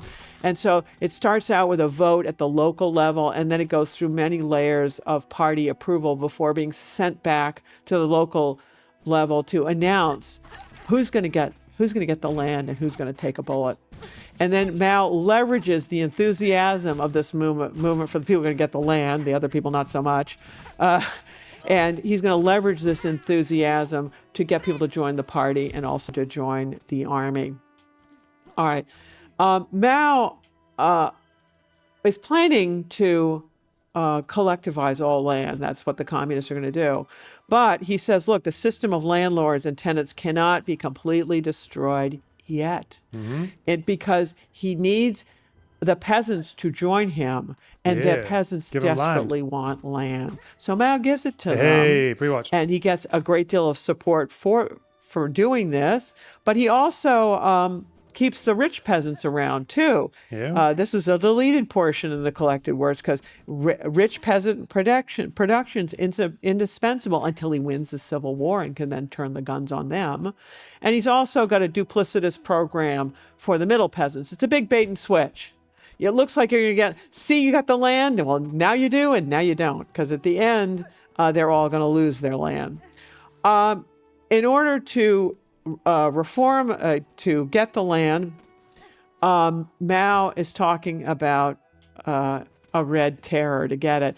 And while he was still with the nationalists, he wrote a report on the peasant movement in Hunan, where he's talking about taking all the land from the landlord class and shooting them, and that won't cut it with the nationalist army because their officers are landlords. So as part of his program, it's not just land reform and educating people, warm and cuddly, it's also coercion. Okay, that's Mao the social science. Enough of him. Now we're going to do Mao, the military leader. And Nothing you've up there, probably is heard there? this chestnut from Mao: political power grows out of the barrel of a gun. Yep. Mao spent his it's still part of his early career, being right, but being a minority view. That he had certain views about military operations that was not shared by Communist Central. And They really didn't like Mao, retreating, did they? kept Even though you're following supposed to that retreat dim to bring light them into- wherever it may lead. And events I think if I read this properly, there's this whole thing. I think it's maybe a leftover of Confucianism where they were just kind of like, if you retreated, you were a fanny. Never retreat. Stop, because it's just like, because it's humiliating and it's weak and it basically just shows that they've won. But obviously in guerrilla warfare, you want to retreat because you want to lure them into an area that you know well and that they don't. So you can fill the place with fucking traps and use the local population to your advantage or whatever the fuck else. So I think like tactical retreat was a whole thing that I don't know if it's a Confucian thing, but yeah, I think that's what we'll see. Eventually vindicated him. He survived a variety of encirclement campaigns, but then he had some troubles. And here are his critics. Li Lisan was a labor organizer. He was a de facto head of the Communist Party from 1928 and 1930. And after the White Terror on the Northern Expedition, Moscow had told its communist buddies in China that the next thing to do was to take the cities. And so Li Lisan tries to with the Nanchang Uprising in 1927. Total disaster. And he tries it again in 1930 with the Changsha Uprising, another disaster, and that gets him into exile in Russia. And according to Mao, Comrade Li Lisan did not understand the protracted nature of the Chinese Civil War. Li Lisan is trying to fight a decisive, i.e. war-winning battle far too early. You try to do that and you can get yourself ruined. Here's another critic, Xiang Ying. So Mao is in the Jiangxi Soviet, and he thinks its smart strategy is to lure the enemy into your own terrain, which is favorable to you, let them get exhausted, then you spring the trap and you annihilate them. Communist Central in Shanghai thought this was nuts, that you shouldn't be ceding territory at all. Yeah. Oh, it's so territory, Mao, okay, for the longest time, he's brave. off in Jiangxi, they're off in Shanghai, they're a long way apart, and so Communist Central can't do anything about it. Mao does his own thing. So the Communist Central sends Xiang Ying to Jiangxi Soviet to fire Mao personally. And you can imagine how this works for his later career. Not well. And he fires Mao. And this is where his strategy winds up producing the Long March, the Long Retreat, in which they lose 95% of their people by trying to defend territory. So people began to get it that Mao may have known what he was doing. And then on the Long Retreat, Mao chose as his terminal point of retreat, like where are you going to wind up, as up in Yan'an, way up north, deep in Muslim and Mongol lands, but near the Soviet border. And Mao thought that was essential because they're the big benefactor. Whereas this gentleman, Zhang Guotao, who was the military commissar of the Fourth Army, thought, nonsense. You want to be in Hanlan, we're Han Chinese, we want to be in Hanlan's land, so he wanted to go into Western Sichuan, which he did. And he suffered a series of defeats over the 1935. And as a result, he was never as important ever again, and eventually defected to the nationalists. So Mao had proven himself prescient and right and determined, and he had kudoy and determination, and people eventually recognized that. All right. Mao and Clausewitz define war somewhat differently. Clausewitz has this famous line, war is thus an act of force to compel our enemy to do our...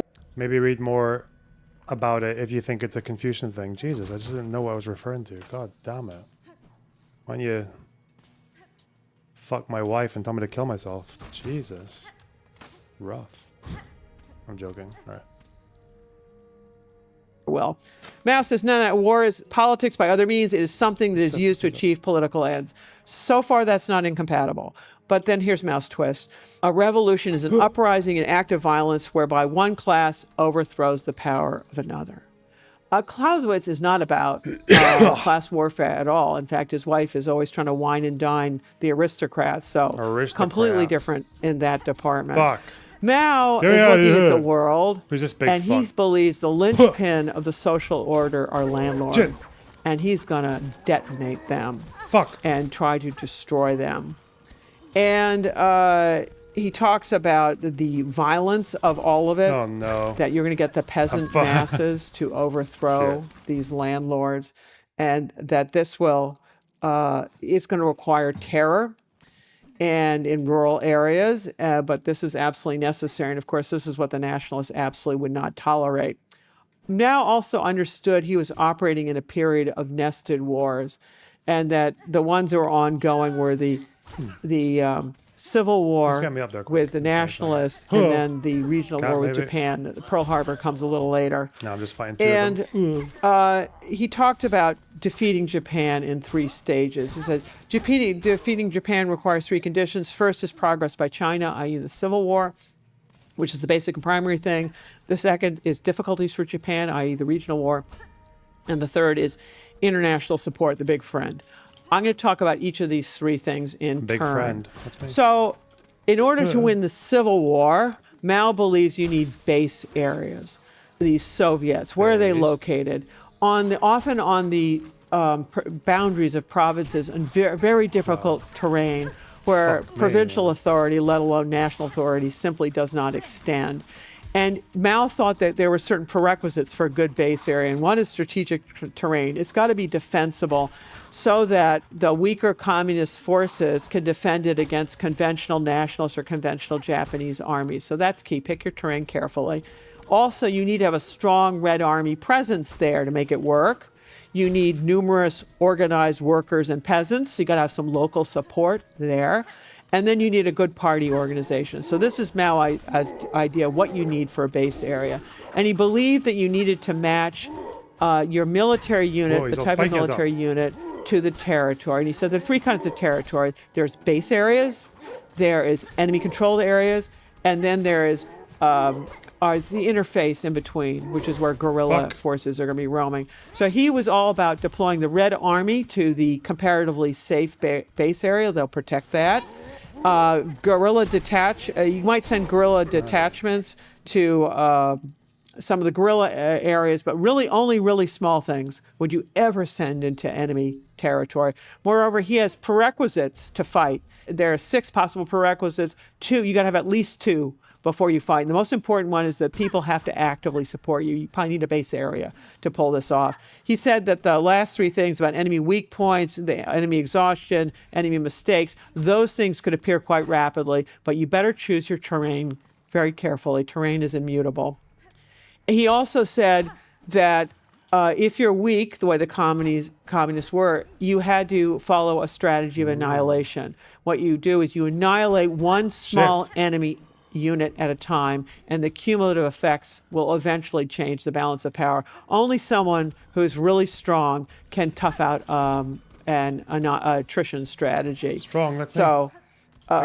He's also about triangle building in these areas. So little guerrilla detachments go out into the interface. If it works out well, and it looks like they can start either a new base area or expand an existing one, that's what they're going to be up to. So these guerrilla forces are either a disposal force, which you can send them out to do risky things, and if they get wiped out, it doesn't endanger base area defense. Bushwhacker. Or they can become a nucleus of a new base area. So in small guerrilla groups, party members are toughened, cadres trained, the party, government, mass organizations are consolidated. And if they're successful, then you bring in the Red Army to do higher level institution building and either greatly expand an existing base area or you're forming a new one, is what's going on.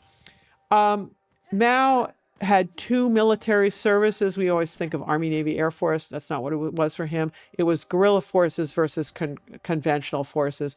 And what guerrilla forces are operating in the rear of the enemy is so that there's no stability or security. It's in fact, there isn't even a front line. It's so amorphous. And so what guerrilla forces are supposed to be doing is exterminating small enemy forces, weaken larger ones, attack enemy lines of communications, establish bases, force the enemy to disperse, but they're doing all of this in combination with conventional forces.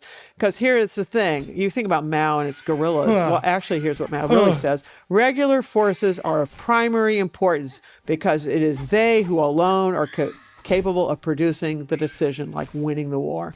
There is in guerrilla warfare no such thing as a war-winning battle, right? Guerrillas are, the relationship of the two is really important. Mao also thought that you needed to establish a fire escape if you had a base area. Like, if it all goes south, where do you go? And his terminal point of retreat for the Long March was up in Yan'an. He thought it was important to figure those things out in advance. Mao also cultivated an unprecedented group of allies, never before assembled in Chinese history. Not only peasants, but women, minorities, youth, intellectuals, enemy army most creatively. For cultivating the allegiance of peasants, it wasn't just education and land reform. It was also army discipline. This is where the 3 rules, 6 points for attention, and a couple additional points, which were enforced through 1949 when the communists win the Civil War. Why? You don't want to alienate the peasantry. These are the people that are forming your cadres, your guerrillas, everything. So maintain army discipline. Don't mess with it. Mao also took an incredibly forward-looking view about women. Here he is with his 4th wife, the actress. The other 3 had suffered, respectively, abandonment, execution by the nationalists, and commitment to a Soviet psychiatric ward. Not fates for the faint-hearted. But Mao calculated that women are about half the population. They're miserably treated, so they're naturals for wanting a revolution. They're a force that will decide the success or failure of the revolution. He calculated correctly, and he was way ahead of his times. And he also understood that in a guerrilla war, you're sending all the guys off to be off fighting, and you've got to be building base areas and things. And this is where women came in to do those activities. And as a result, he offered women the unthinkable, which is men and women are absolutely equal. Women have the right to vote, be elected, participate in the work of the government.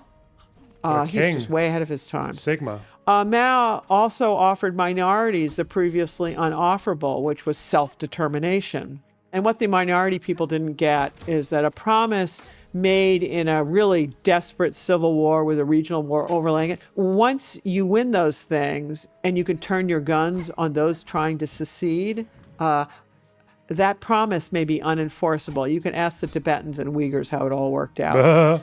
All right. So Mao's strategy, he had a strategy of disintegrating the enemy army. And let me tell you how that one worked. In every county, you select a large number of workers and peasant comrades, people below the radar, and then you insinuate them into the enemy army to become soldiers, porters, cooks. You can use women to do this as well. Talk about people who are below the radar. And you're creating a nucleus of a communist party to erode them from within. And eventually it'll have... it'll have a shattering effect. And he said also part of this disintegrating the enemy has to do with leniency. Sun Tzu advocates never put your enemy on death ground. Death ground means that you just have that you're a dead person if you don't fight. So your only hope is to fight. And if you put someone on death ground, they tend to fight with incredible willpower. And Mao is don't do that. So what he did, when you capture people, propagandize a little, recruit the willing, but release the unwilling, so that the comparison of communist leniency and nationalist brutality becomes absolutely stark in this otherwise pitiless war. Why is it? Okay, that's the Civil War. Now we're going to go to the second problem, which was Japan, the regional war. Mao made a really thoughtful assessment of what were the key characteristics of China that would determine what kind of military strategy you would use. Okay. And this is his assessment. He said, okay, China's a large semi-colonial country. It's an undeveloped country. Point 1. Second, its enemy's really strong. Point 2. Thirdly, the Red Army's weak. And fourthly, there's an agrarian revolution going on. And from this, he concluded that revolution was definitely possible, but it's going to take a long time. So he didn't kid himself about quick wins. He's going to come up with a strategy for protracted warfare. And he thought that Japan had certain weaknesses that the communists could leverage. For instance, the Japanese had inadequate manpower to garrison a country the size of China. This meant that guerrillas could roam far and wide behind Japanese lines. Also, the Japanese were brutal, just gratuitously brutal, and they're outsiders. And this means that the peasantry are naturally going to gravitate towards the communists. Just simply, regardless of what the communists do, just simply, but based on what the Japanese are doing, they're going to gravitate towards the communists. And also, the Japanese had grossly underestimated the Chinese. And as a result of these underestimating the Chinese, they made errors. And when they made errors, they started quarreling among themselves and making more errors. And the communists could leverage these things. Mao's most famous paradigm theory is his 3 stages of People's War. The first stage is the strategic defensive. It's the prevent defeat phase. The last phase, phase 3, is the strategic offensive, the deliver victory phase. In the first phase, you're focusing on the peasantry. In the last phase, you're annihilating the enemy army. And if you look at activities that go on in each phase, the activities of phase 1 and 2 never cease.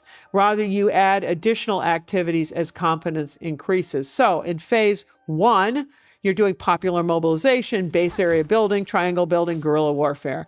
And then as you get more of these things, you can start engaging in mobile warfare, try your hand at a little conventional warfare, reach out with diplomacy. And then if you go further in stage 3, then you're talking positional warfare, and you're going to have the war-winning battle. And how do you get from the phases? Well, the transition from phase 1 to 2 is basically you have a critical mass of base areas, cadres, armed forces that you can move into phase 2. But the problem of being in phase 2 is what it looked like isolated acts of banditry in phase 1 to the incumbent government. Now the incumbent government gets it, that they're facing an insurgency bent on regime change, and the regime changes strategy. And so the communists are no longer under the radar, but they're in the crosshairs. And it's dangerous because they're weak and the enemy is strong. So when you transition to phase 2, initially it's quite dangerous. And here's Mao writing about these problems and saying, look, in this stages 1 and 2, the enemy is trying to have us concentrate our main forces for a decisive engagement, i.e. decisive in their favor. They'll win the war because they'll annihilate us. And of course, this is what General Westmoreland was trying to do in the Vietnam War, is getting the North Vietnamese to concentrate so he could blow them off the map. And of course, they'd read their Mao and didn't do that nonsense. So Mao is saying you only fight when you're sure of victory. And also, in order to get to phase 3, you need a big friend. Why? Because phase 3 is conventional warfare, which requires infinite supplies of conventional armaments that requires an industrial base to produce it. And somewhere like China lacks this industrial base. And so good old Soviet Union played this role the world over. And so this is the secret sauce of People's War. If you want to get to phase 3, you need a big buddy. And that's where the Soviet Union came in. And so this is why Mao determines that Yannan's going to be his terminal point of retreat. I'm fighting my way through to the Soviet Union. No kidding. You've got to have the conventional arms to fight this stuff. What's interesting about Mao's description of People's War is it actually applied not so much to the war with Japan, which he claimed it applied to, but rather to the civil war with the nationalists. And here is the key. Mao didn't actually fight the regional war against Japan. The nationalists did. Yeah, they did. The nationalists did every bit of the conventional fighting except one. The Japanese couldn't really hold the countryside. And that's the 100 Regiments campaign that Mao fought in North China in 1940, and he was smeared. The Japanese responded with the 3 alls campaign, which is kill all, burn all, loot all, which is what they did. And it wiped out loads of communist base areas in North China. So Mao never tried that ever again. And he certainly didn't write about it in his collected works. Don't talk about failures there. So it's interesting. What he's talking about really applies to the Civil War. And Mao understands these different layers. So as the nationalists are busy fighting the Japanese and actually being destroyed by them, the communists are pretending that they're fighting the Japanese. They're later going to take credit for it and say, we won against the Japanese, which is nonsense. There was also the United States in that as well. Because he's using that to strengthen the communists during all of this, both rural mobilization. So when the Japan's defeated and the communists, when the Civil War resumes full bore, he's in a good situation. Hit this guy until I can heal. That's it on Mao, the operational military leader at the operational level. Now let's put it all together as Mao, the grand strategist of linking all elements of national power into a coherent strategy. These are Mao's instruments of national power. The peasantry, propaganda, land reform, base areas, institution building, warfare, and diplomacy. The U.S. military, when they're thinking about elements of national power, love this little framework, DIME, because D is for diplomacy, I is intelligence, M for military, E for economics, as being critical elements of national power. Look, it's better than only looking at the military elements. At least you got 3 more things. But if you look at what Mao, this is not a cookie cutter event. This is a different society, different national elements of national power are available. You've got to get to the other side of the tennis court net to see what the other team is doing. All right, Mao is famous for all of these reasons, but also for his sinification of Marxism, where he makes all the things that I've told you about. It makes his version of Marxism much more applicable to these countries, the newly independent countries after World War II, of how they put things together. And he positions himself to replace Stalin, who dies in 1953, as the leader of communism. So Mao was prescient on numerous levels. He was certainly prescient about the centrality of the peasantry. He was way ahead of his times on the importance of women. He was calculating and cunning on how he was going to use minorities and POWs. He had proven his coup d'oeil determination with his military strategy. He also anticipated when the Japanese war in China would stalemate. And he also anticipated more or less when the United States was going to get into the war in Asia. And he's the great signifier of Marxism. All right, Mao produced all kinds of concepts and paradigms that are useful for insurgents who are trying to take over the host from within. And I've listed a variety of them here, and I'm going to go through them in turn. And these are the things that the counterinsurgent then has to counter. All right, rural mobilization. This is obviously a big deal in Mao. And if you compare, I'm going to be doing a lot of comparisons with the Vietnam War and the Korean War, because they're communists and all these things. And you can see Mao's rural mobilization was very successful in China. The North Vietnamese rural mobilization was also really good. South Korea, not so much. Why? The leader, of North Korea trying to mobilize the peasantry in the South, that wasn't so successful. And why? Syngman Rhee, the leader of South Korea, immediately did land reform. And this glues loyalty of soldiers to the leadership doing this. And maybe that is not the only Surely there's like one place I can heal in this shithole, isn't there? Surely there's just one fucking silk spool. Because those ghosts are annoying as shit to try and hit. And they also don't give you silk. What am I supposed to do? Well, I just die and start again. This place is a total pain in the cock, by the way. Fuck this. Don't like it. They do give silk. Are you sure?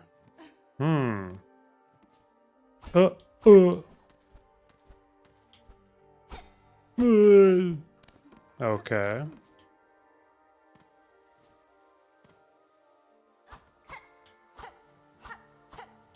Why can't I hit this fucking spike?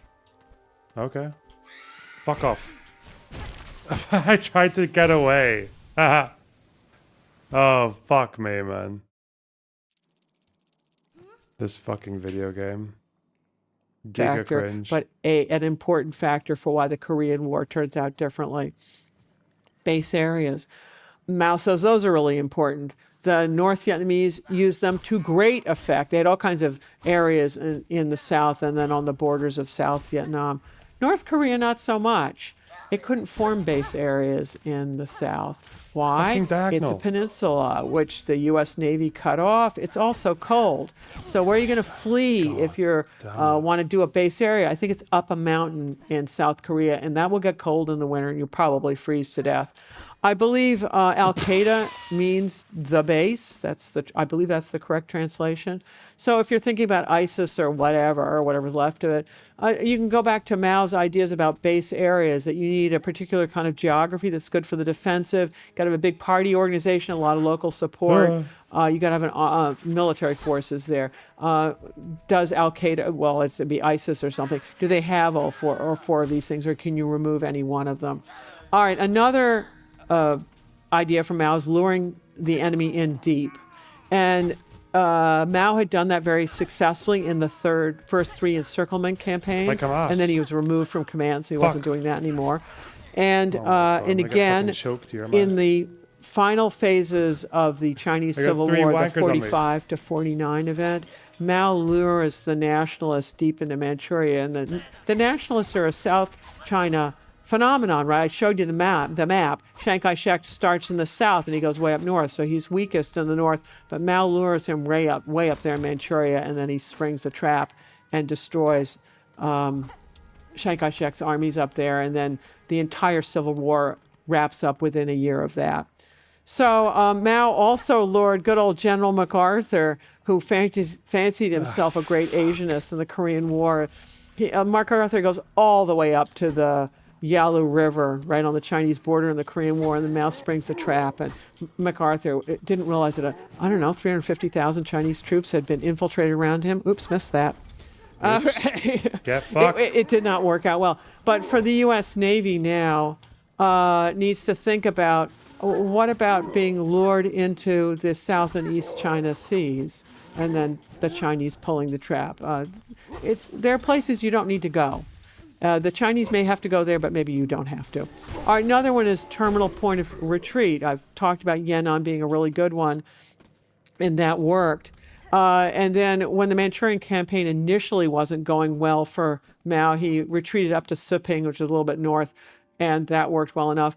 But when Chiang Kai-shek tried to pick these Manchurian cities as a place to retreat in Manchuria, bad news. There's only one railway system that gets you south out of Manchuria. You suppose the communists don't know about it. And they encircled the nationalists in these cities and destroyed them there. So when you're thinking about insurgents and things, think about, well, if you knock them out of one area, where might they go next? All right, another concept from Mao is disintegrating enemy forces, which is what happens to the nationalists. Think about it. Chiang Kai-shek had been fighting since the 1920s and forever and ever and ever, and he fought the Japanese. They're brutal. The United States had trouble fighting the Japanese, and Chiang Kai-shek fought them alone for a long time before we joined the war. And yet, he loses a battle in 48 in Manchuria, and that's it. The rest of the country wraps up. So what was going on there? Or the South Vietnamese, they've been fighting forever. And then the whole place just wraps up. And the same thing with Japan in World War II, that they've been fighting all over the place forever, fighting us brutally. And then in 1945, we don't even have to invade the home islands. Think how unusual that is. The Germans fought every street on the way to Berlin. The Japanese quit. And this is about disintegrating the enemy and why it happens. But what you can say in all those three cases is the warfare had been going on for an incredibly long time, and it was ruinous, and the places in question were ruined. So don't expect that to happen too fast. And of course, Mao's big contribution are his 3 stages of People's War. And Mao presents them as sequential. You go from 1 to 2 to 3, and ta-da, you win. And they're cumulative, right? You do certain things, and then and then you get to phase 2, and you've had this cumulative effect of destroying enemy forces, and you're getting more accumulating casualties on the other side, and finally you win. A student of mine said that's... This fucking prick ghost is gonna fuck me up again, aren't they? Can I just dodge? The music here is quite nice.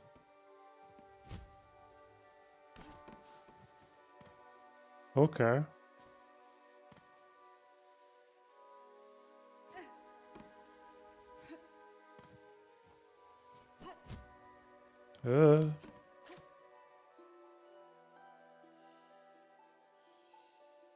Okay. I'll take that silk. Play the video. Shut up. I'm just... No, I don't like her. Get rid of her.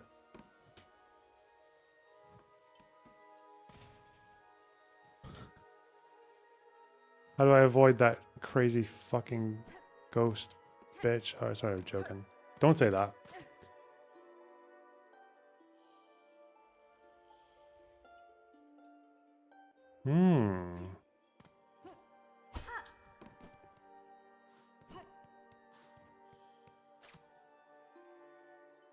Loaner adding to the video so it's fair use. I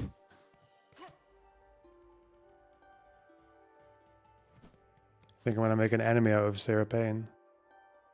Queen. Okay, come on. Come on. No, not the fucking ghost. Oh, no. I mean, I think this is like the right strategy, isn't it?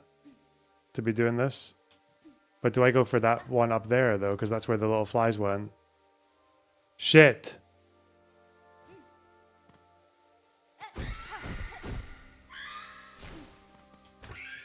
Oh, fucking spikes.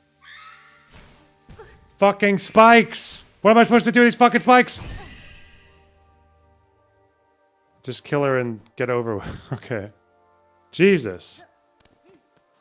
Oh, no. Well, I can just throw stuff at her. Oh, shit. Didn't mean to do that.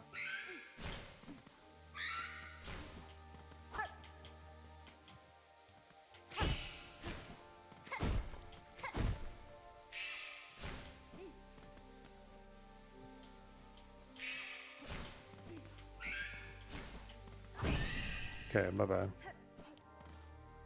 Come on. Where are the little fucks?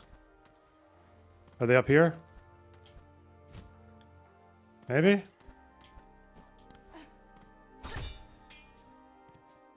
No, they were sideways, weren't they? Another ghost? No,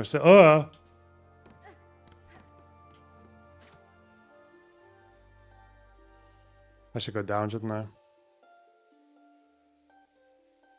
Wait, did I go this way? The fuck? Am I following different fucking trails here? Let's go down. Oh shit, no, she's back. Fuck that. Oh god.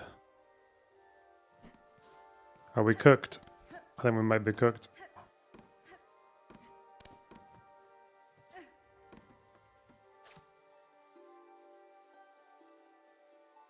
I'll just follow these guys. Okay, let's go that way. I feel like I've been here already, haven't I? Am I back to the start? Am I back at the start of this journey?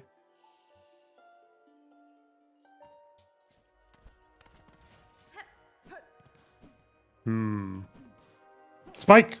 I'm at the back. I'm back at the start. I'm back at the start. How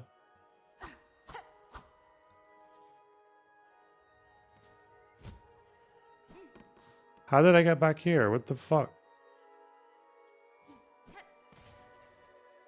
Where are they? Here?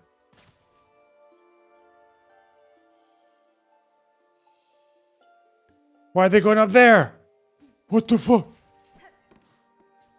They go up here.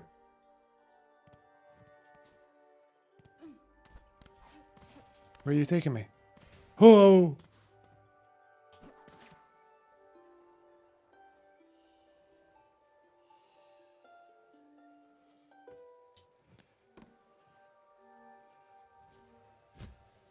Uh-oh. Okay, come on. Just keep dodging. Don't even fight. Fuck, I can't even hit her.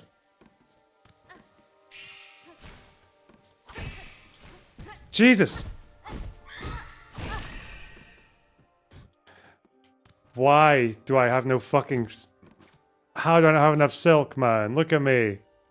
I'm a sitting duck. I'm like one piece of silk away from getting a heal, right? Dude. Okay. Oh, what's this? Am I close to the end?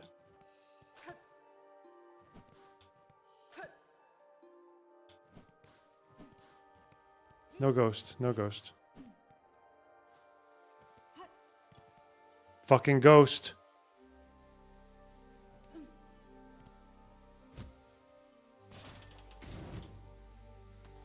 Ghost everywhere. Nice. Just avoid, okay? You'll be fine. You got it. I don't got it. Look, I have to go through her, you fucking freak. What? I'll get hit just trying to make the jump. What is the fucking point, man? Look at this. I could pogo? Fuck.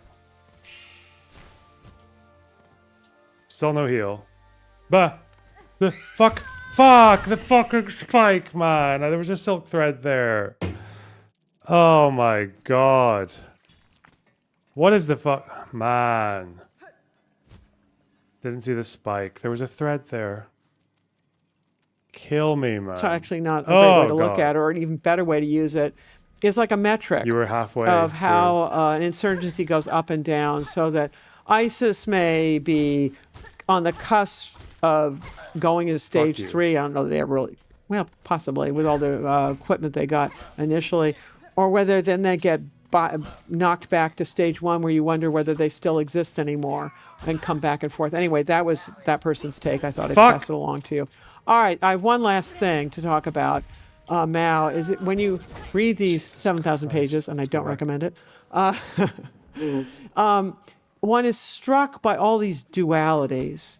And I think it goes back to yin and yang analysis, which is very prominent in traditional Chinese thinking. So if you look at Mao discussing triangle building, it's in terms of the presence or absence of factors, presence, absence being opposites. Autistic. So you're going from the absence of political power to the seizure of political power, from the absence of the Red Army to the creation of the Red Army. And it goes on, that studying the differences and connections between dualities is a task of studying strategy, and it's really everything. So to defend in order to attack, to retreat in order to advance, it goes on, and it's all about correctly orienting yourself with between these opposites. So oppose protracted campaigns in the strategy of a short war.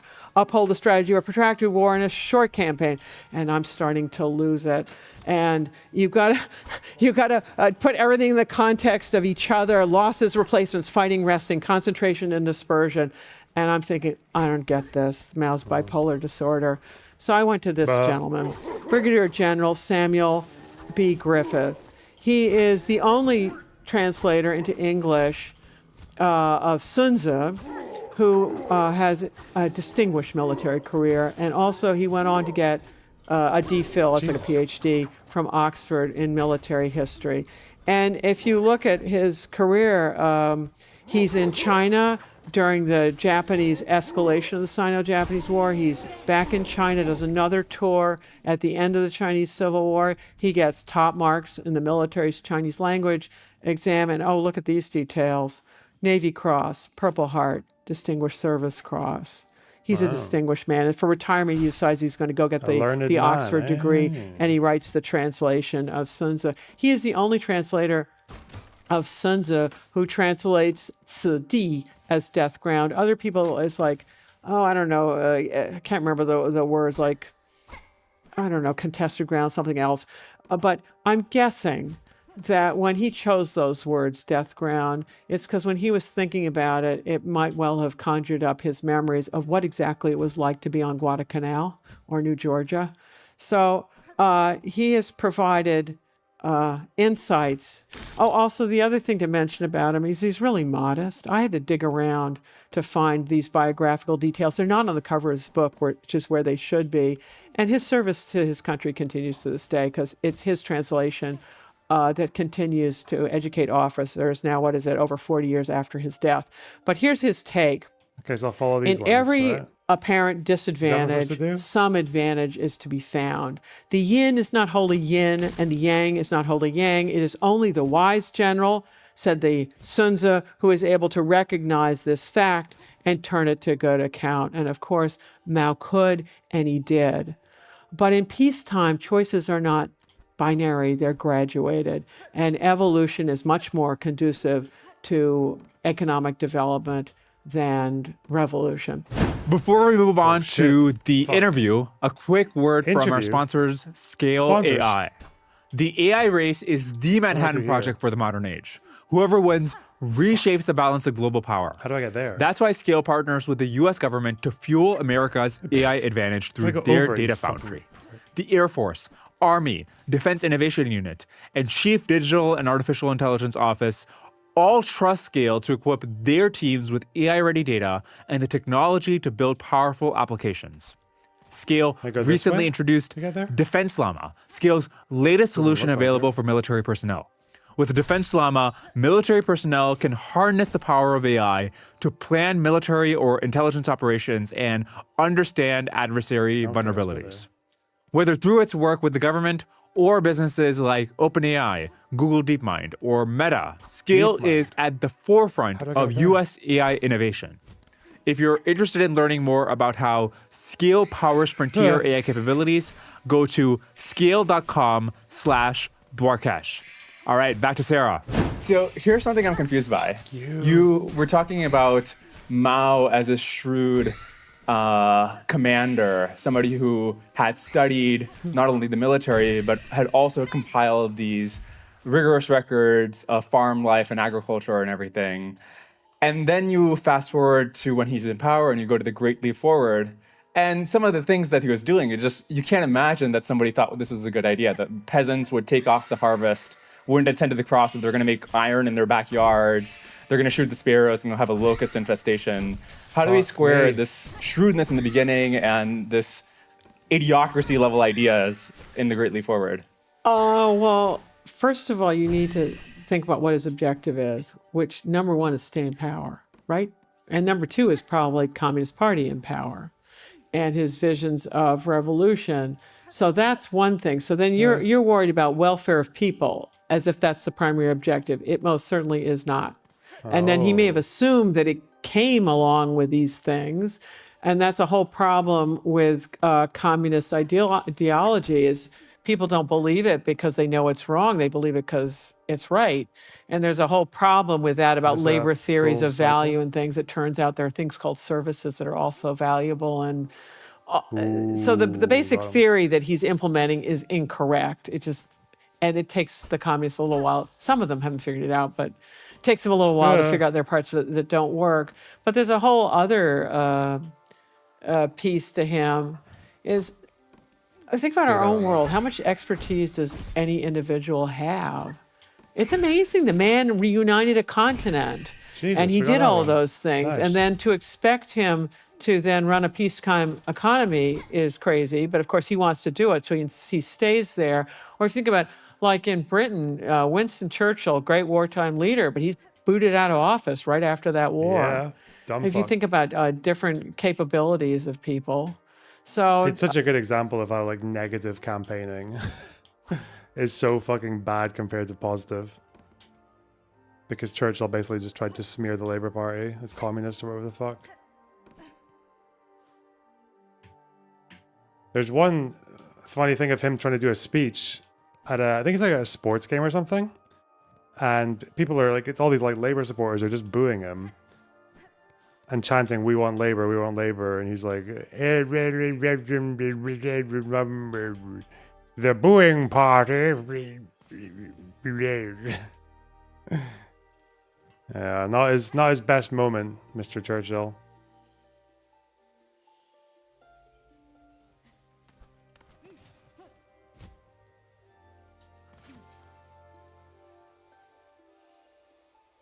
I should definitely get super chats for that. Thank you. My one good impression. Don't expect one individual to do everything. So that's a whole other problem. So when Mao's running stuff from afar, this is a country with how many people? It hadn't hit 1 billion then, but it's hundreds of millions. And it's been shattered by warlord rule forever. Oh my And so how are you going to extend central control to the countryside? Really tricky. I suspect that's why he puts them on communes, because it lines up with communism. But it also lines up with party control, because if you put all this vast population, because most people are peasants, on communes, then you control whether they eat or don't. You truly control them. So it's those factors. It's so big. When you start putting a policy in place from Beijing, and then how that actually fans out over the whole country, it's got to be a mess. Different localities and things. But when I compare him to even other communist leaders. Which one? So if you look at Stalin, for example, yes, he causes the Holodomor, right? 3 million people die, but that was details, yeah. But that was an intentional famine where he was trying to root out the kulaks. The Great Leap Forward was like, he wasn't trying to kill tens of millions of Chinese. And there's instances in the 1920s where Stalin threatens to resign, and people close to him, Molotov and others, say, you can't do it because nobody else can run the government like you can. Yeah, right. True, but the level of up there, it doesn't seem like Stalin was a devoted communist, and that led to many deaths. But he didn't seem deluded in the same kind of way that Mao was. Well, first of all, Russia is quite a developed country compared to China. And if you think about it, Russia had been industrializing since the late 19th century. And China's a much later event. Russia also has all sorts of institutions and things that China was lacking. So already Stalin has many more tools at his disposal than what the Chinese communists are going to have. Also, the kind of warfare, think about the warfare in China. You get the Taiping Rebellion. It's only the biggest of the peasant rebellions of the 19th century. And I can't remember, people estimate, I can't remember, it was 20 or 30 million people. That's a large number. Come here. Right? Because I think World War II is supposed to be like 55 million. So there are a whole series of these peasant rebellions in the 19th century that go on for, I don't know, 25, 50 years. If one's here, one's there. By the end of it, they've basically devastated parts of every province. And then you overlay this with the warlords coming in and all of that, overlay that with the communist nationalist thing, overlay that with the Japanese. You're talking about a massively trashed country. And think about it. I'll give you another example. Wait, for Americans, the Fireflies went up the way though, didn't they? Didn't they go up? So if I go here, oh my God, why is she fucking back? Huh. Huh. Huh. Huh.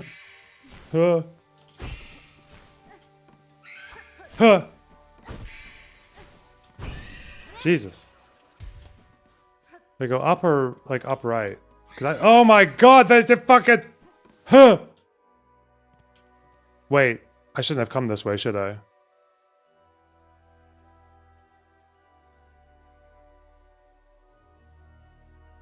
I should be going down to the right, shouldn't I? So I should just be doing this again? Or what? Is it done? I have to start again now. Do I just have to start again? Fuck! Come here. Fuck you. I'm getting better at that. Just go... Oh! Little birdies. Ooh. Little floofies. Okay, we're getting better. It's fine. It's in the room. And for others who aren't Americans, you'll have to, based on your dealings with Americans, this country had a civil war. It ran, what, 4 or 5 years? It was mostly in the South. Northerners came, joined armies and then went to the South. The institutions of government didn't change in Washington. They certainly did in the Confederacy, but those were new things, right? Because they were trying to secede. Let's go. Down and then down. The losing side of that war still hasn't gotten over it. right? So if that's what's going on here, and that thing wasn't nearly as brutal as the kind of civil wars. At the end of the Civil War, Lee's army is allowed to go home. Who's the originator? They aren't shot on sight, which would be the kind of thing that went on in the Russian Civil War and Chinese Civil War. So if that kind of bitterness and unsettledness is still present in this highly... how do I go down then? Do I have to do like a thing? Oh, wait. Oh. Fuck. Sarah Payne Goat. It doesn't put me back to the place. Why? Why doesn't it? It's so fucking merciless, man. I just have to start again. Okay. Fine. Fuck me. Yeah, I deserve it. Just... Why? What a fucking...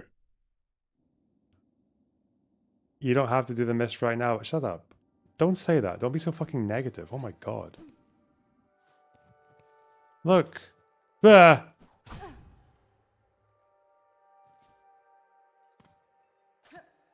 We're fine.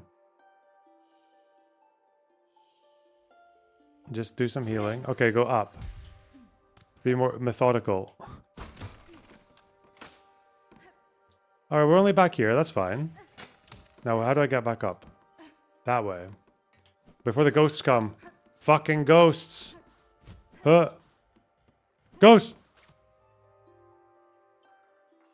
Where do they go? Okay, top right. Okay, fine. Institutionalized, wealthy country, this one, you better believe China's a mess. So then when you're wondering why Mao can't surf that wave, no one Fucking can. state of China. Nice little trap. Just to linger on this. Uh-oh. So... New exit strategy. Even if he's not a specialist on agriculture, and even if China is a hard country to govern, he was somebody who was shrewd in the sense of when these battles were happening. I imagine if somebody came up to him and said, we're winning these battles and it's a total fabrication, they're in fact losing these battles, he would have been quick enough to realize, listen, this is just wishful thinking. I realize you're just trying to make me feel good, but this is a lie and I'm not going to stand for it. Whereas if you go to the Great Leap Forward, people will, millions of Chinese are dying, and they come to him and say the grain harvests have never been higher, and he's like, great, let's export our grain. And just this ability to like have this basic discernment of who is like what is actually going on. That situational awareness is gone. Okay, there's another. There were Mao doesn't become canonized as Mao, I'm mixing metaphors, the Emperor of China until victory in the Korean War. So in the early period, a lot of that Mao is supposed to have written this book called On Guerrilla Warfare. It is not written by Mao. It took time to figure it out for outsiders. It's written by Peng Dehuai and others, his generals. And so there were many people's ideas that went into winning the Civil War. It is not just Mao, and then he winds up purging these people later. And so it's not until after during the Korean War, he's busy purging everybody massively because he can use it as a big excuse, right? We got this war, we don't want to hear from these people. And so he has purged more and more and more and more people so that there are fewer and fewer counter arguments. It's a real case against dictatorship. For all the chaos of party politics, you're forced to confront the counter argument. It is a healthier situation to be in. Let's go back to the end of World War II. Okay. So if you look at basically all the main actors, none of them get even most of what they want. Some of them get the exact opposite of what they want. Germany and Japan initiate to expand their territory. Both of them end up with the smallest territory they've had in a long time. Britain oh my God. starts the war, or not starts, but joins the war in order to defend Poland. Poland ends up in totalitarian occupation afterwards, and the British Empire disintegrates. But Stalin ends up with the borders of the Soviet Union vastly expanded. China becomes communist. I'll just keep whacking her until I can get my health How do we make sense? Is Stalin just like a master strategist here? I believe there's a detail of how many tens of millions of Russians died on that thing. I'm cheesing you. So I grade it's a personal success for him. It's the numbers of Russians who were destroyed in that are incredible. So okay, for dictators, yeah, they can have personal successes. I think more it's in these horrible wars that dictators can rise. Also, Great Depressions provide hothouse conditions for dictators. So, I think the lesson is the last thing you want to do is fight a world war. But as Britain discovered in World War II, if Hitler's insistent, you're stuck, right? It might be a lesson for our own day, right? Isn't this Ukraine's problem? They didn't want to fight a war. What are you going to do? Putin launched. Oh my God. We don't exactly want to fight a war. Well, what do you want to do? Let Putin do whatever he wants forever, for however long he wants? The reason that you all are prosperous is there's a global maritime order in which people obey rules, because it is so much cheaper to obey rules. Because what do you do when people break the rules? You hire a lawyer. It's not protection money or starting to blow up each other's buildings and destroying wealth at an incredible clip, which is what you're seeing going on in Ukraine. So these things are consequential. None of us makes all the choices. And when other people make bad choices, you're stuck responding to them. Before the communists completely won the Civil War, did people anticipate how terrible the communist power would end up being in China? I doubt it. I think communism was a new thing, right? So you've got it going on with the Russians. I mean, the nationalists were telling us that it would be like this, and we looked at them and go, what could be worse than the nationalists? Because they were desperate situation with all what the Japanese were doing, and then they get blamed for it all. Yeah, there can't be something worse than that. Oh no, Chiang Kai-shek apologist. But, I don't know that anyone could have predicted why you.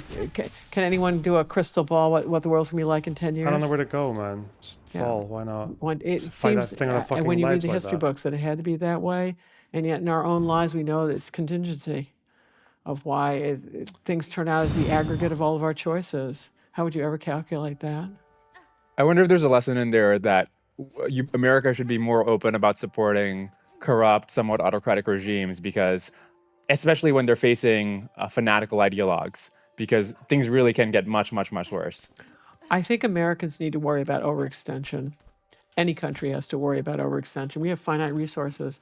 Also, you're talking about sending your fellow Americans to go get themselves killed. And that's quite something to ask someone to make that kind of sacrifice. So it had better be worth it, right? And so there are 300 million Americans. Well, the world's got 8 billion. Can't remember be cautious. any of this and already. What's key on this maritime order, the big insurance policy of it all, is our allies and institutions. This is the great gift of the greatest generation of having created the UN, which is how many millions of lives have been saved from polio vaccines and other things that come through the UN. Do not dismiss these organizations. They've done a lot. Or the EU. Work through these things bugs, though? And listen to your allies. They will have insights. And there's power in allies. Tell me who China's allies are. The crazy man in Korea who can't even feed people in the 21st century? Although he certainly feeds himself, but that's a whole fat joke. Yeah, I mean, my God. It's incredible. Who are China's friends? I mean, Iran, a theocracy. I mean, talk about passé. Who does theocracies anymore? Okay, the Iranians. Okay, good on them. So after World War II, the Soviets are giving the communists in China tremendous amounts of leftover weapons from the Japanese, a bunch of other goods, supporting them tremendously. At the same time, Truman is wishy-washy, does an actual arms embargo on Chiang Kai-shek in 1946. The Marshall Plan for Europe is $13 billion to help build up defenses against communist appeal. At the same time, Truman has to be forced in 1948 by Congress to give a couple $100 million to China, literally 1/100th of what was given to Europe. And by that time, it's too late for Chiang Kai-shek. How is this? If you just look at that record, it just seems like sort of we were abysmally messed up after World War II and helping the nationalists stay in power, right? Do not exaggerate the capabilities of any one country for openers. But I think it's really important to distinguish between nation building and nation rebuilding. If you're rebuilding, which is what happens in Japan and Germany. They already had got full-up stuff. institutions, Yeah. modern economies before the war. They had no problems with educational institutions going all the way up, judicial institutions. They had competent police forces, they had parliaments and other things. So that when you give Germans some cash, they know and Japanese as well, they know exactly how to recreate things and produce rapidly. How are they supposed to know that would go into a institutions. dip? You're talking about China. They never had these institutions. At least we're not dying There anymore. is We're no just indigenous restarting. expertise. Oh, and by much the way, more what's the dignified. literacy rate in China compared to Japan? Very bad. Whoa. No one reads in China and everyone reads in Japan. It's not quite that bad. So, and we've had this problem in Iraq and Afghanistan. So we decide we're going to do the de-Baathification thing. And then we think the police are going to still show up and work, except no, that's not how it works. They haven't got these institutions. And so it's not feasible. A Marshall Plan in China would not have worked. And also, we had really competent foreign service officers in China in this period. Why? They're the children of missionaries, and so they spoke fluent Chinese and had a deep understanding of China. And they were saying, it's hopeless, that there is no way Chiang Kai-shek's going to win this thing because he's hated by the peasantry, which he was, because for the reasons I've told you. Right, if he's busy dragooning them into his armies because he feels he has no choices, whereas the communists are giving them land and educating them, you better believe who the peasants are supporting. And the missionaries, they were then caught up in the McCarthy purges and were just about ruined, lost their jobs in the State Department and elsewhere, I have to fight this only to be one. exonerated, I don't know, 10, 15, 20 years later when they've already lost their careers and who knows how they raised their families. I thought it was the case, George Marshall, who was the envoy to China, the diplomat. I thought it was the case that later on they realized it was hopeless, and so then they stopped supporting Chiang. But it's at the time, different people realize it at different times. But the reason they didn't support Chiang as much as they should have was because they thought he was I mean, the communists seemed like hopeless underdogs. And it was just thought that like Chiang is going to win, and then therefore we don't have to support him. No. They're constantly goading the nationalists to form some sort of ceasefire, do some sort of coalition government, when in fact what I should have done is like, no, you have to make sure that you keep China. Right? No, it was considered hopeless. This is called making a net assessment of not what you want it to be, but an accurate one. They believed it was not feasible. Even in like 1945, 46? You're talking hundreds of millions of people. We can't even deal with Afghanistan today with, 20 million people? It's not feasible. It's at the end of World War II. American GIs are sick of it, and as are their parents, of fighting more wars. I mean, we didn't have to send GIs. We just had to like not cut off support. Europe has been leveled, and there's this absolute fear that the communists are going to move into Europe, which actually counts for Western economies in those days. The Italian and French communist parties were incredibly strong. So all the focus of limited resources is going to make sure that Europe settles out.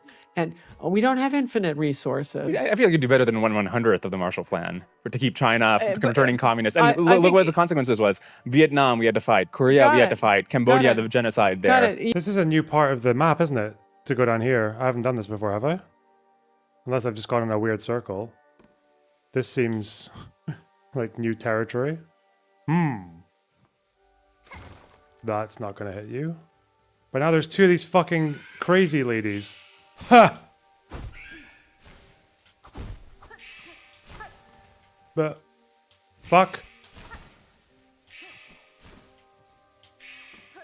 Fuck. I'm so fucked, man. Just thank you. Just smash the shit out of them. I didn't want to fight two at once. No way. Now this one, can I just throw daggers at you, please? Or hopscotch? Ah! Fuck! Where is she? Come here. Fuck! Fuck!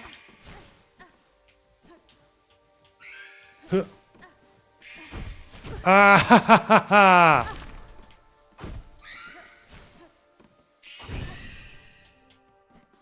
Okay, we still have... Where are the fucking flies, though? Shit. Oh! Ooh.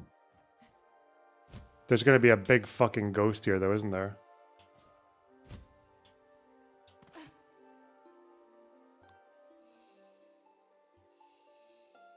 Uh-huh.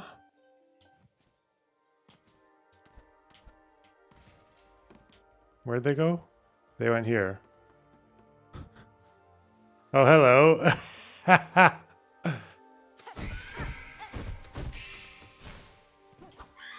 Fuck!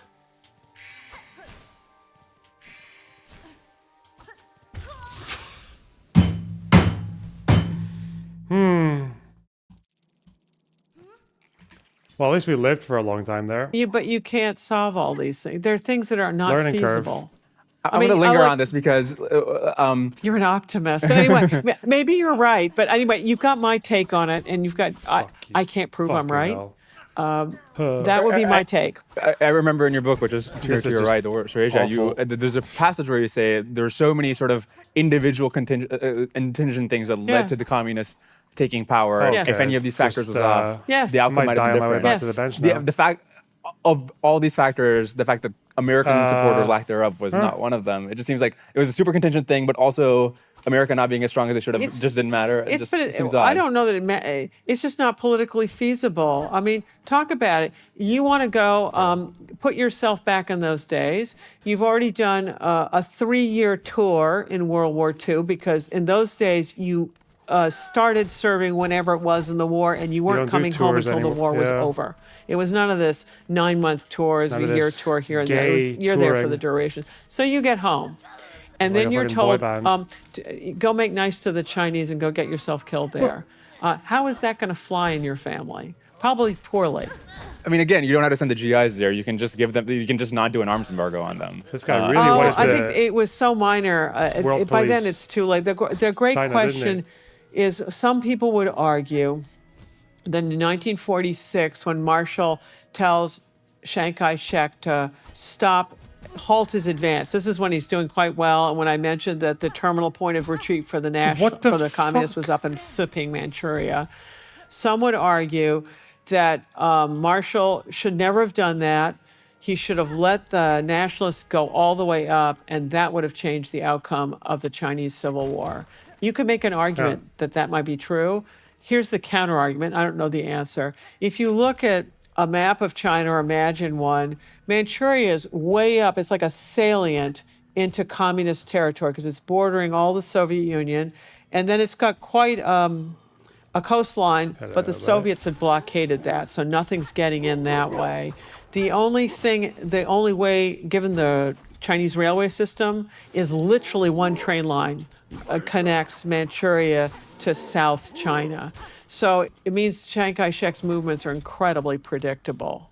So one argument you could make, and people have, and I don't know the answer, none of us does, is that, hey, that was the big error. So if that's the big error, the mistake, and this is a common one that Americans make, so this is worth talking about, is Americans often don't look at warring parties to understand if they are primary adversaries, there is no way you're going to make them make nice. So the United States had trouble for years trying to get Pakistanis and Indians to cooperate. And it would want to give aid to both of them and just didn't get it. As long as they're primary adversaries, you aid one, it infuriates the other. And they're never going to cooperate, the two of them. Or I suspect what was going on in Iraq and Afghanistan. So you want to have a democracy and you want to have all the parties represented. Well, if they all want to obliterate each other, the last thing they want to do is have representation of the other side, right? So if you have parties that want to exterminate each other, the idea of getting them to cooperate is impossible. So don't try it. So that would be the lesson from this thing we kept trying to do a coalition government with the communists and the nationalists. It's a non-starter. But the United States was a very isolationist country and didn't have the attitude of a great power until after World War II. In World War I, we felt dragged into it and these horrible wars and that being quite irresponsible during the Great Depression and just ignoring everybody else's problems, didn't want to hear about it. And then we get a World War II out of that, and then we rethink that whole proposition. If you had to speculate, suppose the nationalists win, In Taiwan, because they're forced to, they have a very sort of pro-American policy.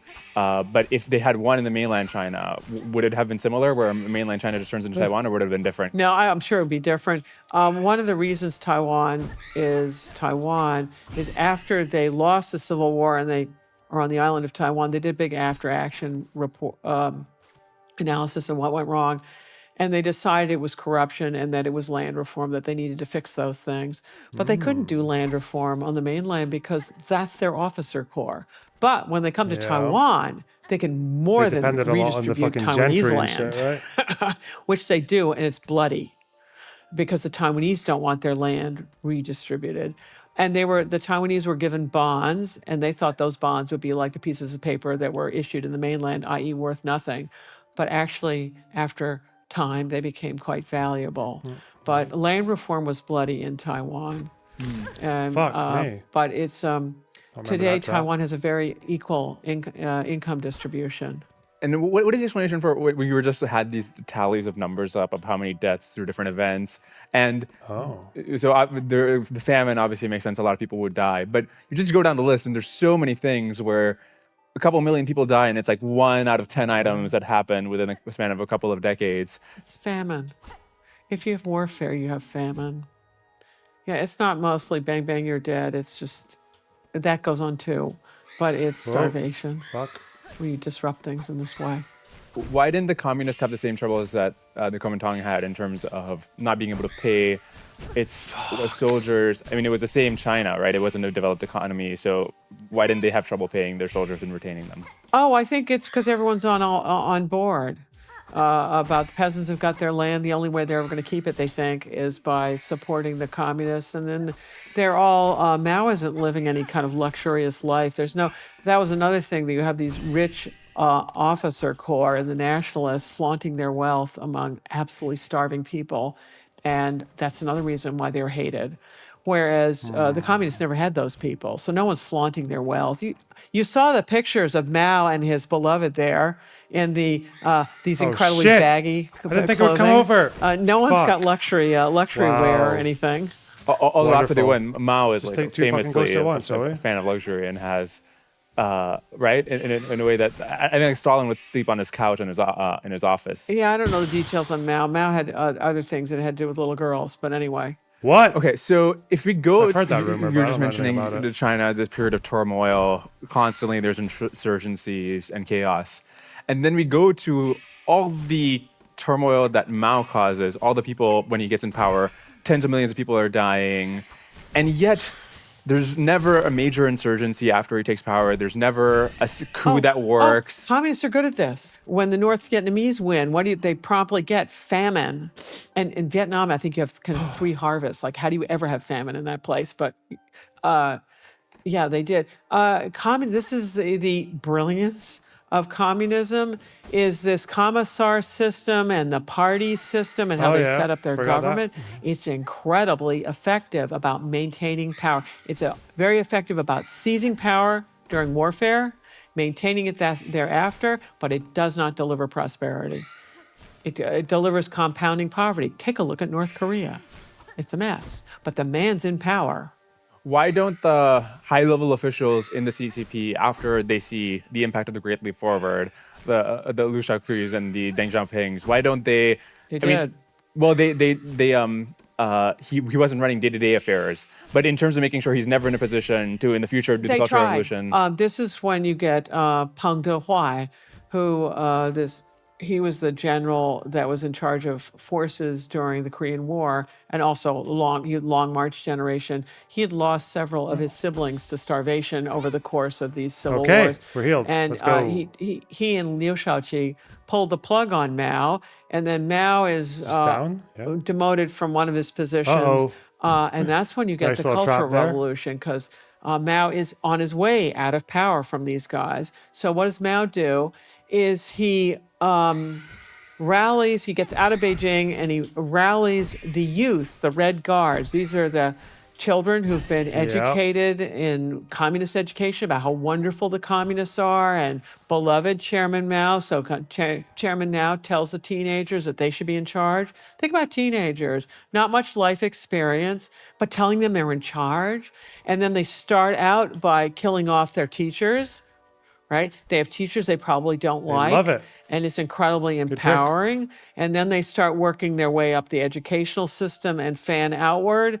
And it's like a semi-civil war. And then this is when Lin Biao comes in, who is a military leader. Is this way or and down? Mao's going to use him to restore order. Lin Biao was the one who was at the front of that campaign of like making Mao into a sort of cultural icon and like a deity almost.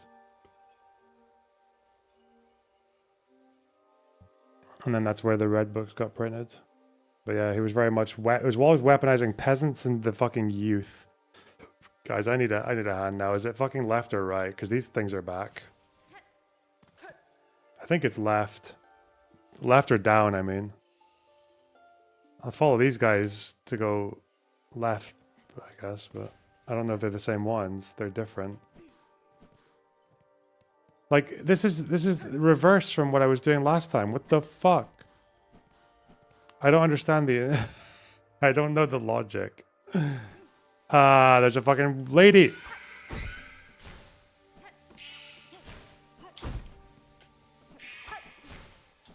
Fuck. Oh no. Got too fucking impatient.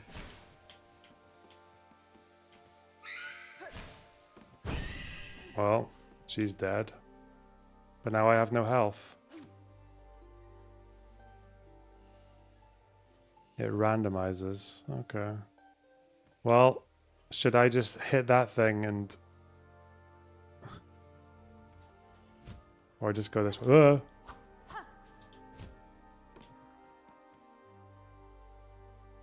Get health from you, I guess?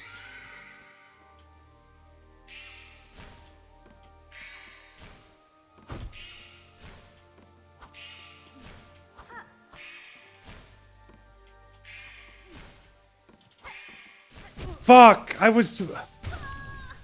Why did she go up? Why did it go up? I was down. Okay. Fine. But after he's ousted all the people who are going to get rid of him. So that's what the Cultural Revolution is about. And it is ruinous for production, right, doing all this. And you're gutting your educational system. Like all the people who gave the hard grades who may have actually known something, they're gone. From Mao's perspective, didn't the Cultural Revolution work extremely well? Because for him, yeah. Not for China. He launches it because he sees Khrushchev's speech in 1956 denouncing Stalin and what he had done, and didn't want the same thing to happen to him after he dies. Oh, fuck. And today, look, the portrait of Mao hangs in hangs in the square, and he's like revered in a way that Hitler or Stalin aren't revered in their countries, despite killing more people. So, well, though I think Stalin's having a bit of a comeback with Vladimir Putin. Yeah. So, and Vladimir Putin is starting to mimic more of the centralized. He's going to re-centralize his economy in ways that start looking like the old one. When people say things like Xi Jinping is acting like Mao, how do you react knowing how Mao actually behaved? Oh, Xi Jinping apparently reveres Mao. My understanding about Xi Jinping's education is his dad was a very high-level communist leader who was purged but not killed and sent to sort of interior north somewhere in China. And so when she was on the down to the countryside movement, where a lot of kids were sent to really horrible places, he was sent, I think, where his dad was. So or where protectors who liked his dad were. So it wasn't as bad as it could be. But he was not well educated because he couldn't be in that period, right? It's during he may have degrees from places, but the institution in question during the Cultural Revolution wasn't delivering an education. So he's a believer in communism. Don't ever kid yourself that the Communist Party of China doesn't believe in communism. Now they think they've modified some of the economic stuff under Deng Xiaoping, but now they're re-centralizing it right back to the way it was. given the fact that he personally suffered during the Cultural Revolution, I think there's a story that at some point, because his dad was denounced, and he like This is tried about to come Xi back to living their in a home cave. to get fed by his mother, and his mother had to turn him away. This Very happens to him during the inspiring. Cultural Revolution. Sniff. How do you explain these these CCP officials who personally suffered during the Cultural Revolution being pro-Mao? I mean, Stalin was abused as a child, and then he's incredibly abusive. Hitler was abused as a child. I mean, why would you expect? Well, you're assuming the man. I use the word sociopath or a psychopath. I think both apply to him. Don't think he's going to have any tender mercies for anyone. I mean, his own son is. He abandoned various sets of kids who starved to death and died. And one son, he put him right up in Korea where he could get killed, and he promptly did. Fuck you. So, and Stalin that was another great one. Well, the Nazis captured Stalin's son and wanted to trade him for something, and Stalin said, nah. No. How do people in China today think about Mao, and why aren't they more pissed off? You look at these numbers. I'm guessing. I'm not Chinese. But I think all of us need to be proud of things. And of course, one thing to be proud of if you're Chinese is Chinese civilization. These enormous achievements in philosophy, in the sciences, all kinds of arts. It's incredible. But many Chinese also want to feel proud of their leaders. And so Mao is incredibly consequential. And I think it's also really hard really good to look at the dark side of your own country. Not in these hands. This country has slavery. It is our original sin. We have not gotten over it. And the part of the United States where slavery was most deeply embedded to this day has the deepest problems dealing with that. So if Americans who are rich and have everything have trouble with these things, why would we think? And this country has so much to be that's just obvious to be proud of. Like, we're just the wealth and innovation and things, of recent innovation. And then we claim we won all these wars all by our lonesome. And of course, we had allies. Come on. But I think that's part of it, is understanding. The Chinese history's been so sad. If you ever go to a Chinese movie, you hear the ardor, whatever the instrument is or whatever it is. I've got the word wrong.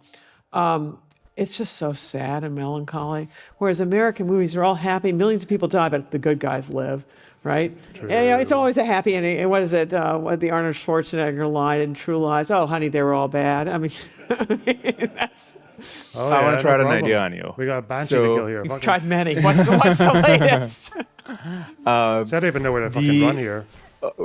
One could claim that Mao being so terrible, okay, thank you, and being this strong counterexample is what the reformers needed in order to create China's post-Mao growth. In the sense that if you really abandon communism and pursue pro-growth policies, you needed viscerally the Cultural Revolution as a counterexample, the Great Leap Forward, to say, no, we got to try something else. Possible. Definitely possible, because of all the people who are ruined by it. But I think there's another one. You should give the Taiwanese great credit. Taiwan did an after-action report. They're one of the 4 Asian tigers that went from a very poor country to an absolutely wealthy country. And I think it's around 1990-ish, where Taiwan is, I think the statistics are right, I'll try this. It's got 1/50th the population of the mainland. It's got 1/250th of the land mass of the mainland, and it has about 40% of the GNP. And if you're PRC mainland looking at this, how embarrassing. Yeah, the losers of the war have won the peace and put you to shame for how incompetently brutal you are. And that's Taiwan's problem to this day, is that they are a rebuke to everything of the Communist Party is. And there used to be this racist notion that, Han Chinese and democracy, incompatible, can't do that. Well, Taiwan has proven that wrong. And look at Taiwan. They have, what is it, their chip foundry? Incredible. No one can duplicate it, right? Impressive. Tell me something that China has that no one can duplicate except for crazy stuff. Trains. They don't. No one else has trains. What I find disturbing about Touch communism in comparison to, I mean, maybe even like especially Chinese communism, It's on biker's affection. If you, when Hitler is killing the Jews, he doesn't make them first say, listen, we were responsible for World War I, which he falsely claimed, and we renounce our Semitic ways or something. And with the Cultural Revolution, with Chinese communism, there's a very important aspect where the victim must participate in their own victimization. They must be the one to say, I'm guilty, in a way that didn't seem necessary in other kinds of regimes. Hitler's just trying to annihilate people, so he didn't care what they're going to tell him. He's just going to kill them all. So that's just a complete... He's into destroying every last Jew there is, right? Plus gypsies and some other people. So that's a separate thing. China has a long tradition of education. I don't know where I'm going, though. I mean, what's Confucianism about? It's Although that's the not new. scholars at the top, right? It's in Japan, it's the general, the shoguns at the top. In China, the soldiers at the bottom of the social pyramid. And it's all about educating people. And then the entire imperial system, how did you get mobility? And there was actually a way to mobility to take the imperial exams. And if you pass them and do well, you're off and running. So, and there's also a tradition of re-educating people. You could shoot everybody, you could, but that's not the Chinese tradition. The loads of people dying is a lot of it's starvation. So people like Deng Xiaoping, who, if he'd been in Russia, Stalin killed all the old Bolsheviks, right? There was no chance to come back, whereas the Chinese will put people in prison and try to re-educate them, and then you let them out afterwards. It's a tradition of educating people, different culture, different approaches to these things. Yeah, if you look at, you're mentioning Chiang Kai-shek's purge of the communists, where he just massacred thousands of them. Whereas other people could have he's a soldier. Whereas other people, even other nationalists, wanted to accommodate the communists more, especially early on. And I think he has one quote that, the Japanese are a disease of the flesh, but the communists are a disease of the soul. So what was the nature of his anti-communism? Because, I mean, in retrospect, obviously the means we don't endorse, but he was right about that understanding of what would happen to the communistic power. He was interested in the communism, and he sent his son, Jiang Jingguo, to Russia to study, and actually his son was hostage up there. He married a Russian. And that's one of the reasons you don't have a Jiang dynasty, because these children are not 100% Han, right? Because their mom's Russian. And however, as he learned more about it, because initially he's interested in that, he's interested probably in fascism as well and how you organize a side. And he studied in Japan, knew a great deal about how the Japanese had done things. I think he military education there as well. But then he starts realizing how dangerous they are. He was accurate. He did not want to fight the Japanese at all. And he was forced to by Chinese students, among others, and a lot of the urban elite that he depended on, who were horrified with what Japan was doing. But Chiang Kai-shek knew you only take on one enemy at a time. You'll become overwhelmed if you do. And he believed that really he needed to kind of accommodate or put the Japanese aside, fight the communists, get rid of them, and then he's hoping the United States will get in or something that then he can deal the Japanese separately. But he faced so much popular pressure that's when the Xi'an incident takes place in the end of 36, where he agrees to form the Second United Front, because he realizes he'll be overthrown by popular hatred of the Japanese, thinking they have to fight the Japanese. So he didn't have his choices on military strategies at the end there. When you read Western journalists who are covering the communists in China sympathetically, people like Edgar Snow, and this is not just true of China, Walter Duranty covering up the Holodomor in Russia, what's going on psychologically? How do you understand their naivety here? Oh, I don't know about the other guy, but I do know about Edgar Snow. So he was just the guy who wanted detention, right? He was in the Depression. He's from the Midwest. He was bored. Young man, he wants an adventure. So he goes off to China. So this typical. And he's in these cities where he's seeing nationalist corruption, and it's evident there. And Mao is looking for a foreign journalist. There'd been a guy, Jack Reed, who'd written however many days of the Russian Revolution back during the Russian Revolution, who'd really popularized it. And I suspect, but I don't know, that Mao probably needed his own Jack Reed. And Edgar Snow seemed the perfect guy because he's a very good writer. You want someone who can write well, and he's young and naive. So what was it? Sun Yat-sen, the founding father of China, is married to one of the Sung sisters. Another one of the Sung sisters is married to Chiang Kai-shek, and there's a third one who's married to a banker. But anyway, it's the communist one who puts Mao on, I think, to Edgar Snow. This makes sense. So someone goes to Edgar and says, hey, you want to come up to Yan'an to interview the big man? And Edgar goes, sure. And they infiltrate him through Japanese lines and all the rest of it. And there's Mao, the busy man, who's spending hours with the 30-year-old, or I don't even know if he's his 20-year-old. I can't remember how old he was. And Edgar Snow doesn't get it. Like, why is he spending all this time with me? And he's taken by it. And Mao's, of course, showing him all the good stuff, right? So Edgar Snow's seeing all the happy peasants who've got the land and they're cooperating in the guerrilla, this and that. And he is, what is it? He is the last person to get out of Yan'an, and then the Japanese in the war just shuts it down. So no one's got any more information about Mao ever. So Edgar Snow writes his book, Red Star of China. He gives the drafts to Mao. Oh yeah, he does the Mao interviews, and then he has Mao correct them. And his translator correct them back and forth, which isn't the normal thing. And then over the different editions of Red Star of China, because I've actually read them and followed the changes. More and more of it gets eliminated. The original version has all kinds of pictures of people that Mao subsequently purges, so those pictures go away. All references to those people go away, and they're no longer in the index. And Edgar Snow goes along with this.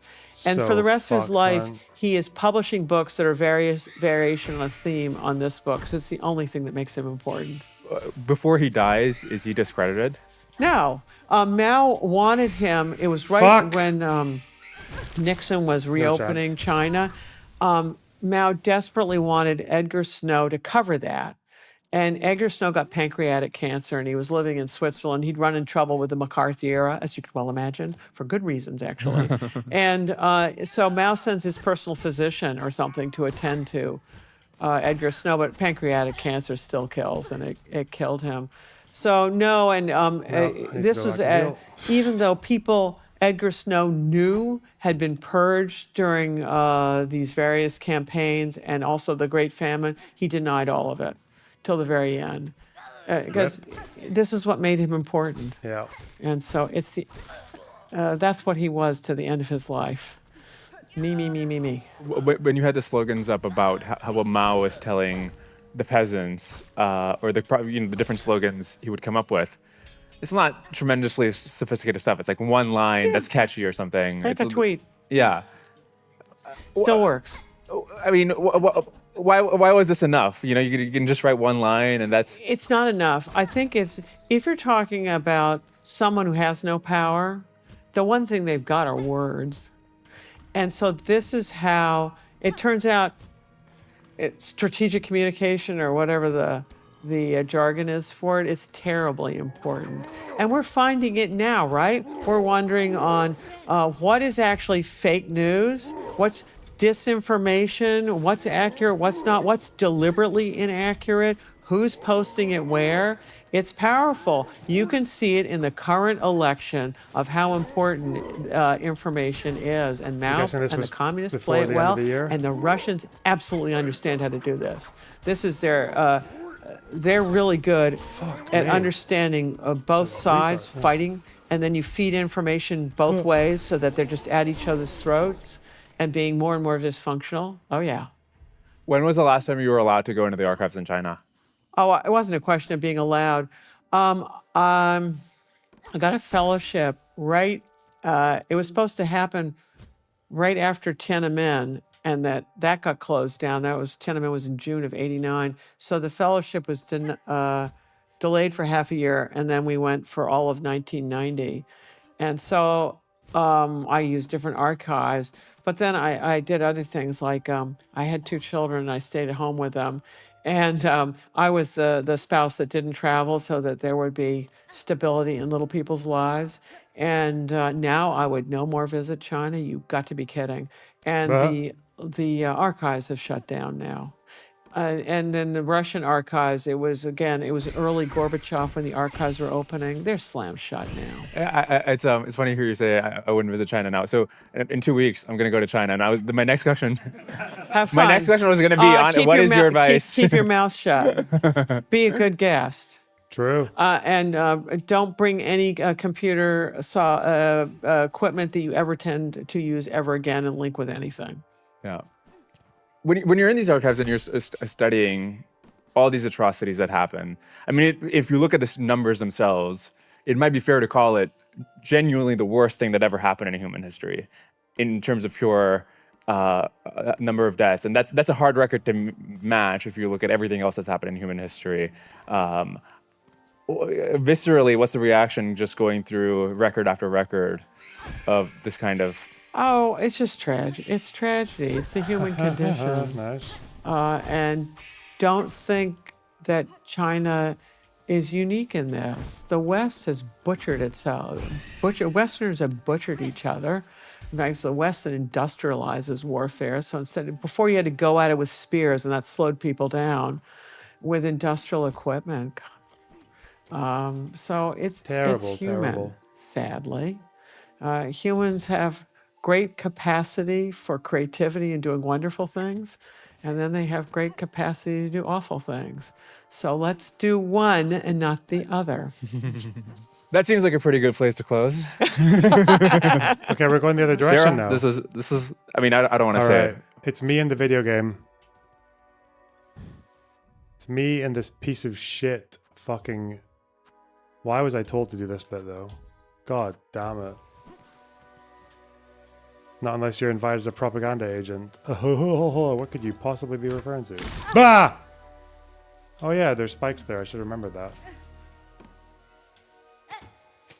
Okay, that's not helping. Oh no. Fucking spikes. I can't. I hate myself. Fuck this, man. Why am I doing this? Fuck me, man! What is this self-harm fucking shit? Go away. Fuck off. Follow the little fireflies. Take me another way. Go this way. There we go. Come on.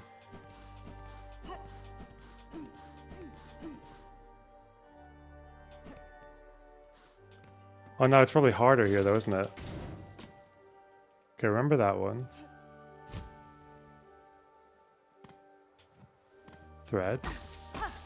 Okay, fuck all, but it'll do.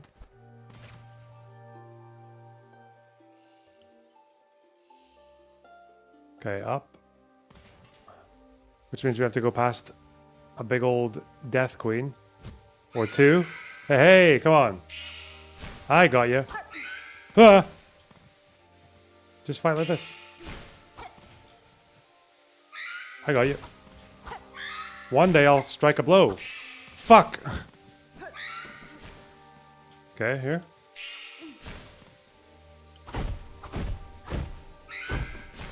Okay, close. Fuck! Jesus. Why didn't it... I could swear I swung at her there, but you know, it is what it is. What the fuck is this bullshit, man? Wow. Strike. Oh shit, I missed.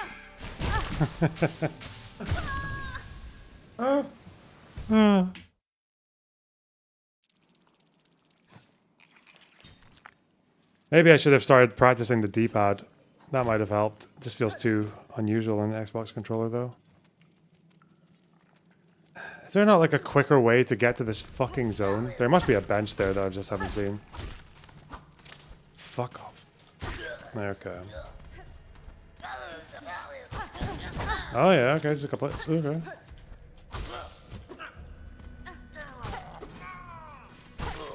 There we go. That's fine. We'll just challenge ourselves.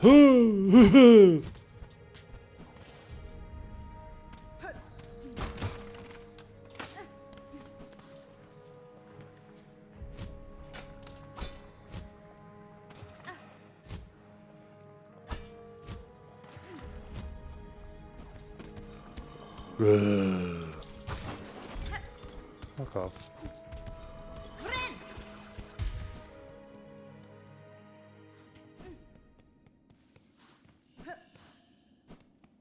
Okay, let's just think about what direction makes the most sense. At least I'm getting a shitload of rosaries from all of this. Bright side, eh? Let's go... I think up the way is more suited. Okay. This mist area is not this hard. Dude, these fucking ghosts are like the most horrible cunts. What are you talking about?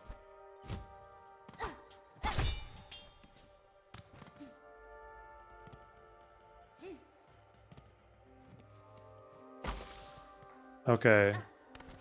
Then is there a way of telling if I have to go up or not? For the next one.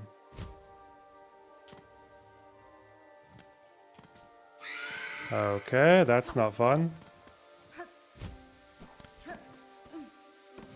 Well, let's just keep moving. Oh, shit. Bad idea. Oh, here.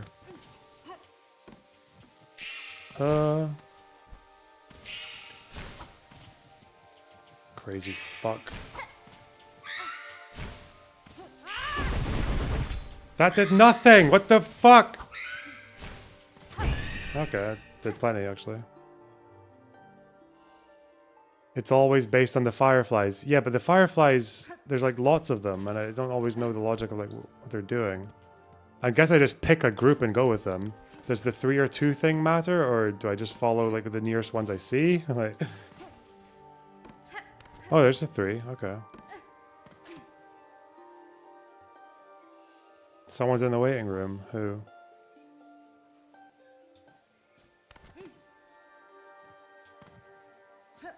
Okay.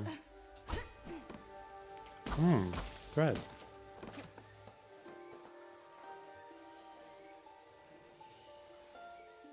It's 2 ton. Oh. Oh!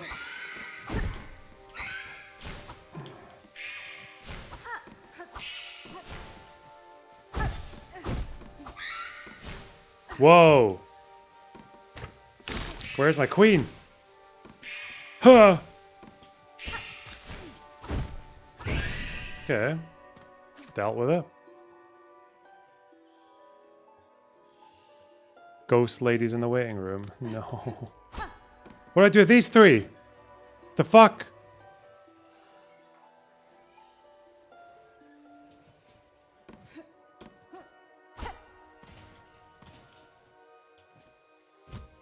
Hello, lady.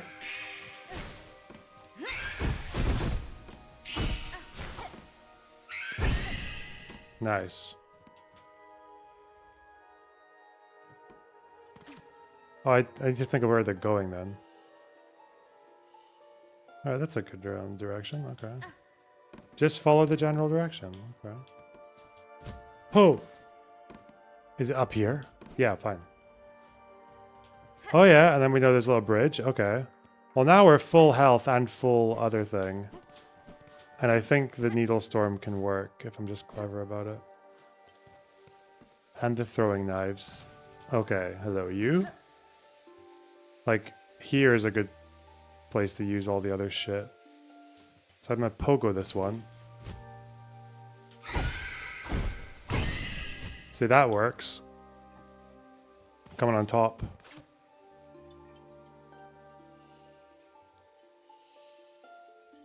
Down to the left, then? Okay.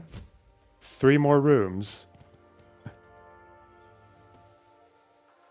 2 more rooms now? Okay, over here.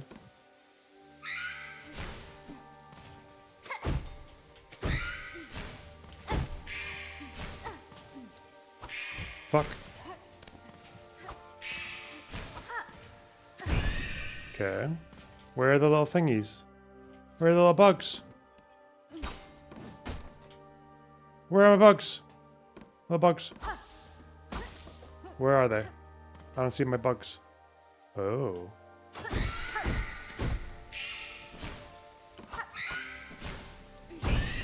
Okay. Getting better. Getting better. I can't see where the bugs are though. There they are.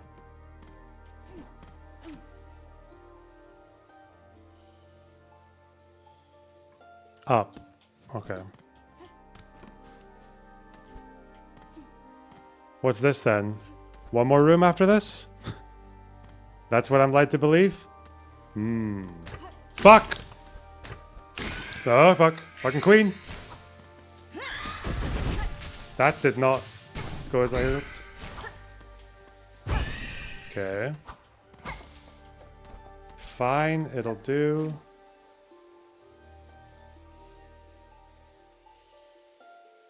No trap to the left, okay.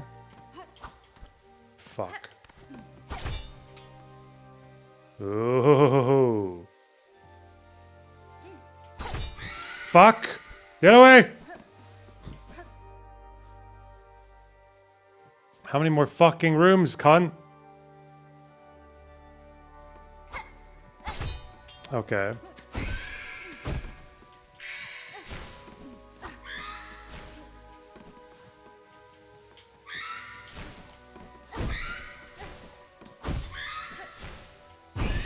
Okay.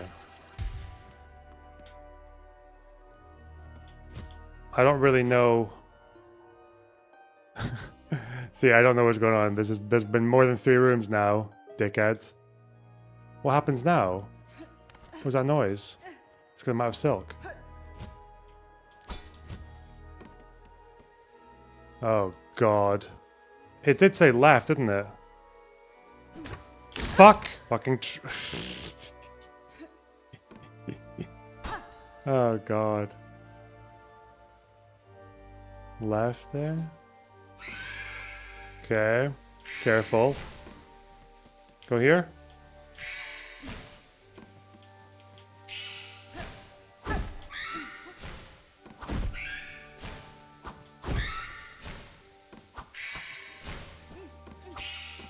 Fuck! I thought I was gonna go up. Fuck! I'm so dead. It's so fucked, man. Fuck this. Oh my God! Ho ho ho ho. We are so dead, man. Now what? Now we're in this shithole. And there's gonna be a big ass crazy white thing over here, isn't there? I've got nothing to throw at them. Wait, they're down there? Oh, fuck! Do I have to go down there? Yep, she did combo me into the spikes. What a total boss. Do I have to go to that one now? So is it next room or down there?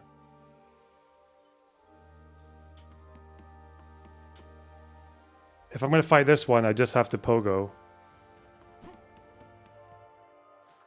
Oh, for fuck's sake, man. I just have to pogo this one until she dies. Oh, God. We missed. We missed. There we go. Okay. No heal, though. Nice. Where now? Left? Did I just go left? What's down there? I need one little shitty thread. It's... oh, God. Always the flies. Oh, so I did the wrong direction. Okay. Well, I need to get that thing over here.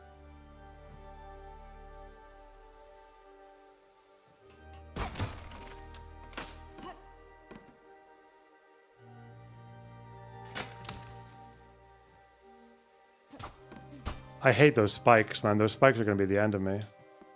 I think I need to do one hit. Oh, I'm stuck here. Okay, fine. And then what?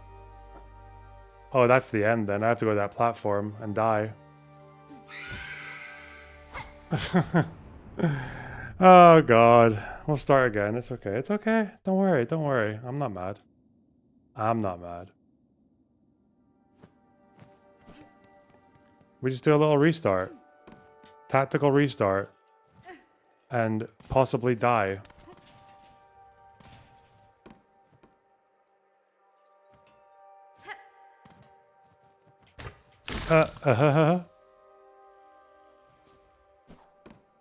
Fireflies.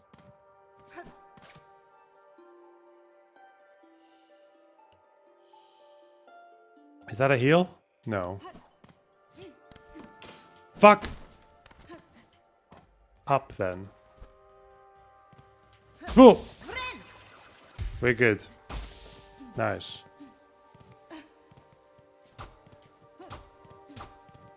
We have to go this way and then over.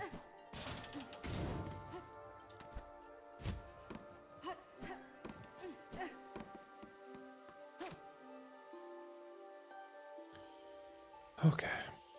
Right, so they're going left.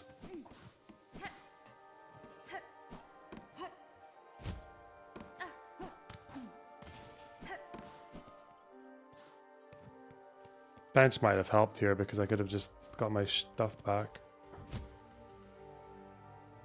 Okay, where are you gonna go now? You fell down, it's 3 more rooms. What's that noise? It makes a little popping noise. Does that mean we're good? Okay. Is it down left or?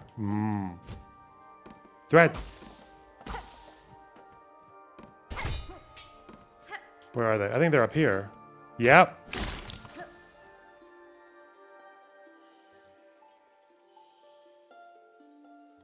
Okay. Keep going left.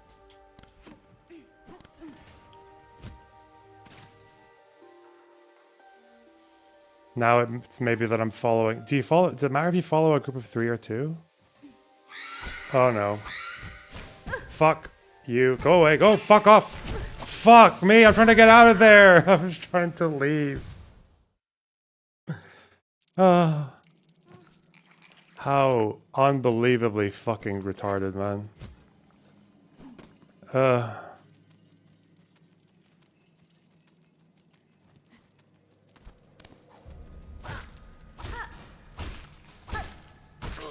Thank you.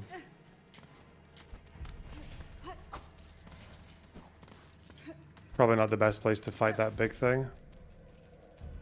I'm just gonna do this, man. Fuck it. Oh god, not that. Oh, that really doesn't do the finishing the job, eh? There you go.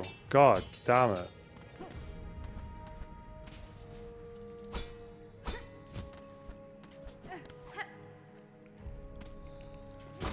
I don't even feel bad about that one, man. That was just bad luck, I think. Literally like fucking 3 blows from one prick right at the edge of a door. Nice.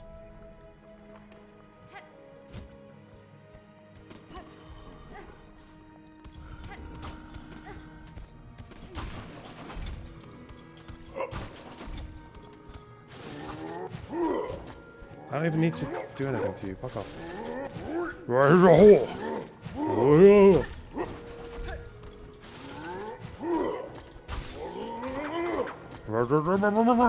Okay, my bad.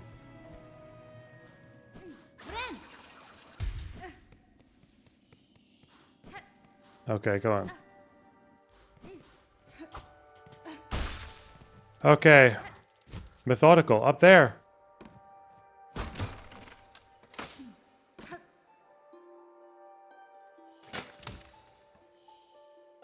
To the left. To the left, to the left. What about those 3, though? Does it make a difference? No, fuck it. I'm just going to follow those 2. But is it up or is it left? I don't even know, man. I don't even understand exactly what I'm doing. What's this?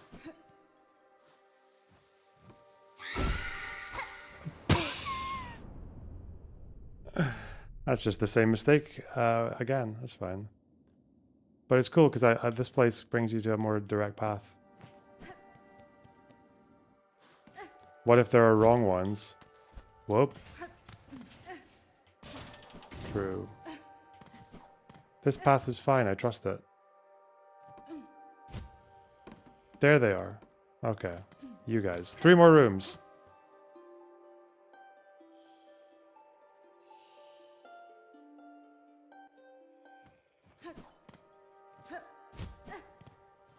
These guys.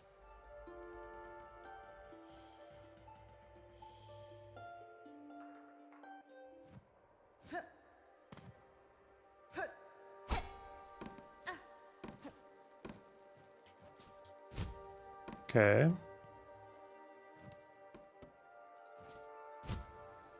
Oh, I think the more you follow them, the more those weird fucking, the more those banshees come, right? Oh, well, she's leaving me alone. That's nice.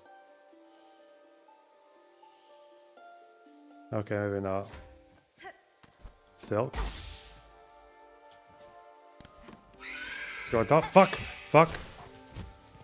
Fuck you. Oh my god! Doesn't even stop her.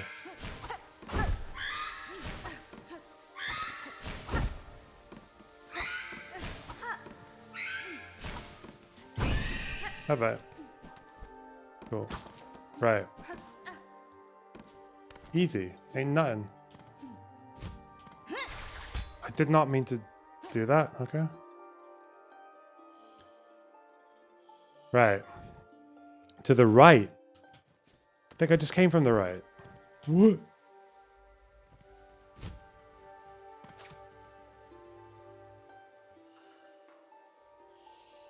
To the right. Okay. Wait. No, I have to go up and round.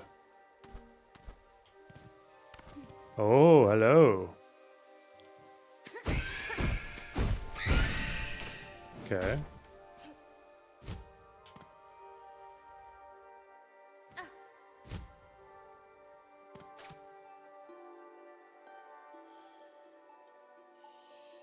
There they go right, and then I go with them.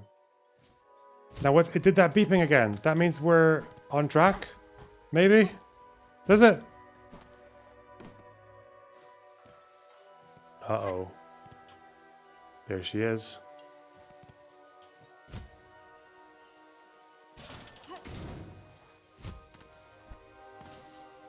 Now, that one is a nasty fucker. The beep is when you've run out of silk to play. Oh.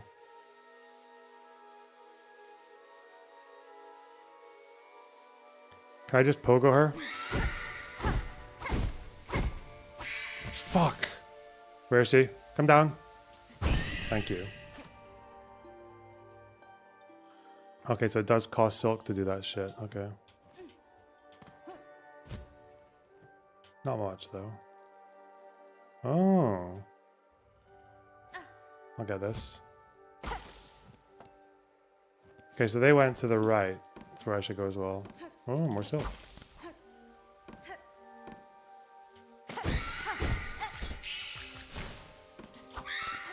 Fuck.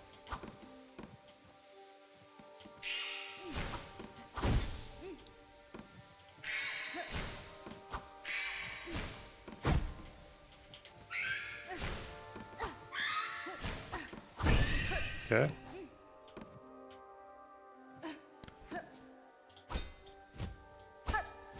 Uh-oh.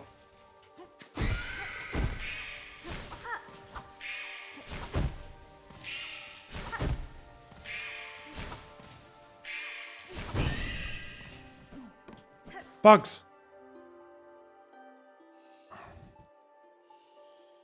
Oh, they're just going right. Okay, there's a trajectory here. I see it. Oh. Okay, go. Now I do the little follow. Yeah.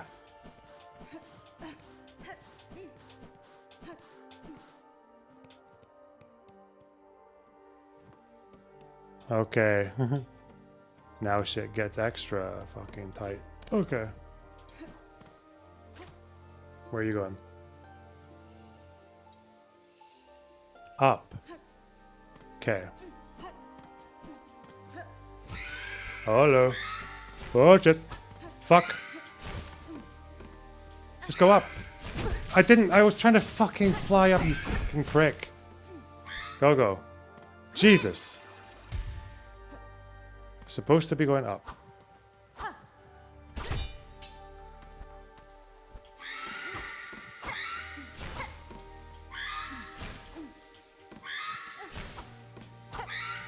This one sucks, man. I hate this one.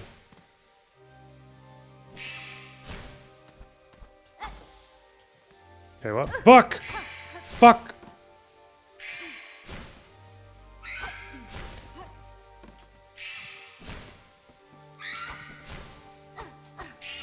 Jesus!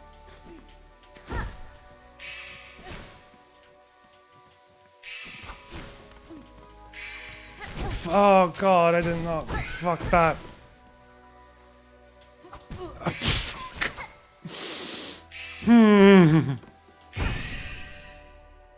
What a fucking horrible situation, man. Okay, that's just bugs. Is there not a thing here, though?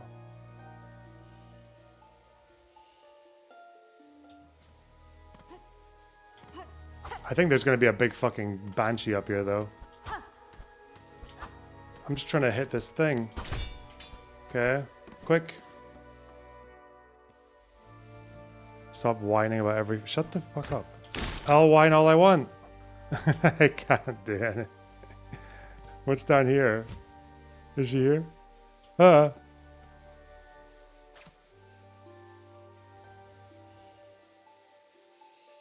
Okay. Can I muscle this lady? I have to get this one because she's in the way. I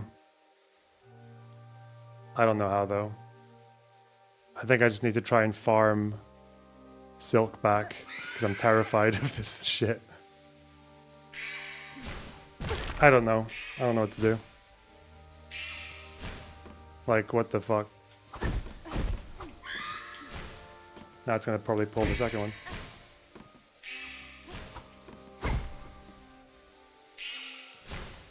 Okay. Okay, close.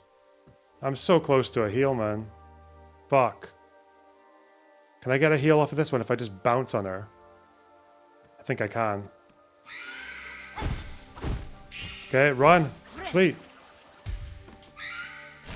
Good. Okay, what? Fuck. Okay, what do you do?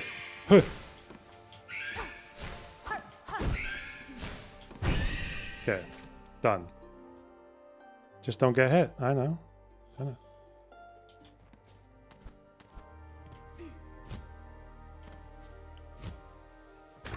Oh, there's more.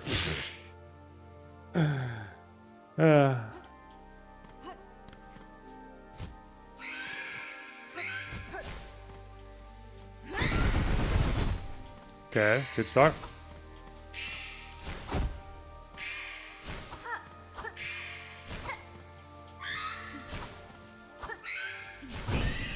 Okay.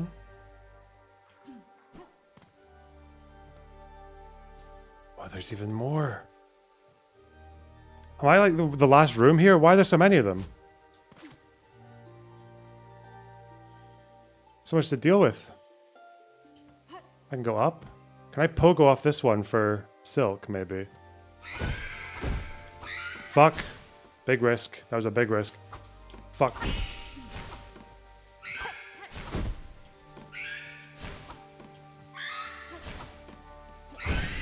Okay, not bad. Now these guys went up. Oh, ghost. Okay. Oh shit, spikes.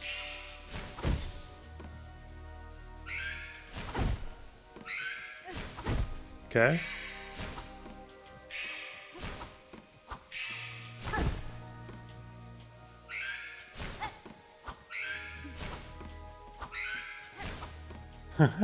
Come on. Okay.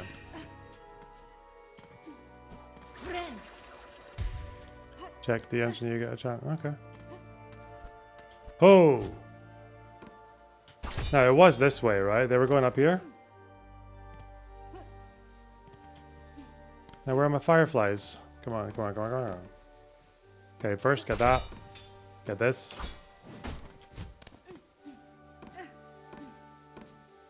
Where are my fireflies? I see a banshee there. Ah!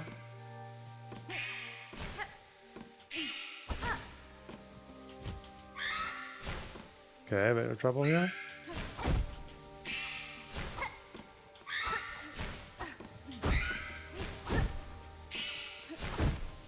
Okay, fine. Good. No. Shit! Bad timing with the fucking spikes.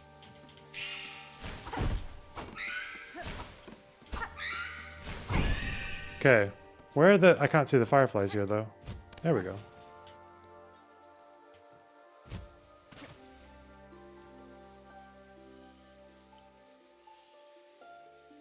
To the right? Am I just following them in circles now? Oh, there's another thing. Is it right and up, or is it just right? That was useless.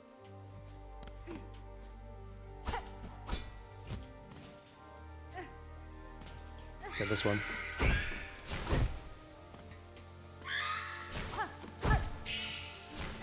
Oh, shit. It would be funny if the bug started to troll you. Would it? I'd be happy that you're happy. Ah! Fuck.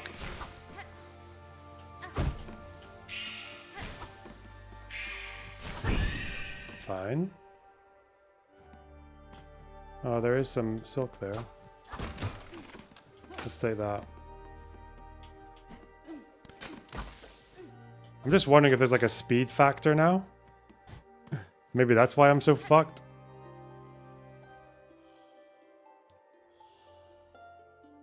Okay.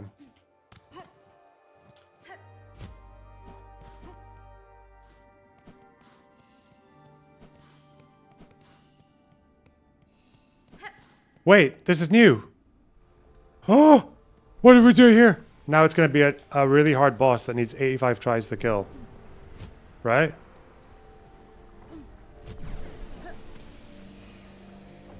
Oh. Oh. I guess we enter.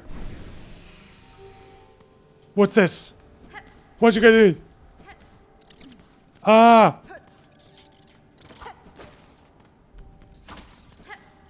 I'm calm. Fuck.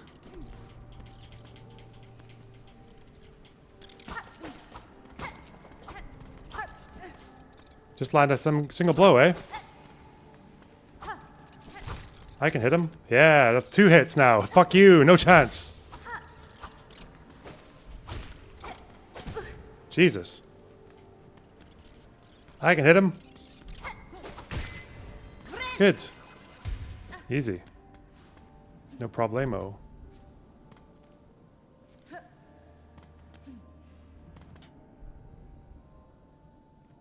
Bench incoming. Fucking where? Do I go up? To the side? Ah! Bug! Large bug! Ah, fuck.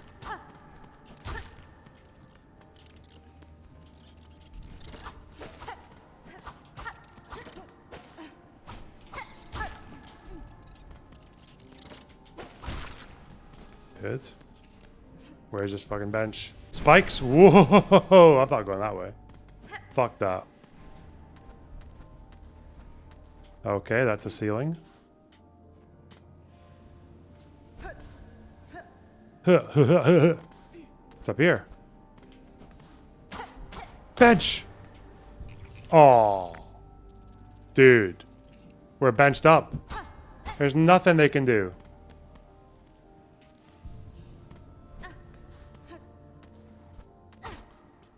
You have to avoid the steam.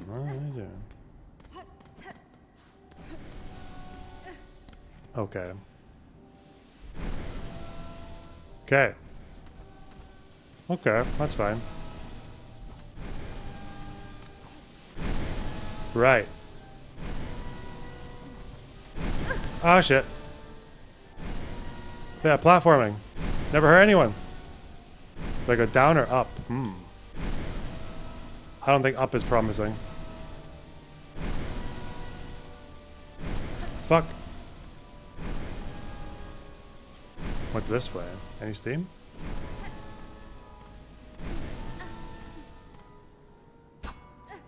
Where are you?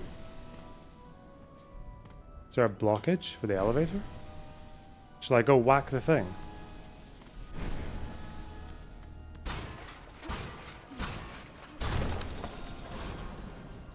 What's that mean?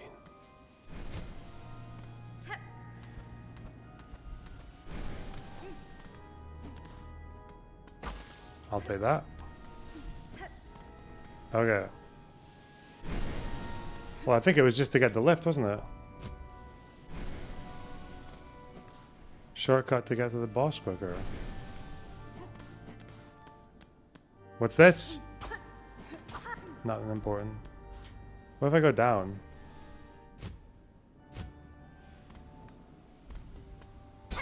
That's not really a helpful looking elevator, is it? Oh wait, is this the shortcut? No, that's the bench. Okay, I see. So that's the bench. Then I would just go here, and then this gets me up here. Okay, so it just gets me to the top.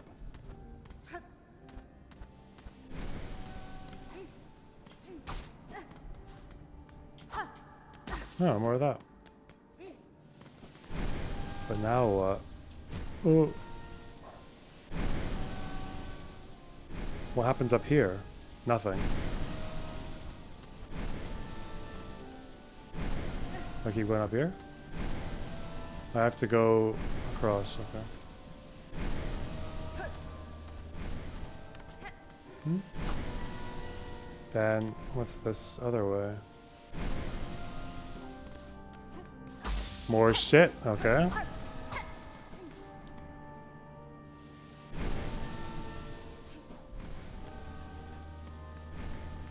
Oh, we're in boss room. Ooh, hello. Fuck! Fucking Steam!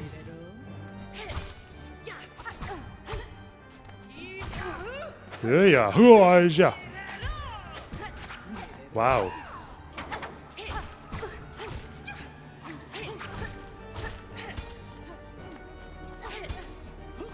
Whoa, shit.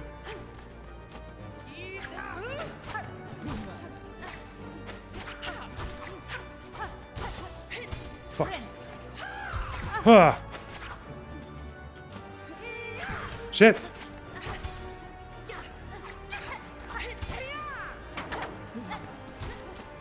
Shit.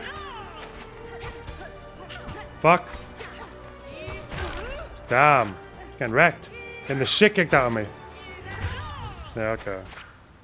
That's a cool boss. Okay, well. We just have to speed up to the place then. Okay, I can't really remember the way up though. But I think you just go up here to the top. And then you have to do the steam shit, right? Or is he just to the left? No, he's not. Wait, what the fuck? What was that? What am I doing here? Oh, that's the way out. What the fuck?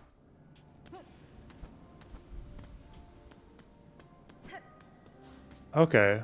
So I'm at the top now. And then I just go down this way. So I do have to ride the fucking steam shit for a bit. Okay.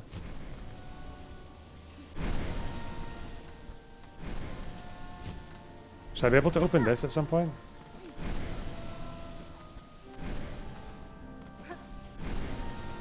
Can maybe use some of this.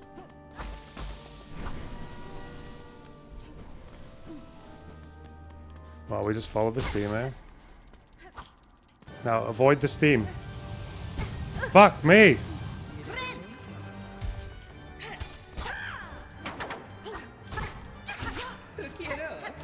Fuck.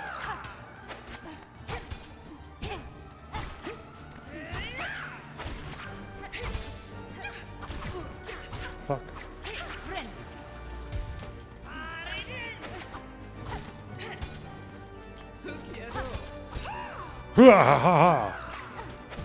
Fuck.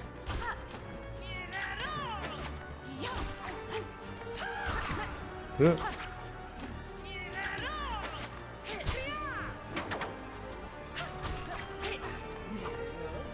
Yeah. That did not help. Oh.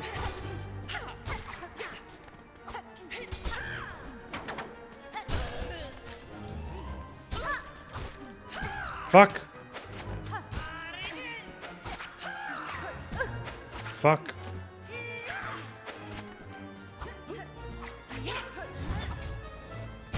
Jesus. Okay, that's a cool boss. Let's do it. And I think the way up is just... I don't think I'm doing like a long way around, am I? It's just up here and then up to the steam.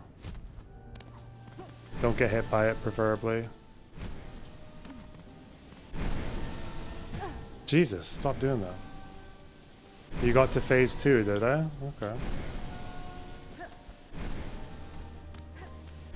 Then we just boost. Now, don't get hit by the fucking steam waterfall. Ho! Oh, it's just the same spawn point. Ho! Jesus.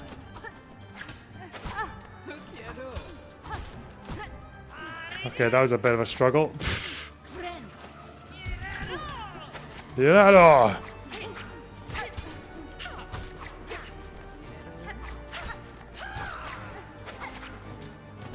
Fuck.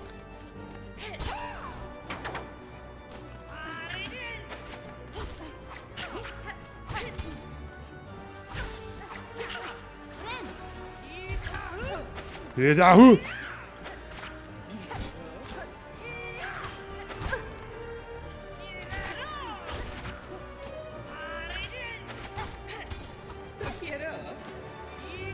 Shit! Fuck! Ooh. Jesus Christ. Okay. We should be a bit more careful. Be more disciplined. Who? Is this the quickest way up, though? Because I'll start looking for another one if it's not.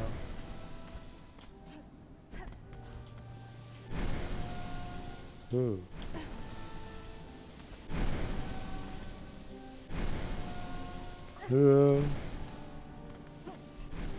Let's go!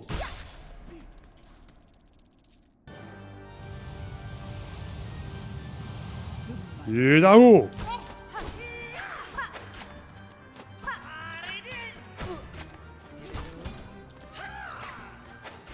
Whoa, he goes further. Jesus! Hurrah!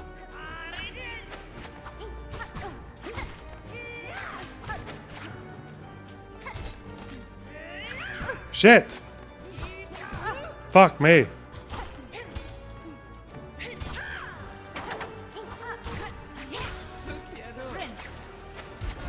Shit.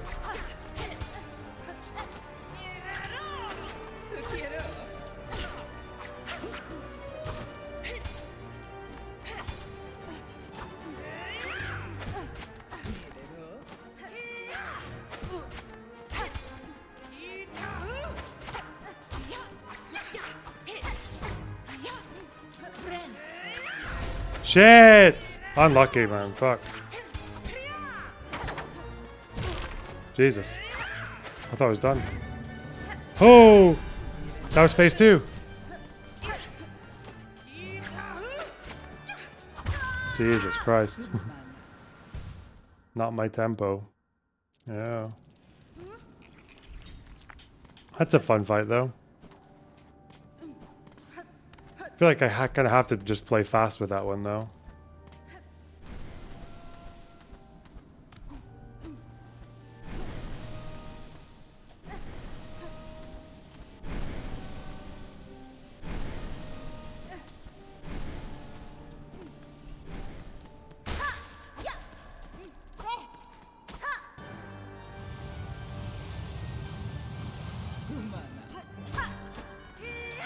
Shit.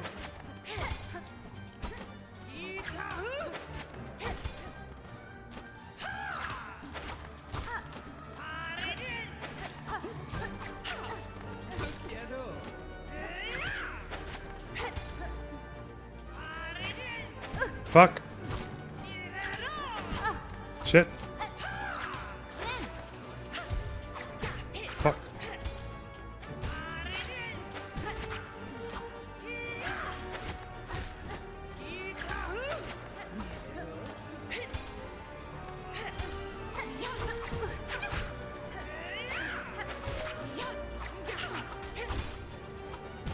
Fuck. Shit.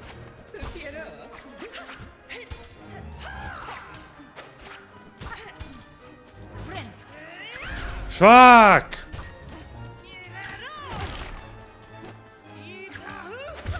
Man. I feel like as soon as I lose that rhythm, it's really difficult to get it back.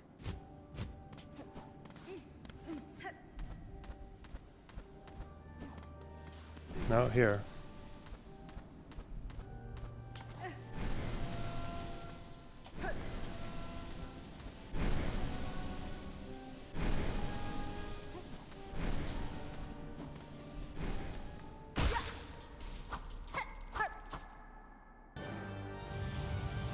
So we do less jumping. Whoa.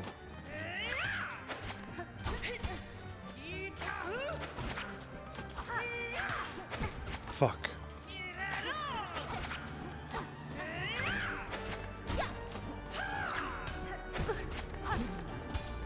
So that diagonal one is the whole thing to avoid. Ugh.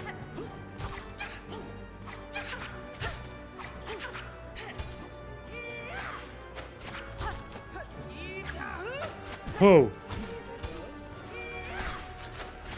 Fuck. Fuck.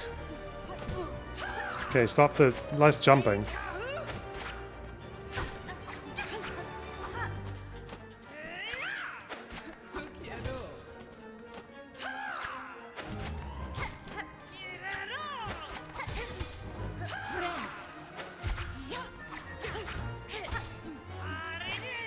Fuck.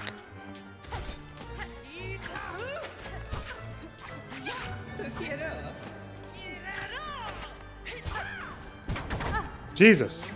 Oh god. That was rough.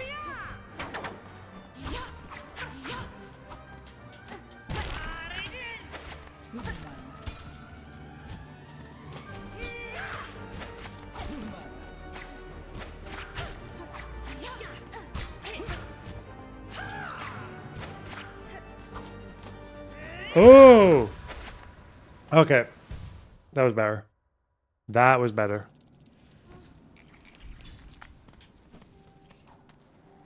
I think we understood one of the moves better there.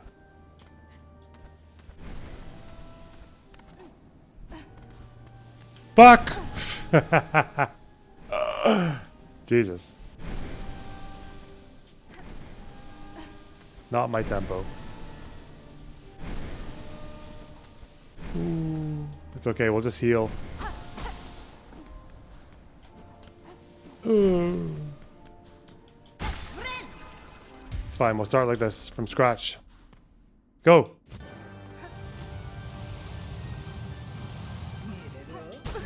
Okay, don't do that, it's fucking retarded.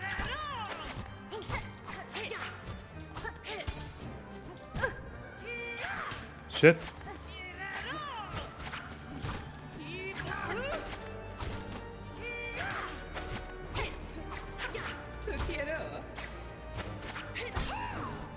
Jesus!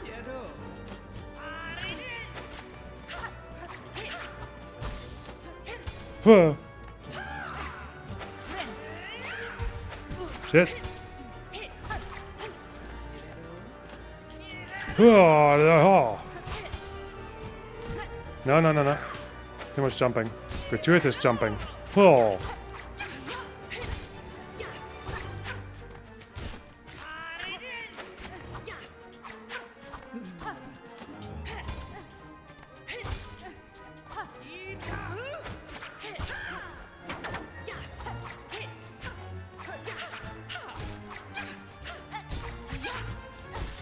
Jesus. Fuck. Oh.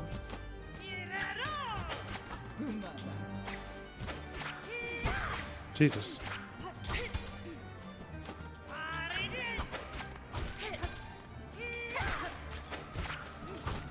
Ah.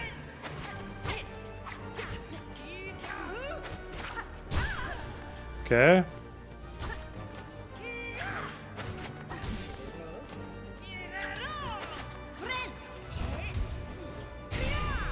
Oh yeah. Oh yeah. Fuck.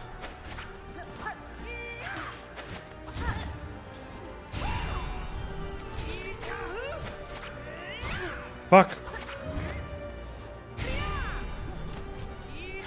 No. Fuck.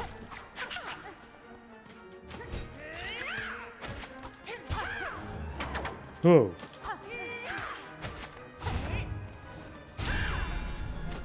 Fuck.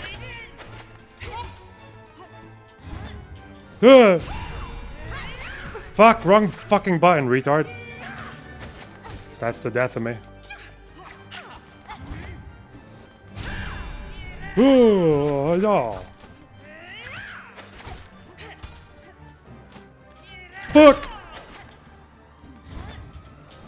Fuck.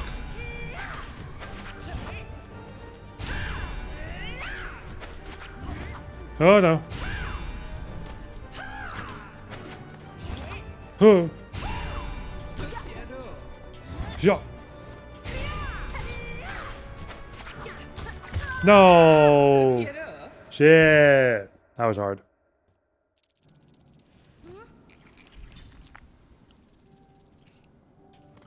This crest is bad for her because it has a gimp down strike when you are in the air. Generally a bad crest. Yeah, but I like the speed. And that one was a good try. We're getting better. Ho, ho, ho, ho, ho, ho.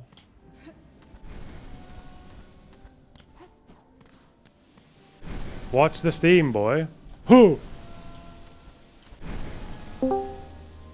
Hello. Wait. Hey, buddy. How's it going? There's a guy in the waiting room who wants to talk to you about Taba and or not Taba, Camp David, and Palestinian counteroffers and stuff. I mean, he's not like the other guy that you talked to before, but you know. Oh. Could be fun. Although maybe not. I don't know if you want to. You seem to be pretty locked in. This game seems incredibly annoying. It's fine, yeah. You know, but I mean, I can drag him in if you want. Also, apparently, Rick posted something in the stream suggestions. Okay. About, like, I guess, Primal Scream, the band, was apparently doing some anti-Semitic. Yeah, I don't know. Yeah. But anyway, I thought I'd just let you know. I'll leave now and go back to the waiting room if you wanted to. Yeah. All right. Good luck, buddy. Bye.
Oh, okay, let's see.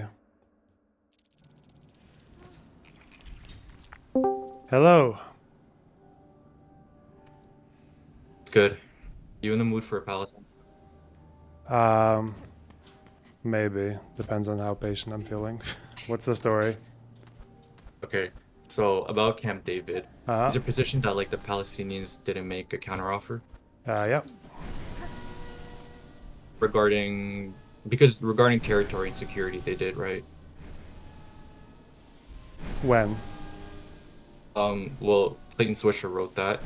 Well, I mean, for security, they proposed a joint Palestinian, American, Jordanian patrol along the Jordanian border, and for territory, they did show their own map. Gilead Shur, I don't know how to pronounce it. He attested to that. I believe the cartographer was Nabi Ashath. Mm-hmm. Yeah, so regarding territory, they made their own counteroffer at one point. Security as well. Jerusalem, they did not. That was just inexcusable. So I mean, do you agree with that position? Depending on which, because if you're talking about like during the negotiations at Camp David and Taba, yeah, there were offers, but a counter offer generally would imply comprehensive. Like you're going to counter offer each particular category. You're just going to counter offer two things, and that's not really a counter offer. I don't consider that the same thing. Or, vis-a-vis right of return. So I don't know if the issue is that Palestinians are unwilling to compromise on that or unwilling to give a number. I think the issue is that Camp David, there's no willingness to accept it in principle because they didn't want to be, the Israelis didn't want to be held liable for that. That's fine. Then put it in the counteroffer. Like it's just. Well, I mean, there was no one comprehensive like offer, right? So just they discussed things at different points, and at some points they gave a counteroffer, and at other points they didn't. No, but I just want to ask you about your position on right of return because I heard you say before that the issue in Camp David was that Palestinians didn't want to like compromise on infinite right of return. So I wanted to know, like, if that was your position. So maybe you can show me, but to this day, I don't think I've ever seen Arafat or Abbas. Obviously not Hamas, but I don't think I've seen either of these people actually say like, "This is what we will take for right of return." Like, we want this, and we'll do it this way. But I've never seen that. I've seen illusions, vague principles. I've never actually seen, yeah, we'll accept this program, these numbers, like nothing like that. Yeah. Regarding Annapolis, like I've seen some different like accounts of numbers. Like I've seen one account say 500,000, but I've seen conflicting shit on that, so I don't know. But I do think that like if the Israelis just accepted it in principle in Camp David, then we have no idea. We literally have no idea because even about Arafat's own negotiators didn't seem to know what he was willing to accept. Like when Balin was trying to suggest things to, I think it's Nabil Shah, but again, like they were kind of just saying, like maybe he'll accept this. We don't know. Mm-hmm. Yeah. And same with Abbas, obviously. I don't think there's any. I think Olmert said 5,000. He's told me at least that had Abbas just counter-offered with something like 10, 50, 75, whatever, he'd have just said yes, but we don't know. We have no idea what Abbas would have said. Man, are you ever gonna like? I want to watch that shit, dude. I want to see the footage of your trip. Yeah, it's actually in the works now. So that one and the Morris one are both in the works. Nice. Okay. So are you in the mood for like super autistic discussion about numbers about Gaza? Which numbers in particular?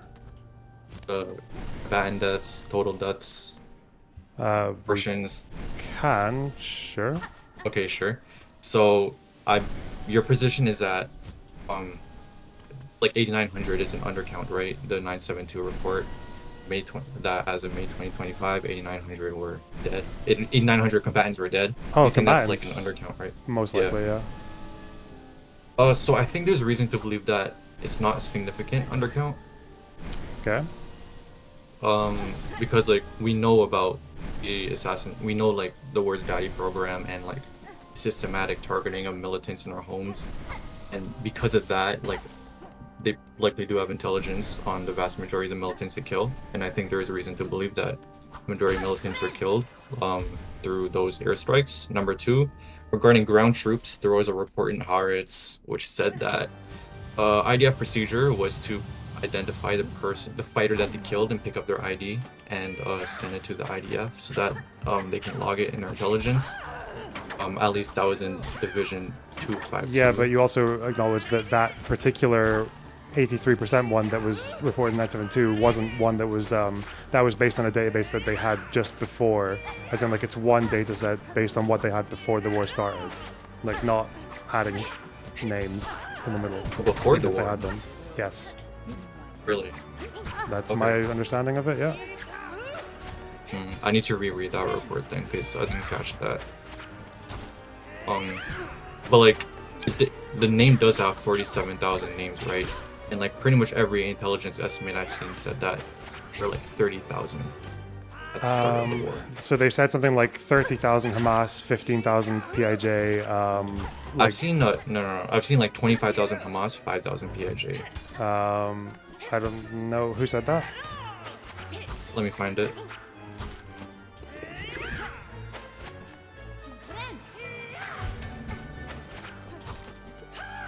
My understanding is that the people who are making estimates on that are either Americans or Israelis.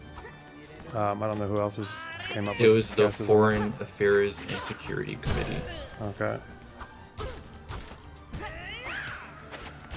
And then the other one is...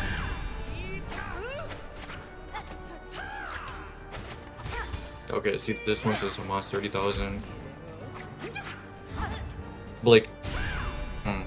In any case, it's not even to Okay, mention yeah, that, so- like, I don't know if you know much about previous wars, but it seems that Hamas don't really have much of an issue, like, mobilizing other people who would otherwise be doing, like, more civilian roles during wars. Like, obviously, once upon a time it was police or like, other various activists, but in any case, like, that 972 number is just, it's not from a comprehensive database of all the Hamas militants that they've identified before and during the war. So it's already incomplete. And I don't know how many times this has to happen where like there's always this incredibly low estimate during the war and then it like just increases over time after Hamas starts admitting their losses, you know? Okay. I think that's all. Although I do think we have reason to believe that like ground troops, like very few of them were killed by ground troops because they only seized 2,600 light weapons apparently, according to Haaretz.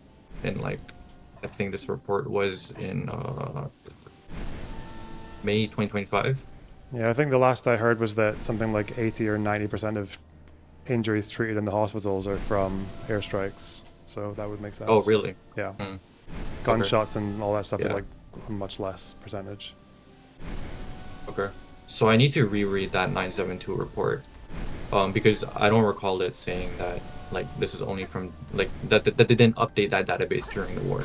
I don't know if didn't it's that. 972 that said, it's either 972 or The Guardian or maybe New York Times, but like it was one of those sources that was going into like the description of what was actually what the database was and how it was like one of several and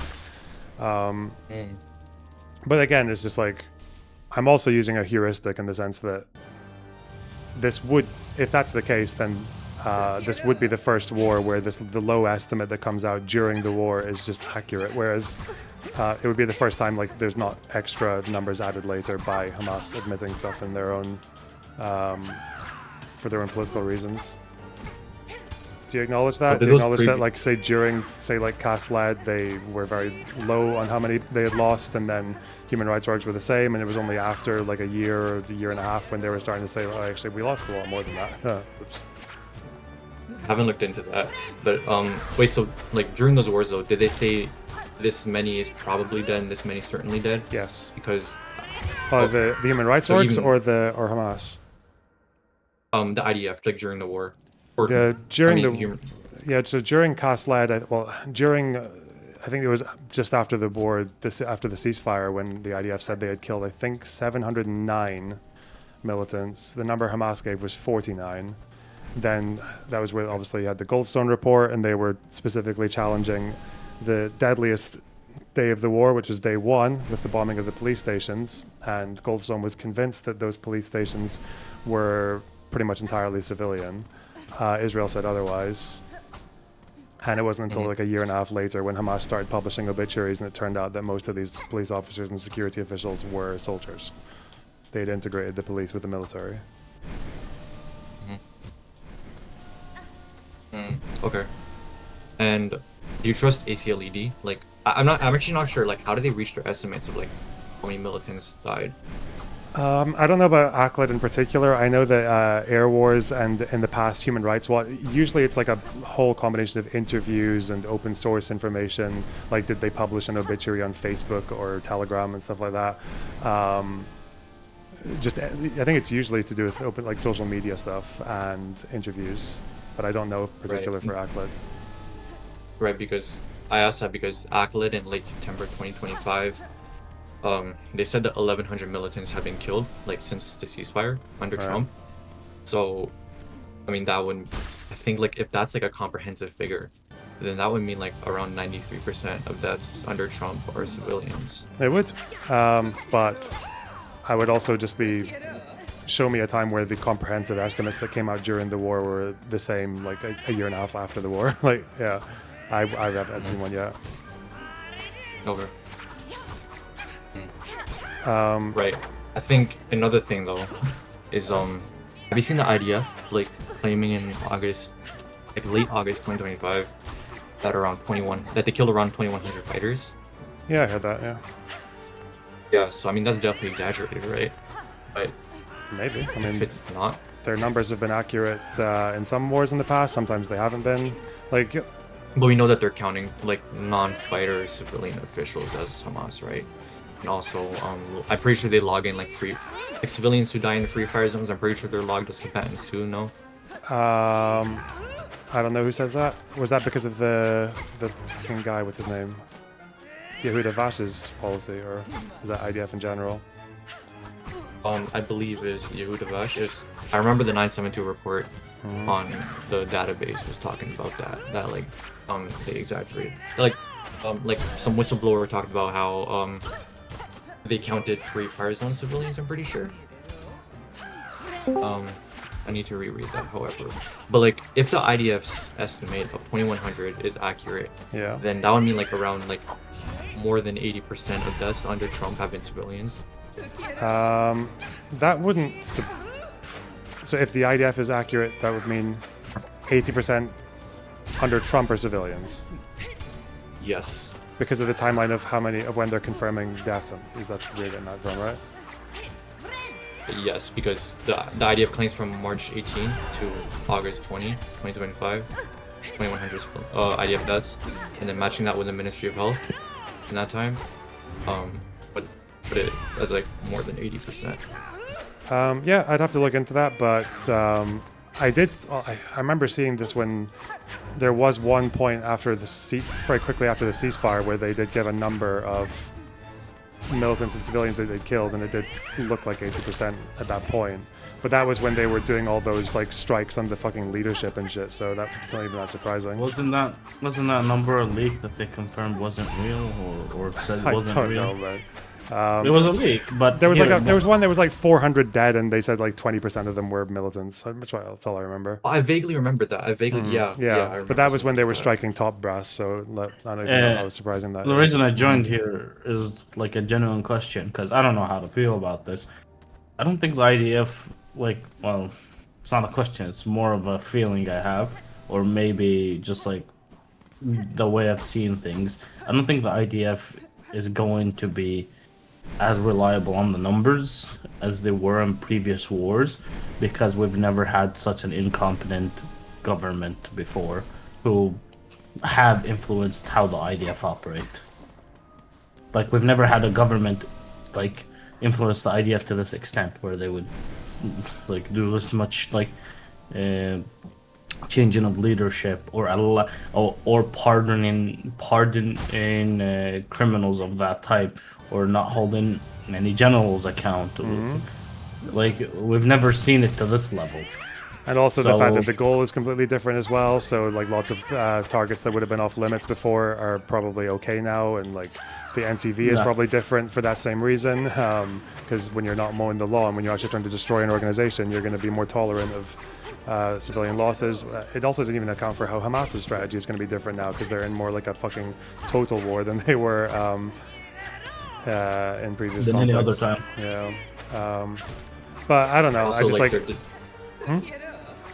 Yeah, also like the domestic PR is much worse since it's a much longer war, so they have more reason to like just loosen their standards and like explain to their domestic audience that they killed more terrorists. Yeah, and they also don't want to. They also have to worry a lot more about like soldier fatigue as well, because they don't want to have a bunch of soldiers going into tunnels and dying. So they're just going to be like, oh well, there's a threat here. Let's just airstrike it. Fuck them. I think that's the main concern here, because like worrying about what your regular civilian population is thinking about your conduct in Gaza isn't that big of an issue here. Like, obviously the support of it lessens and lessens, but like it's still like an overwhelming majority, I'd say, that are like not exactly, they're like against the war for other reasons, not because of like civilian casualties. Because like a lot of them do believe like the IDF isn't operating in a way that is like specifically getting civilian casualties caught up. They believe it's like, hey, if civilian casualties are caught up, it's always almost 100% only Hamas's fault. Yeah. Well, it's more so about inflating their own successes to make it look like, oh, we killed 20,000 terrorists. I'm not talking about like the IDF here. I'm talking about civilian population. Like the thought process is like most of the time, like, hey, if civilians got caught, it's Hamas's fault. There's like they don't pin blame on the IDF. Maybe they blame the government, but not the IDF.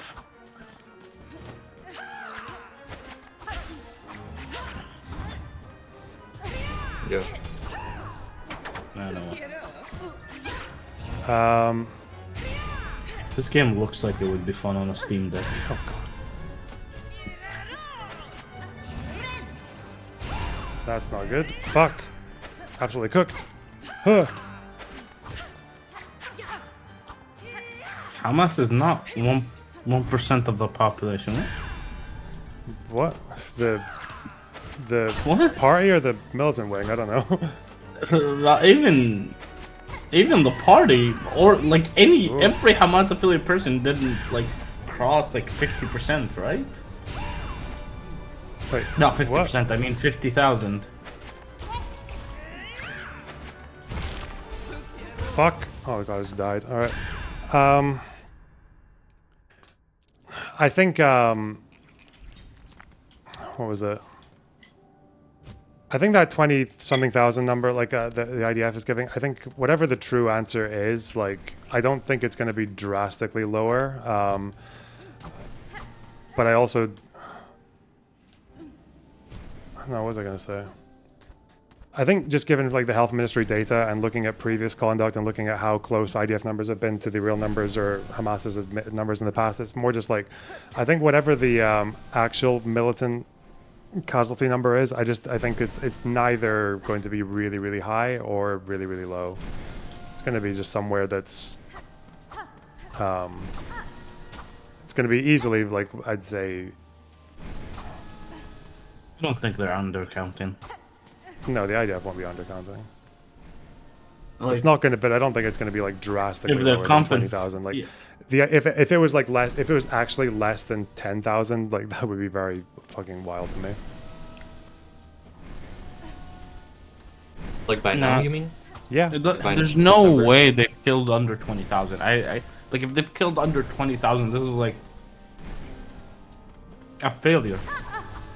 Then like what other than like destroying infrastructure and destroying equipment and leadership, they haven't really got numbers. Mm-hmm. To be fair, I mean, don't really 20,000. think getting numbers is like that much of a fucking like goal here. In my opinion, it's like getting rid of the leadership and the equipment is like way better than just like targeting individual soldiers. Mm-hmm. Oh yeah, the individual soldiers thing is definitely not as important, I think, as the infrastructure. Yeah, because like again, they can just recruit from the conditions that are in Gaza. Yeah. But like it's can't hand out a bunch of guns to teenagers when there's no guns, right? Yeah. But I don't even know. Like all I can hear from Hamas now is like, oh, they're regrouping and they're rebuilding their forces. I'm like, what the fucking what? Like how is there still so much? I don't know. Like there was one American who said that the actual number of tunnels might be closer to like 1,000 miles, and I'm just like, or 1,000 kilometers. But I don't want to think about that if that's the case.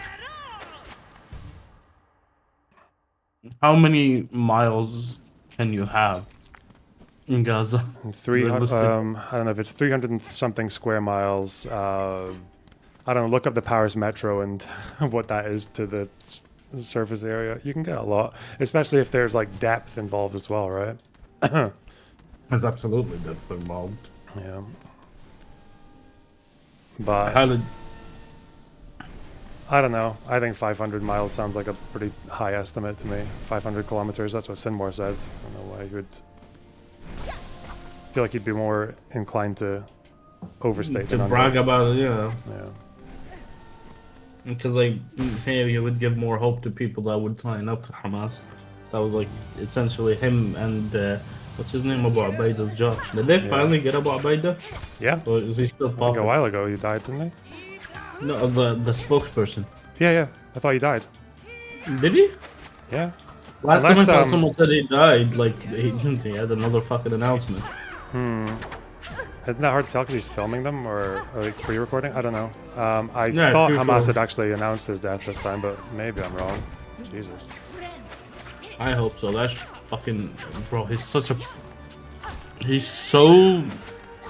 Fuck. What's the word?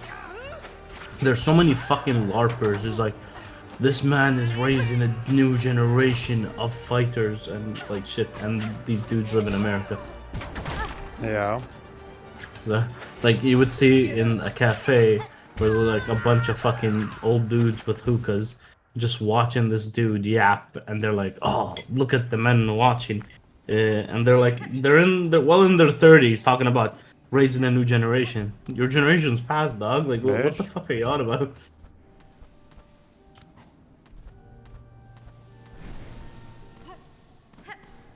Oh. So when are you gonna upgrade your computer?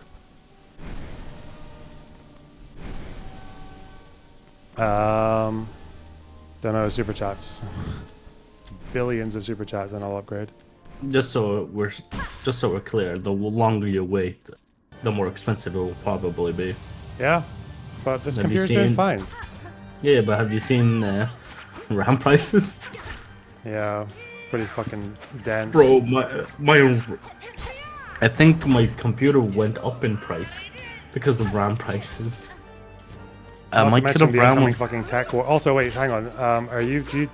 Other guy, did you have anything else to say, or are we good? No, I don't think so. I'm reading through the 972 and skimming through it to see like if it mentions what you said about how like it doesn't update during the war. Yeah, I don't think I have anything else. Okay. See ya. Alright, bye. What tech war are you referring to?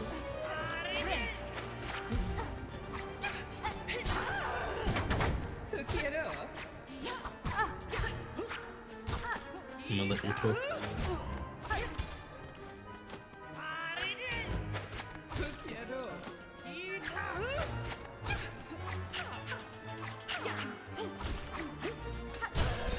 Ooh.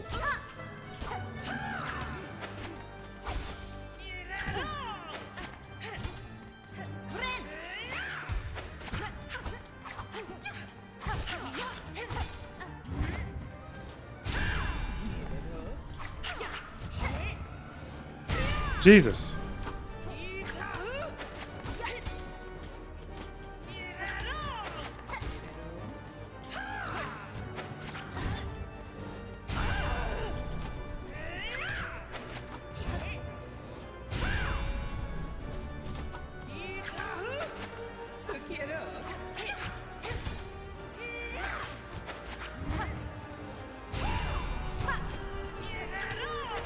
Oh.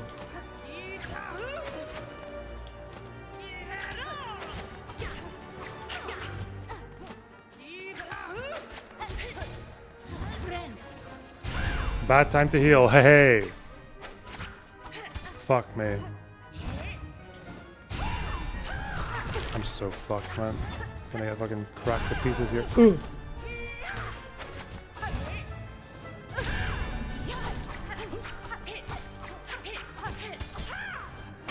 Jesus. So what's this? Why should I be alerted? What? Because fucking disinfo cracker is pissed off that I said the Venezuelan boats thing is not the cracker. same as... Oh no. Are we gonna get the spam retweet?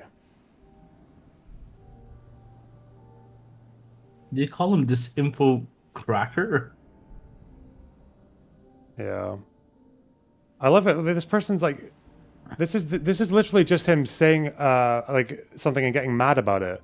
Yeah, it's not the same. It's not the same as the fucking Houthis targeting and fucking bombing civilians on ships and kidnapping them, you fucking retard. Yeah, of course it's not the same. Imperialist pig. Disinfo tracker, by the way. Neutral, impartial fact checker. Definitely not just... I don't like this opinion. Buh. Fucking fanny, man. It's okay though, maybe you'll get that Hassan retweet, eh? Good luck, buddy. Wishing you all the best. I'm almost 100% like sure about these people just like saying an opinion just so like they think Hassan's gonna shout them out. I mean, that's literally all that guy has to live for, man. He's in his fucking 30s behaving like that. Jesus. Not just that. Not just him. There's definitely way more. Yeah. I know. They're the ops. They're the ops. So what was this about a tech war? A what? Fuck. Like He said we're coming into a tech war. Like the fucking microchip shit with China and Taiwan, right? Like, wouldn't that make PC stuff difficult? For GPUs, I'm pretty sure. Yeah. For AMD, 100%. Because AMD manufactures all their like microchips and CPUs and GPUs in from TMC, which is based in Taiwan. Are we cooked though? How? Like if like the United States pop off with China?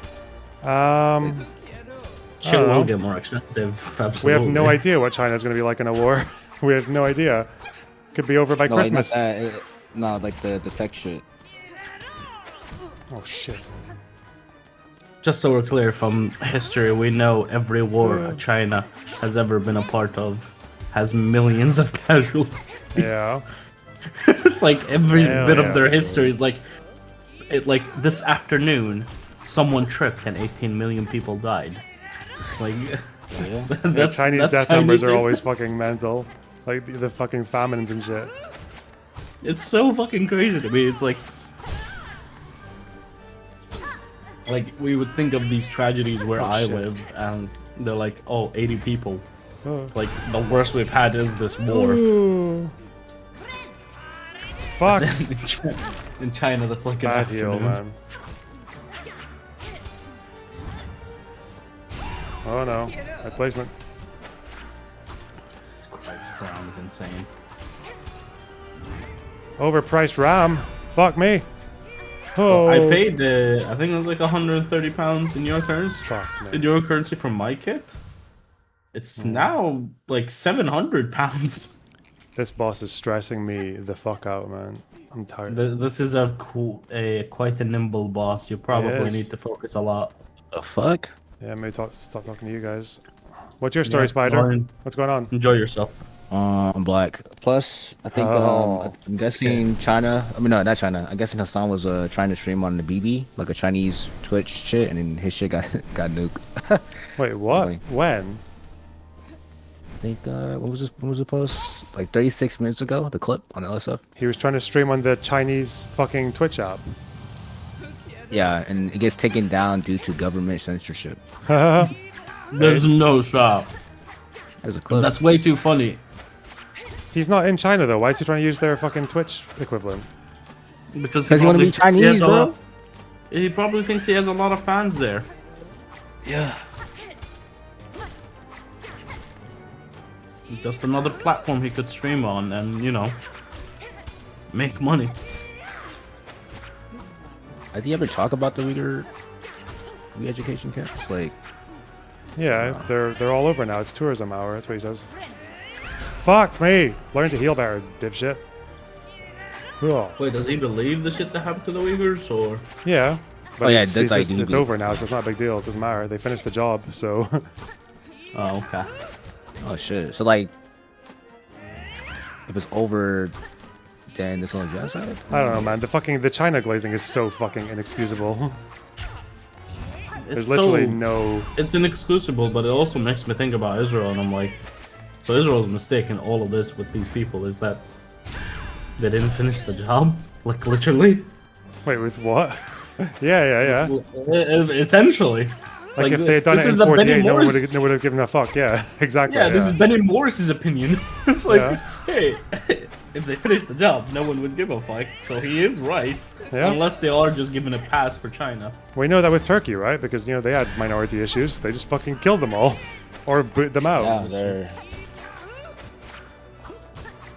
So, like, who's worse? Like, I don't know. Like, who's worse, Turkey or Israel? That's the real question. Definitely Turkey. everything Israel is doing, maybe not the current Gaza war, but everything Israel has ever really done except for this war, Turkey has done like tenfold. Yeah. Yeah. It sucks. Sucks. Yeah. Remember, they're the ones that bombed almost every site in Syria, and then we thought it was Israel. It turned out to be Turkey. Like they bombed the Kurdish, like a Kurdish airbase, I guess. Kurdish airbase. They got planes they can fly now. Well, not anymore after Turkey bombed it. Oh shit. Why don't like the? What the fuck? So like, what's Turkey's like main goal? Like fucking up the Kurds. Like they don't want them to have like a state or some shit. Yep. They see them as a threat, terrorists and all that shit. Well, yeah. There's what's the name of the They're group? like an unruly national group in the region. Fuck. With the Turkey's PNC group. No, there's What a YPG. Honestly, in this opinion, I would say they're freedom fighters, and I don't like. I normally think that's a cringe thing to say. Fuck. What's the Turkish PNC group? That Turkey back? I don't know about the PMC group, but I know about like the Kurdish group where. Fuck, what is the name of the Kurdish group that has like fighters that are only women?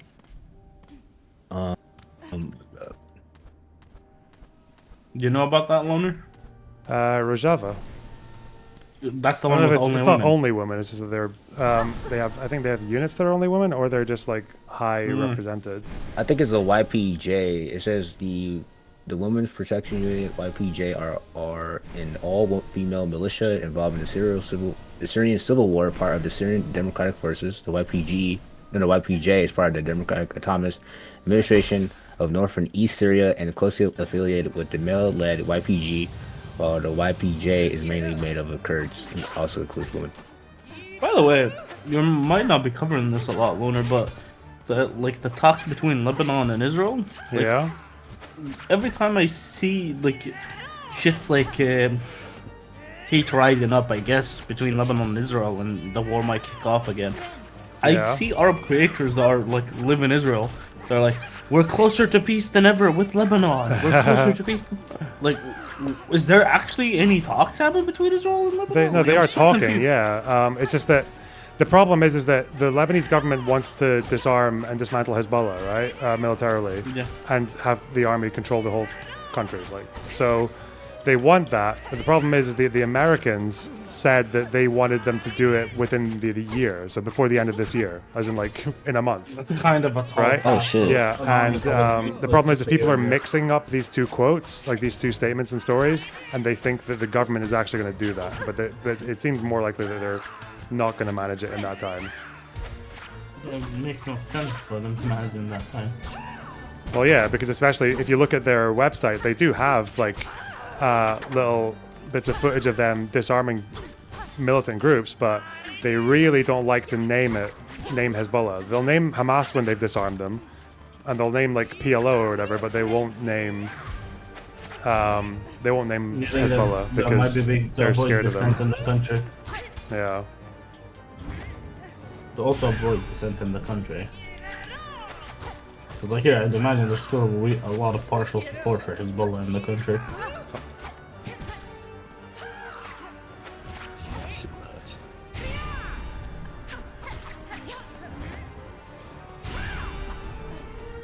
Do I have hopium there? Nah, it's good.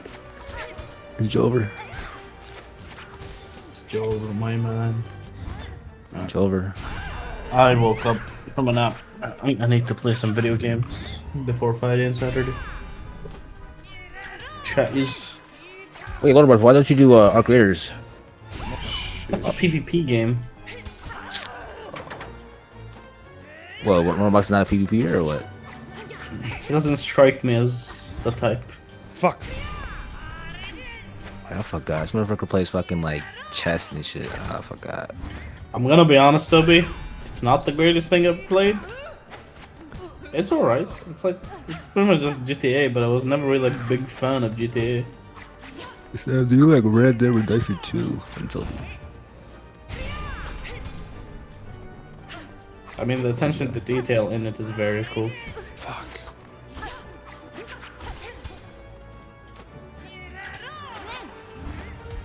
Whoa. Wait, Chad, what's your thoughts on Turkish people? Yeah, what's your thoughts on Turks? Alright, one's if you hate them, two's if you don't. Come on, chat. Do I hate them? I'm got a relationship. I mean, I didn't hate Turks until I found out Hassan was a Turk. True, and like I fucking I'm in a whole fucking rabbit hole with them. Yeah, that's for me. 1, 2, 3. What the fuck is 3? You know, I have plenty of reason to hate Turks. They always just try to scam me every time I'm there. Do Turkish people like hate Arabs or what? Absolutely, there's They're some not great with superiority Arabs. type of. Yeah, there's some sort of sense of superiority they have against Arabs because of the Ottoman Empire. Oh, the whole Ottoman Empire shit?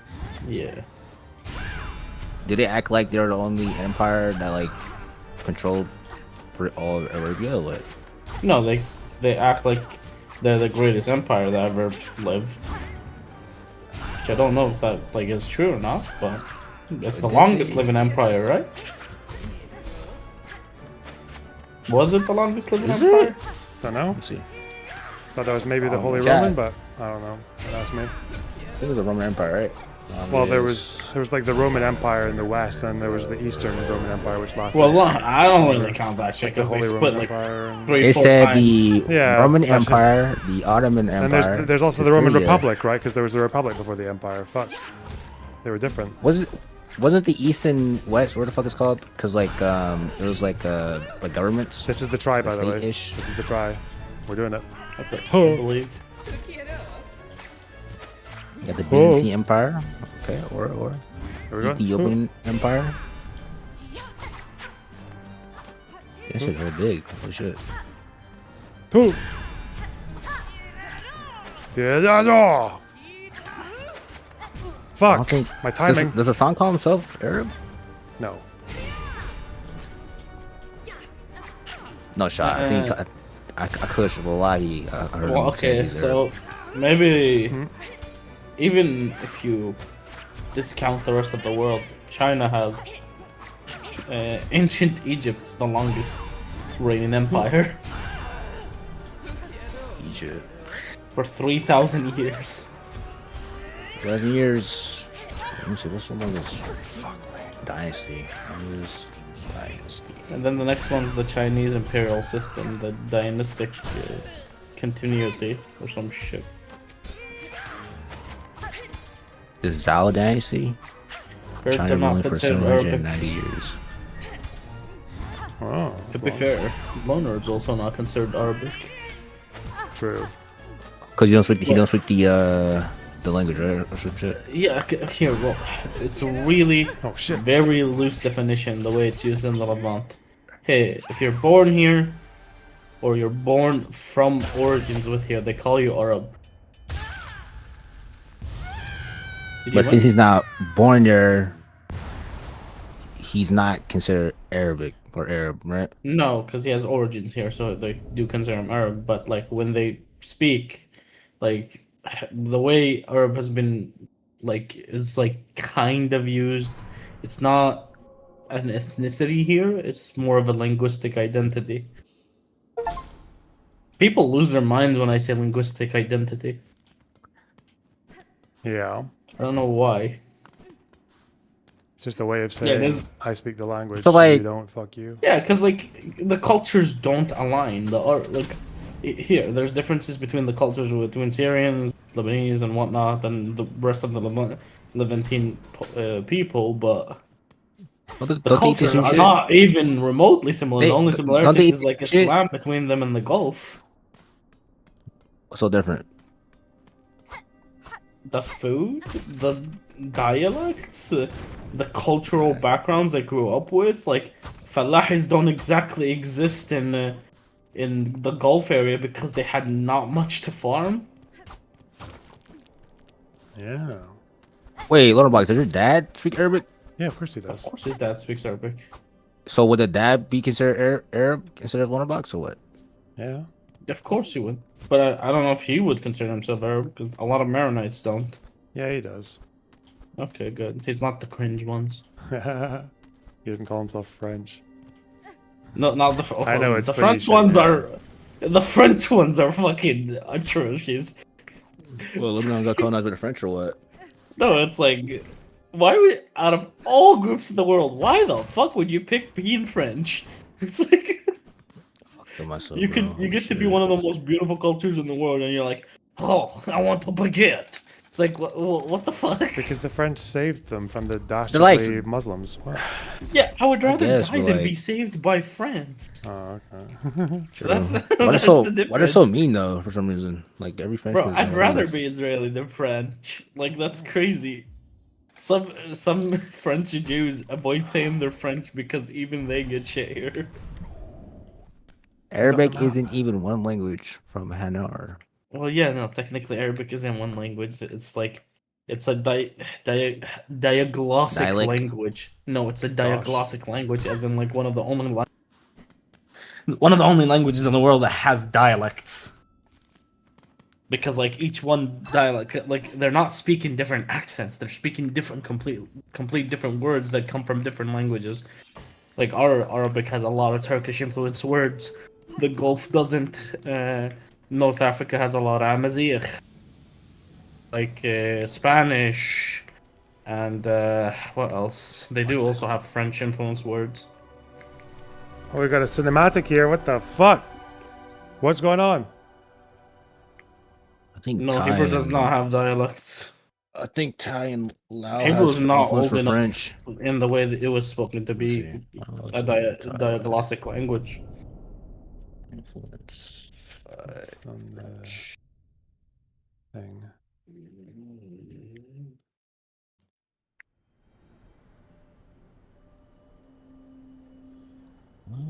Let's see.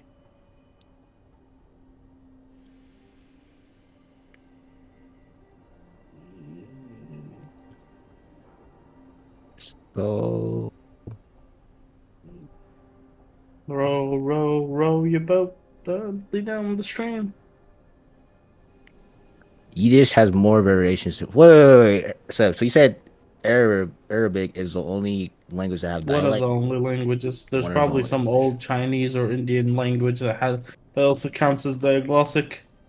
It's the only mainstream one, like that has like millions of people speaking it. Like in the hundreds. So like, of if millions. Wonderbox isn't Arab, so what the fuck do I call him? Like a fucking? He's Maronite. I think Maronite is like distinct enough to count as an ethnicity. I just call him Lebanese, bro. Fuck that. No, I mean yeah, Lebanese, as in like it's like the grouping factor, just like how Palestinians are a grouping factor. It's an ethnicity that groups up multiple sub ethnicities like Madanese, Bedouins, Falahis, and I'm guessing like old Yishuv as well would have counted as Palestinian. Some did, some didn't. There's other groups as well that there's, I guess, the Druze also. Some Druze. I don't know, like, what stage of the Ottoman Empire that Druze moved down here. I know it was before Israel, absolutely. That Druze was like a fake group, bro. When I first heard of them. What the fuck is a Druze, okay? What the fuck is a Druze? Okay, cause like, I thought I was like... I'd like to remind you, Loner, that is one of your people. True. I didn't know what the fuck a Druze was, cause like, I was like, no way, this isn't like a real group, bro. It's just like a Jew with a D. Like, come on. Jew with a D. Yeah, true. As opposed to Jews with no D's, bro. Like, hello. You know what? I kind of did critique Lonerbox for saying like, of Frogan saying like, what the fuck is a Druze? And like Lonerbox crashing out, be like, how the fuck does Frogan doesn't know? I was like, she's American. Well, the reason it's like a really crazy thought for Frogan not to know is because she's Lebanese. For her not to know, that means she's like never really grown up in Lebanon. Wait, so is would you consider Frogan Arab or no? I mean, she's not from there. I mean, does she's she from speak there, but not Arabic? born there. I mean, I told you people would still consider Loner Arab and would still consider Frogan Arab, but in the way that the word is used, like the reason we're called Arab is because of the language we speak and nothing else. So if they don't speak it, what else is there? So like, if a it's just of black guy origin. speaks Chinese, would you call him? I mean, yeah, if a black person speaks Mandarin, would you call him Chinese? Well, see, this is why I know you don't understand what I'm talking about, Spider, because you used the example. Some guy that has no history in China speaking Chinese, would I call him Chinese? No. This motherfucker is in fucking Shanghai. He's black as shit. Okay, he's black as shit and whatever the fuck, and he speaks Chinese. Would you consider him Chinese? No. Fuck dude. What the fuck? It's not about speaking the language. I'm talking about how the word Arab is used. The ethnicity, the word that is also an ethnicity. Remember, Arab is an ethnicity, like an actual cultural ethnic identity in the Gulf, but the culture of Arabs is not exactly the same across the entire Middle East. So our culture doesn't descend from Arabs that live in the Gulf. It descends from different groups. And the reason we're ever Pisco really is calling you out. He's not in my fucking. I don't have any DMs. Is he in the Discord? So Arab is cultures he in my are not. Discord or? Oh wait, is he watching the fucking the eating shit? I guess or a bit. What is he calling? What's he having about? Pisco. Does he want to talk right now or? What's this? Hello, who's that? It's Funky. Oh. My local IDF soldier. Wait, chat. What's an Arab chat? So, Sev, I wanted to understand what you just said. So, if you take like a DNA test, you don't have like ancestry from the Gulf? You would probably have like it would be the minority of your ancestry for majority of Palestinians. Oh, interesting. I thought it would be majority. Very interesting. No, it would be a minority. It would be like 10 to 15. So Bedouins more, but Falach is Bedouins, less? yes. Bedouins absolutely Yeah, okay. have more ancestry from the Gulf. That's why, like, their origins. Like, here, this is. Do you remember the mainstream idea? Hang on, I'm just gonna see what this clip actually is. I want to see because normally these people will just take like the thing that makes you sound the most fucking anti whatever they believe in. So maybe that'll tell us what they're trying to say. I even made it pretty clear I'm not married to this position. He called you out about the oil tanker thing, played a clip of you, and also about Ethan Klein stuff. Yeah, I know. It's because there'll be people in his chat who are fucking spamming him with every like piece of shit opinion they think I have. So yeah, I know. I understand. I know. I see the audience. I see the names. Don't worry. What do we have? So this is about the Houthis. Big deal. As they We know what I seize said control there. of a massive oil tanker off Venezuela's coast. Word of the mission, the You surprise didn't mission. respond because you haven't fucking made one, you idiot. Make an argument. Tell me why it is bad to seize an oil tanker that is being used to support the IRGC, to support terrorist activity. Tell me why that's bad. Tell me why that's bad to not let these fucking organizations fund their practices. What's wrong with this fucking... There's literally nothing wrong with this statement, dude. I just want to know what the arguments are. Jesus. I think Pisco knows better than to make a judgment on like a 15-second clip like that. Are you fucking serious? People making something out of nothing, man.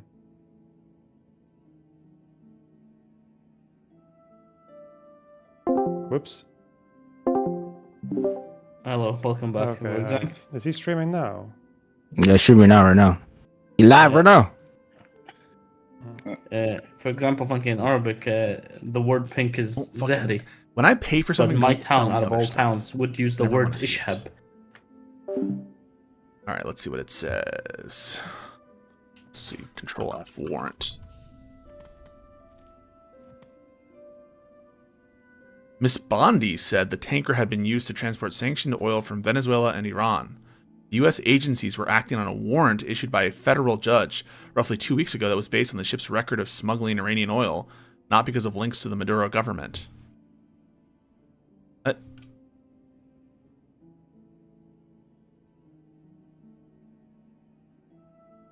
Yeah, I just don't understand the legal justification for the exercise of jurisdiction on the high seas like that to enforce U.S. sanctions. And I'm against it even if it were legal under U.S. law, by the way, just heads up. But I need some sort of what's the basis here? I wish we had some fucking legal analysis. The article said they would seize more in the coming weeks. It says that Bondi alleges this. Maybe they did. He wasn't triggered or anything. He's not calling you out. Yeah, I know. I'm going on Live and Learn on Monday anyway, so see if he just wants to do it then. More? I'm gonna Google. Sorry, guys, this is boring for you. Just give me a second to do a little Googling Let me just before we get into the meat and potatoes here. Google warrant and thought I'd jump tanker and since I don't. Venezuela. I get that Boolean shit in.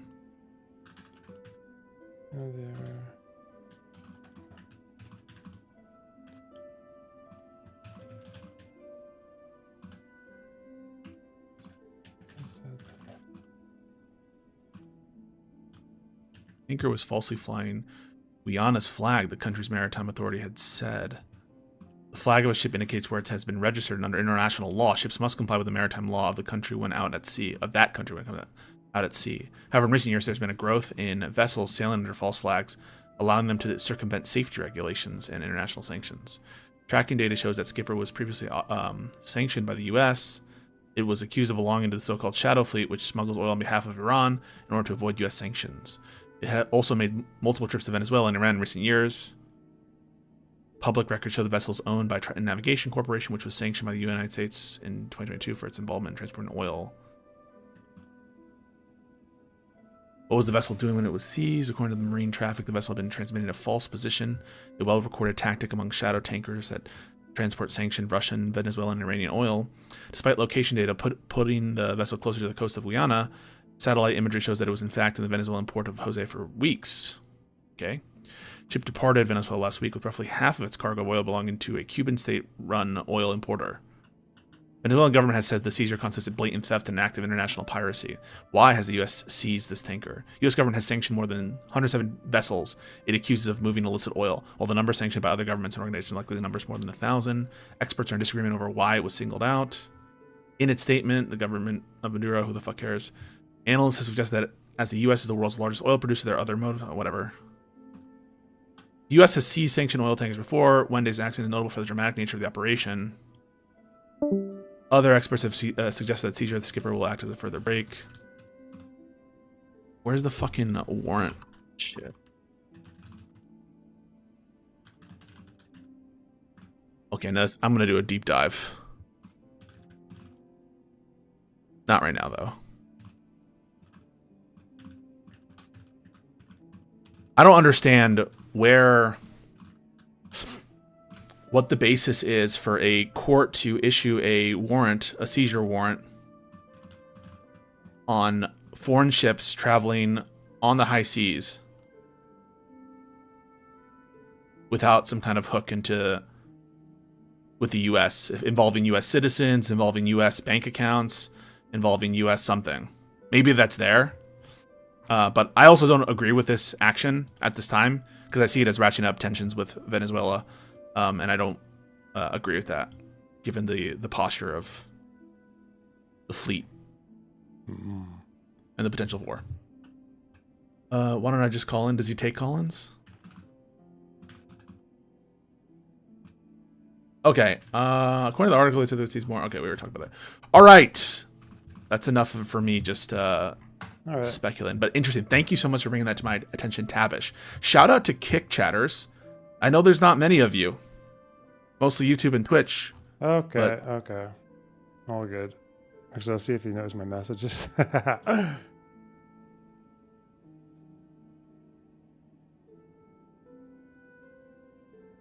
can just read you guys what I sent him, I guess. Let's see. First, where are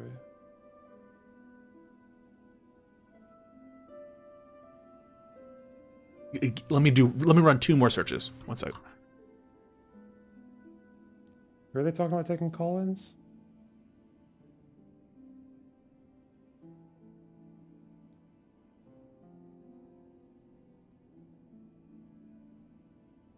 I don't know why this... Oh yeah, this fucking Kathy Doyle person is a total fucking, like, psycho-obsessed retard. Like, I literally said I was going to do it on Live and Learn on Monday. I just told him, I thought I'd say hi since I can't be asked taking random chatter's word for it. There has to be a nexus with violations of U.S. law. I said, what? TLDR, I'm not married to fucking... What did I say? I'm not married to the tanker being seized. I just said that if what they're saying about it is true, big if with this admin, it would make a lot more sense than bombing drug boats at least. Haven't fully dug into the legal aspect yet. That disinfo tracker brackets chronic retard clip is just me getting triggered because someone said it was imperialist to even humor the idea, lol. Hutch asked me to come on Live and Learn on Monday, so could probably talk then once I've read more if you want. That's pretty much where I am now.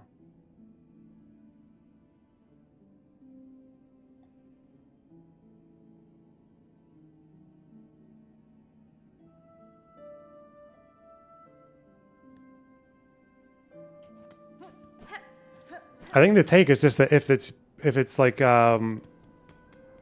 if it's being used to smuggle oil to arm the IRGC or to support Hezbollah, who are both organizations that engage in clandestine operations against the United States, then that's like a security issue because it's literally stopping material support to terrorist organizations. Like, that's all it is. Pretty straightforward, and that's why they hide the ships. That's the understanding, and it was Russian oligarchs running it, so it's just like a whole bunch of U.S. adversaries fucking about with oil smuggling to arm their operations against the U.S. So I'm like, if that's what they're doing, if that can be proven, I don't understand why that would be so controversial to... Because it's literally about like protection of U.S. citizens, isn't it? But it's not that it's connected to the IRGC though, right? Because the IRGC is also Iran's internal policing force, which America probably shouldn't be fucking with, like, on the high seas, right? But it's IRGC Quds, which is to do with, like, an American ally, which is Israel, and also Iran does, like, attempts operations in America as well, like, yeah. But it is also the Trump admin, so you just have to... It's a very big if on what anything that they're saying about is true. The only thing I'd maybe be more warm to this is because it's of the fucking... It was Biden sanctions, right? Fuck!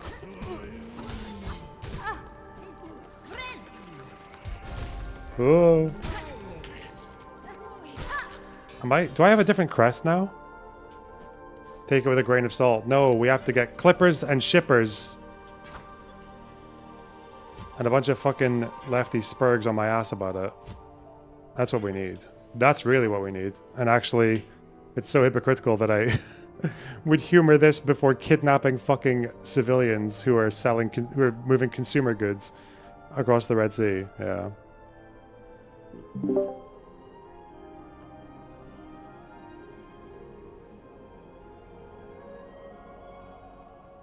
Oh, you're back. So me, Funky Taurus were discussing about the whole Peace Corps shit.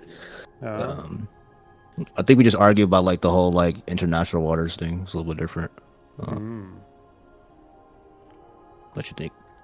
Wait, what do you think that take from Peace Corps was? No. So me and Funky Taurus, the guy that just left, we were discussing about Peace Corps' reply towards you from Disinformation Tracker about the whole comparing the holding hostages and then seizing the oil tanker. We're just like talking about like the different, like what's, you know. Yeah, it's a fucking joke is what it is. They're not serious people. Yeah. Did Peace Corps cooked or no? Did he cook this one? Peace Corps, I don't think Peace Corps looked into it. He's like literally reading about the whole case right now. My guess is if we're both going to read about it between now and Monday, we're probably going to come to a similar position because Peace Corps is not an idiot. Yeah. So like, what's your main contention from Disinformation Tracker when he called you out? When you brought up your fears about the Houthis blockading the shit, right? The civilian goods compared to the fucking United States seizing an oil tanker? Well, because one, he's suggesting that I've made up my mind about the fucking tanker, which I haven't. I literally put like a billion caveats before saying that, like, if this was true, then it might be more understandable. Comparing it to Houthis, who are not even a fucking legally recognized state, let alone anything else, for an armed force, going into the Red Sea and just going after random fucking ships, like just because they think one of them's loosely connected to Israel, moving consumer goods through the Red Sea, bombing them, sometimes killing the crew, or kidnapping civilians for over a year. Like, yeah, it's fucking retarded. Get a job, Jesus. Yeah, I think don't some countries in NATO, like probably like Swedish or Finland or what the fuck, right? Like, don't they seize like Russian ships too, like oil tankers as well? Wait, what? Like, don't like some NATO countries that's in the Baltic seize like Russian ships and oil, like Russian oil tankers? It depends on which territory, though, because like the problem is that I think if you're going to be seizing a ship, it has to be up to the maritime border of the country it's flagged under. But I think when it comes to this one, I think it was in Guyana. It was Guyana, but then Guyana's complained that it's not actually flagged. That it was like a false flag, like they falsely registered. So yeah, it's complicated. As far as I know, like maybe there's a really easy answer. I mean, like, would you want to talk to Pisco today, or not sure? Would you want to discuss with Pisco about this, or? Yeah, if he wants to do it on Live and Learn, because I've been asked to go there on Monday, so that's a good time to do it, right? Yeah, you see that shit, Pisco? I don't know if he's I don't know if he's like streaming the shit. But also Dense Pixel, thanks for the $5. And Diluted Mel, thanks for the $5. Can you fucking tell chat if you want to help with a game or not? Oh no, I thought it was better just to watch you guys fight over that. Bad Bearing, thanks for the tier 1 sub. Appreciate it, guys. Wow. I don't know. And also you, of course. Thanks for the 1999. Very, very kind. Wow. Incredibly kind. It'd be probably different if it was in like Venezuela's territory, right? Because like that'd be considered like an active war, right? A little bit. 50-50.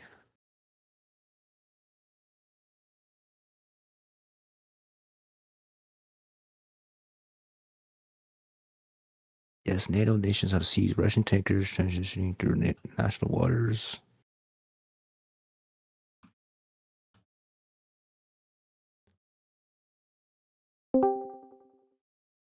Wow. Wait, Mina, like, can I ask you a question real quick? Yeah. Didn't some NATO countries seize like Russian ships too? Like Russian like flag ships, or you mean Shadow Fleet ships? like the Shadow Fleet ships, like international waters, like around Yeah, like they around tried the to. Baltics. They tried to. Interesting. It's really hard because obviously we have regulations that come to like that has to do with maritime law and stuff like that. So when you seize a ship and then, you know, depending like the flagship country or the owner of the ship or whatever the fuck will then like go to court and say like this ship is mine, it was seized and I want it back. Then they're gonna go to court, and more likely than not, the courts will side with them. They will just say, okay, but like get insurance, get better insurance, or fix your ship or whatever. Like it will like seizing these ships is not cheap. Like keeping them around is not cheap. More likely than not, if you seize a ship like that, they are old, decrepit, broken down ships that haven't been repaired in God knows how long.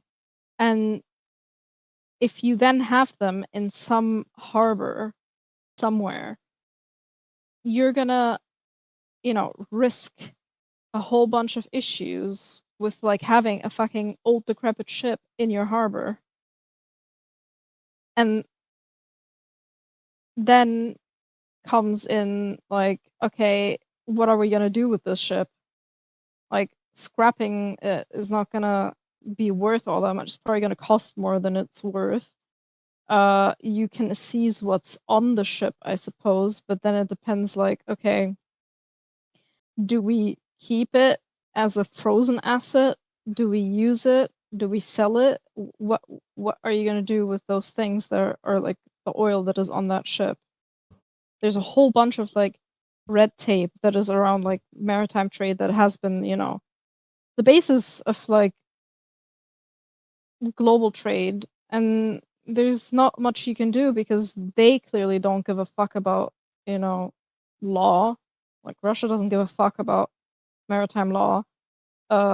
But we do, and we're trying to be, the better person, better people. We're, always take the high road. And then you get stuck in the situation where you have this fucking piece of shit ship that like nobody wants. You can't sell it. Nobody wants a piece of shit ship.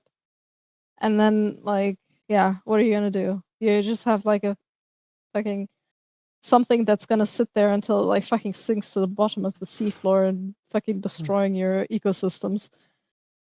Like, yeah.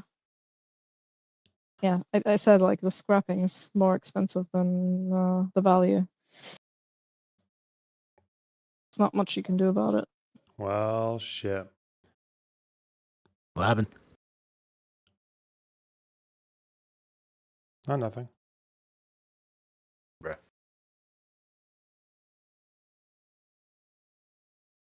Oh, yeah. Damn, this information. Have you guys talked about? Damn. I'm still sad that nobody is laughing at my jokes about the oil tanker shaped belly.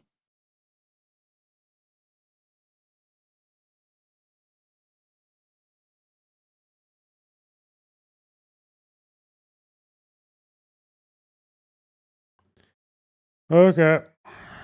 Well, I think I'm ready to turn in because I'm fucking knackered. We Good good? night. All right. Take care, guys. Bye-bye. Bye-bye.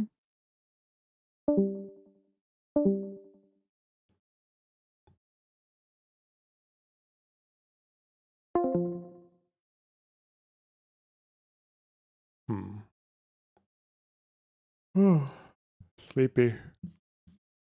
Been up since like 6 in the morning today, man. Fucked up.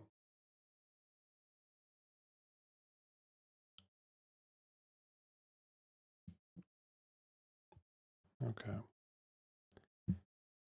Are you willing to talk to Peace Corps at a later date? Yeah, probably Monday. Because Monday's when they've asked me to go into Lib and Lib. All right. Bye-bye. See you tomorrow.